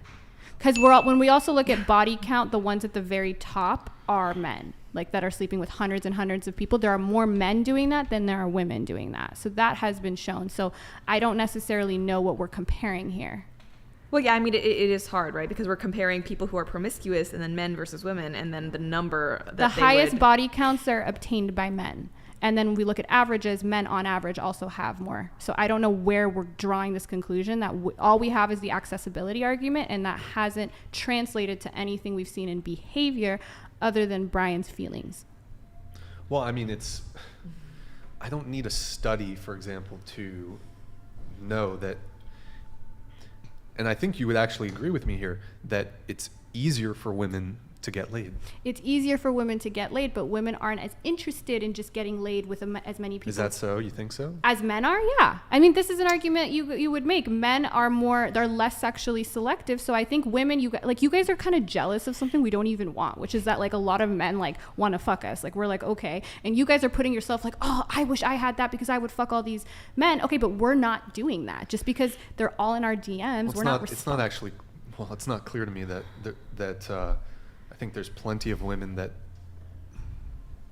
engage in hookup culture, and they are... it's a minority of people on both ends. Now, maybe more men would want to. That's true. If they could, I agree with that. But women, even though they can, most of them still aren't. I don't think that's true. That's what the data says, and that's so... I know you don't... I haven't seen your data. Well, can I pull it up? I mean, you're just denying, like, this is, and this is what's happening, is that most women aren't taking these opportunities. You guys think just because we're out on the street and all these men would have sex with us, you guys know that women are, you guys say in the same breath, women are very selective. They only want to fuck this type of man. And then in the same breath, you're saying, oh, but they're fucking everybody. And they're super promiscuous. I mean. Yeah, there's rampant promiscuity. And where are you getting that from? Because most people seem to just have one partner and they're having sex. Most people have just one I just partner. said over 80% in that GSS study. If you actually go into it and they start differentiating between partners, you find that the majority of people, when they say, have you had sex in the past year, they've had sex with one partner. They're in relationships or they're in marriages. No, the data actually shows that there's I think it's 20% of women, if we're going based off of the Pew research that's been done, that 20% of women are, whether they know it or not, are actually in some sort of polyamorous situation. In other words, they're sharing a guy. But they're still sleeping with that one guy thinking they're in a relationship. So how is that evidence of promiscuity? In fact, wouldn't it be the opposite? No, well, because then you have a smaller then you have men who are getting no access to sex. That's true, and I think that at times that men get no access to sex, it's probably because they want it, but they can't get it. Whereas when women, because there are more women that aren't having sex, they're choosing. You can make that argument, but there are more women, except in 2018, that aren't having sex than men, and you could argue that's by choice. But if you're saying women are more promiscuous, then that probably wouldn't be the case, right? What wouldn't be the case? That women are choosing not to have sex more than men are, if they're super promiscuous. Well, I would have to see the new GSS. Well, you just data. said the GSS. What does the new GSS study show? That there are more sexless men or sexless women? Because except for 2018, it generally shows that women are more sexless than men, and they're doing so by choice. And you're saying because they have all these options. It's not clear to me that there's truth to that, though. I mean, how would you, for example, explain the incidence of men who, for example, are incels? Yes, I do think there is a small portion of men, and there is a portion. No woman could be an incel. I agree, but that doesn't mean that because there are men that are incels and women that no woman could be an incel, that women are more promiscuous. I don't see how that is related to that. It's like how is that more? I feel like from the women that I know, at least, they typically, like, if it's a woman who does want to engage in casual sex, she typically wants to find like a guy that can just be like a hookup partner. Yeah. She doesn't typically want to like sleep around, and that's typically pretty easy to find, like a guy who's willing to do that, obviously. But yeah, I don't find that like many women just want to like sleep around and get all these like guys, whereas the opposite I think is true for men. Sometimes. Women generally are sexless by choice, and for some men it's by choice, but for a lot of men it's not by choice, which is counter to your argument that women are more promiscuous, because so many of them are choosing, I think you could argue all women are choosing to not have a higher body count than they already have, because we all have the opportunity to. But okay, hold on. Yeah.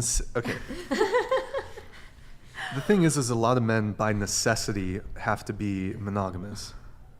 Because okay, so wouldn't they be so? And women don't, but most women still are. So aren't they less promiscuous? No, because if you're unable as a guy, if you are unable to act on your desires to actually secure sexual access from a lot of women, then yeah. So therefore, women are more promiscuous. So you're making arguments that I don't think support your conclusion. Wait, when you say that women are more promiscuous, do you mean that they're actually having sex, whereas men are not more promiscuous, not necessarily because they don't want to have sex, but because they're actually not able to find the partners that women are?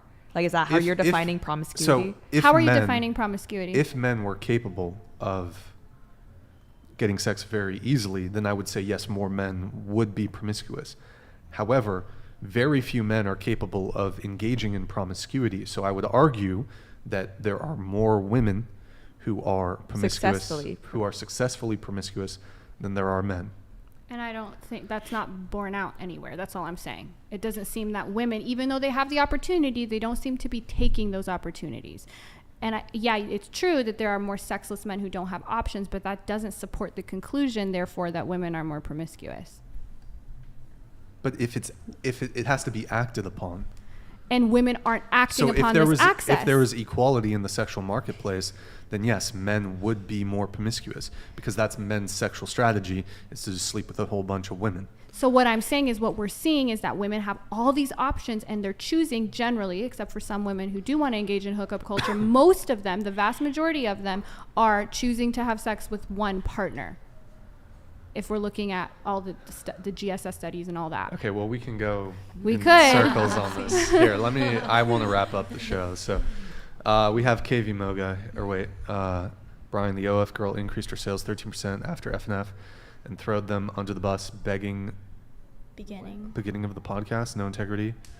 She's a BS lawyer and have BS facts and stats. I didn't increase it 13%. I said overall, the poll I did shows 13% is coming from all of these appearances / like Business Insider did a piece on me, like those kind of things. So word. I wish it was 13%. Hopefully I can go check right now. My income went up by 13% after this. Let's see.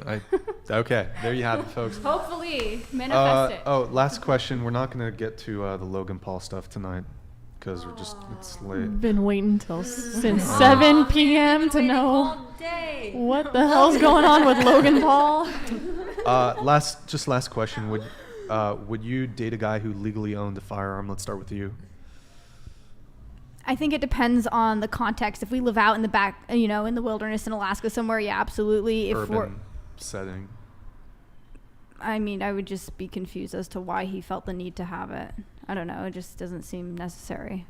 It's a tool, right? It's a self-defense in an urban setting. I mean, isn't that's where you need it the most? Ideal? I mean, here, we'll let everybody answer, but okay, Jasmine, we'll go with you, and we'll go. Would I date a guy who legally owns a firearm? Yeah. Sure. Just one? Yeah, I'm good with just one. Don't need a whole cabinet. He owns one. He owns a couple. Whatever. Sure. Why not? Yeah, I definitely would. I have a weird fear of an intruder at night or something, and I do like the idea of we have one just in case. Yeah. My husband has several firearms, so yes. Absolutely. Okay. So you said no. Well, I'm not anti-gun. I think recreationally they're fun, and I think I don't know. And for me, I guess I don't have very much experience in an urban setting. In a populated area, I don't know. In my mind, it's you need a gun because there's some sort of animal or something like that, and it's just I don't know. I guess I haven't thought about much about it. Yeah, I don't.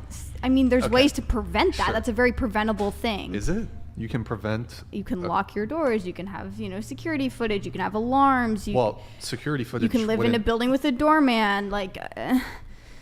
Okay, let's say you don't have any of those things. Well, that's what I'm saying. If it's a circumstance where it would make sense for you to need a gun, then yeah, I guess. But your current place you live, is there a doorman? No, I live in a community of college students, and there's a very large police presence, and I lock the doors and close the windows at night, and it's fine. Okay. Here's a scenario, right? Let's say you do you live with your boyfriend? I do not. You don't? Okay. Maybe one day you're living with a partner. 3 men are starting to break into your house that you share with your boyfriend. Mm-hmm. Would you want your boyfriend to have a firearm to defend the home, defend you in that situation? I mean, I don't think it's necessary that he has a gun to defend. Turn on all the lights, hit the car alarm, startle, Call the police? Sure, How long that's do you not. think? They're not there, but that's not. Sometimes super relevant. you don't have enough time to just. Right, but I don't. I don't before think anything happens. having a gun is necessarily perfect in every situation either. It's so much more complex than that. And also, if they have a gun and you have a gun, no one's winning that. Well, if you're a good shot, but quick draw. I mean, you just quick draw. Okay, it makes sense in some circumstances. Sure. I'm not How about just this? How about this? No. None of them have guns. Okay. Would you prefer your boyfriend to attempt to expel the invaders with his own fists or with a gun? I mean, I don't know. I don't know. I think if if it's possible, if it would be realistically possible for them to be freaked out that there's people home, because in my mind, when someone's breaking in, they want an easy thing. They're not trying to have a fight. They're trying to go into a home where no one's there. You don't know that. Just, What if, let's say you have kids too? Who knows? These guys are deranged fucks. They're on meth, whatever. Who knows? I mean, Okay. I I don't know what you're How trying about to this? say. He does. Okay. You can choose any weapon for your boyfriend. It could be a fucking trebuchet. That doesn't make a difference. You can give him a trebuchet, but they don't have a weapon. They just have their hands. But it's 3 of them and one of your boyfriends. Well, the weapon doesn't matter. It's a weapon. A gun versus a giant knife. I mean, it's gonna have a similar difference between getting into a knife fight. Well, okay. Well, I think because when I think about it, if you walk out with a rifle in your hand, regardless if you actually shoot it, even if there's ammo in it, that is what's going to do the scaring. So if you walk out with your massive katana or whatever, that's also going to have a similar effect if that's what's doing the scaring away of the intruders. So, or, katana and Glock.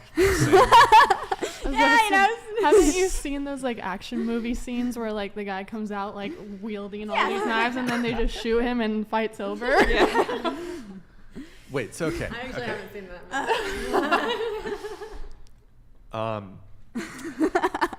I don't know. Do you want your partner to have a firearm in that circumstance? I mean, I don't think having a specific firearm is gonna make like a huge difference. I mean, maybe, I don't know. Would you rather your boyfriend defend you with a firearm or with his fists? Well, obviously a firearm, any weapon, right? It doesn't matter. Okay. But I think it's kind of a moot point because there's so many ways to kind of prevent this situation. And are there? Yeah. Really? Have you had your home broken into? Home invasions where people are in the home is pretty rare. It does. There's a million a year. It's only pretty rare or rarer in places like the United States. In places like the UK, it's actually a good very, thing we live in the common. United States. But why? But do you know why that there's the difference? A lot of people say it is because of the firearm ownership in the United States, because those I forget what they're called, hot break-ins, when you're actually home and someone breaks in, they're very, very common in other places but not here, and it is because I think there's the fear of the firearm. Right. You're just, and that's fine. People can be scared of a firearm. That doesn't mean. Well, I mean they've done studies like kind of doing like correlations, and they've separated the variable of gun ownership. I don't even need one. Ownership. Yeah, and that's a pretty easy thing to do, especially like if you're looking at somewhere like Europe. Obviously, I would always love to have more variables in a study rather than fewer, but that is one of the pretty. I mean, you also have like demographic, overall crime, and stuff. So like, what about? Was this found in Europe in general or just the UK? Because UK that would specifically is the one I'm familiar with. So I'd be curious as to like because France or Sweden or Denmark or these places too, because they tend to have less crime in general and they don't have firearms either. So I'd be curious. Or Australia, I'm not saying that I don't know about the rates of break-ins, but we're talking about break-ins happening versus you're here versus you're not there. Yeah. So I'm curious if it's just UK, I don't think it would lead to, because we'd have to see if it was in other countries too. Also, ideally, different U.S. states. Sure. All right, there you have it, folks. Any final thoughts before I wrap up? Speak now, forever hold your subscribe to my OnlyFans. Don't do that, guys. Don't do it. Don't do it. They will. Final thought. I mean, I had all these questions ready and we never got to them. What were your questions? Nah, it's too late now. Last. Bender the Offender donated $99. If I were a thief sneaking into your house and your partner is pointing a 12 gauge at me, I would leave. Yes, and if my partner also, you came in through the garage and you walked in, turned on the light and started screaming at you and then hit the car alarm button, you would also probably leave. Depends what their motivation is. I was gonna say, I've never heard the car alarm one. Like, someone's going off outside. Like hit the panic button, create noise. Yeah, make people run away because it causes noise, neighbors. Loose Pussy Energy donated $99. Ryan's new intro. Welcome to the Insufferable Podcast. Welcome. You could have been anywhere in the world. You probably should have. I apologize for that. Drugs and alcohol highly recommended. All right, there you have it. LPE, thank you very much for that. Much appreciated. Final thought, Lauren? Or Thank you so much for having me on. I appreciate it. And if people want to hear more of me, you can find me on YouTube, Lauren Chen. oh, we got another one. Raven DT donated $100. This is why military service should be compulsory for both men and women. It's clear none of the women have been in a life or death situation. Even military pilots carry firearms when on military flight ops over hostile territory. Yes, life and or- yeah, go for it. I'm very grateful that we have a military, so I don't have to be in a life or death situation on a daily basis. That's why Most we have a people, military, yeah. to protect ordinary citizens. And of course, military aircraft have weapons on board. It's a military aircraft. That makes sense. And we're lucky to live in a country where we're not facing those situations as much as other countries are. The majority of us are going to go through our lives without a life or death situation, and we should all be grateful for that. And I don't think men's only role in society should be protecting women in this post-apocalypse, these scenarios that people come up with. Word. By the way, why did you change your name from roaming millennial to just your name? Oh, I started doing in-person events and with a lot of older people as well, because it's like Right. conservative politics, and they were really weirded out by a screen name. They did not understand. Yeah. Like, yeah, you are the roaming millennial. So what's your name? It's like, no, but that's like what I got. It was just easier to. Yeah, probably better to go with just your name. And no one does that. That's so 2016 to have the screen name moniker thing. People usually just do the name now. So. Yeah, or there's just some people that still want to like have some semblance of like anonymity or privacy, even Yeah, though they're- that's true. That's true. But that also makes in-person events harder too. So. oh yeah, I can imagine. Well, it was good. It was a good thing. Everybody check out. Everyone's Instagrams are in the description if you want to go follow everybody. Thank you guys for bearing with me here. I've kind of been dying the whole show, still kind of getting over my sickness. So appreciate it, guys. Guys, last call. Hit the like button, please, on your way out. Thank you for tuning in tonight. You could have been anywhere in the world, but you were here with me. I appreciate that. Thank you to everyone who Superchats, donates, and so generously supports the show. Means the world. Arab Money 52, Mitch Jones, thank you for the champagne pop. Much appreciated. You're a legend. Thank you to the wonderful panel tonight for coming here. I know you guys braved the treacherous hurricane conditions that. And earthquake. Yeah, there was there was a 5.5. hurricane and an earthquake. Was it 5.5? Yeah, the epicenter's in Ojai. yeah, just like what, 20 miles away. So, thank you to our chat mods. Thank you to Britt, who's helping with timestamps. Any women who want to be on the show, DM at whatever on Instagram. We will be live again Tuesday, a little early. We're going to be live at 6 p.m. Pacific. Got some interesting guests planned for that day. It might be Adam 22. It might not. We'll see. That'll definitely be a very interesting conversation. I think his wife is coming, and got some other interesting guests for that. So be sure to tune in on Tuesday. And we're going to start early, 6 p.m., I think. So, yeah, we'll see you guys next time. Good night. 07's in the chat. And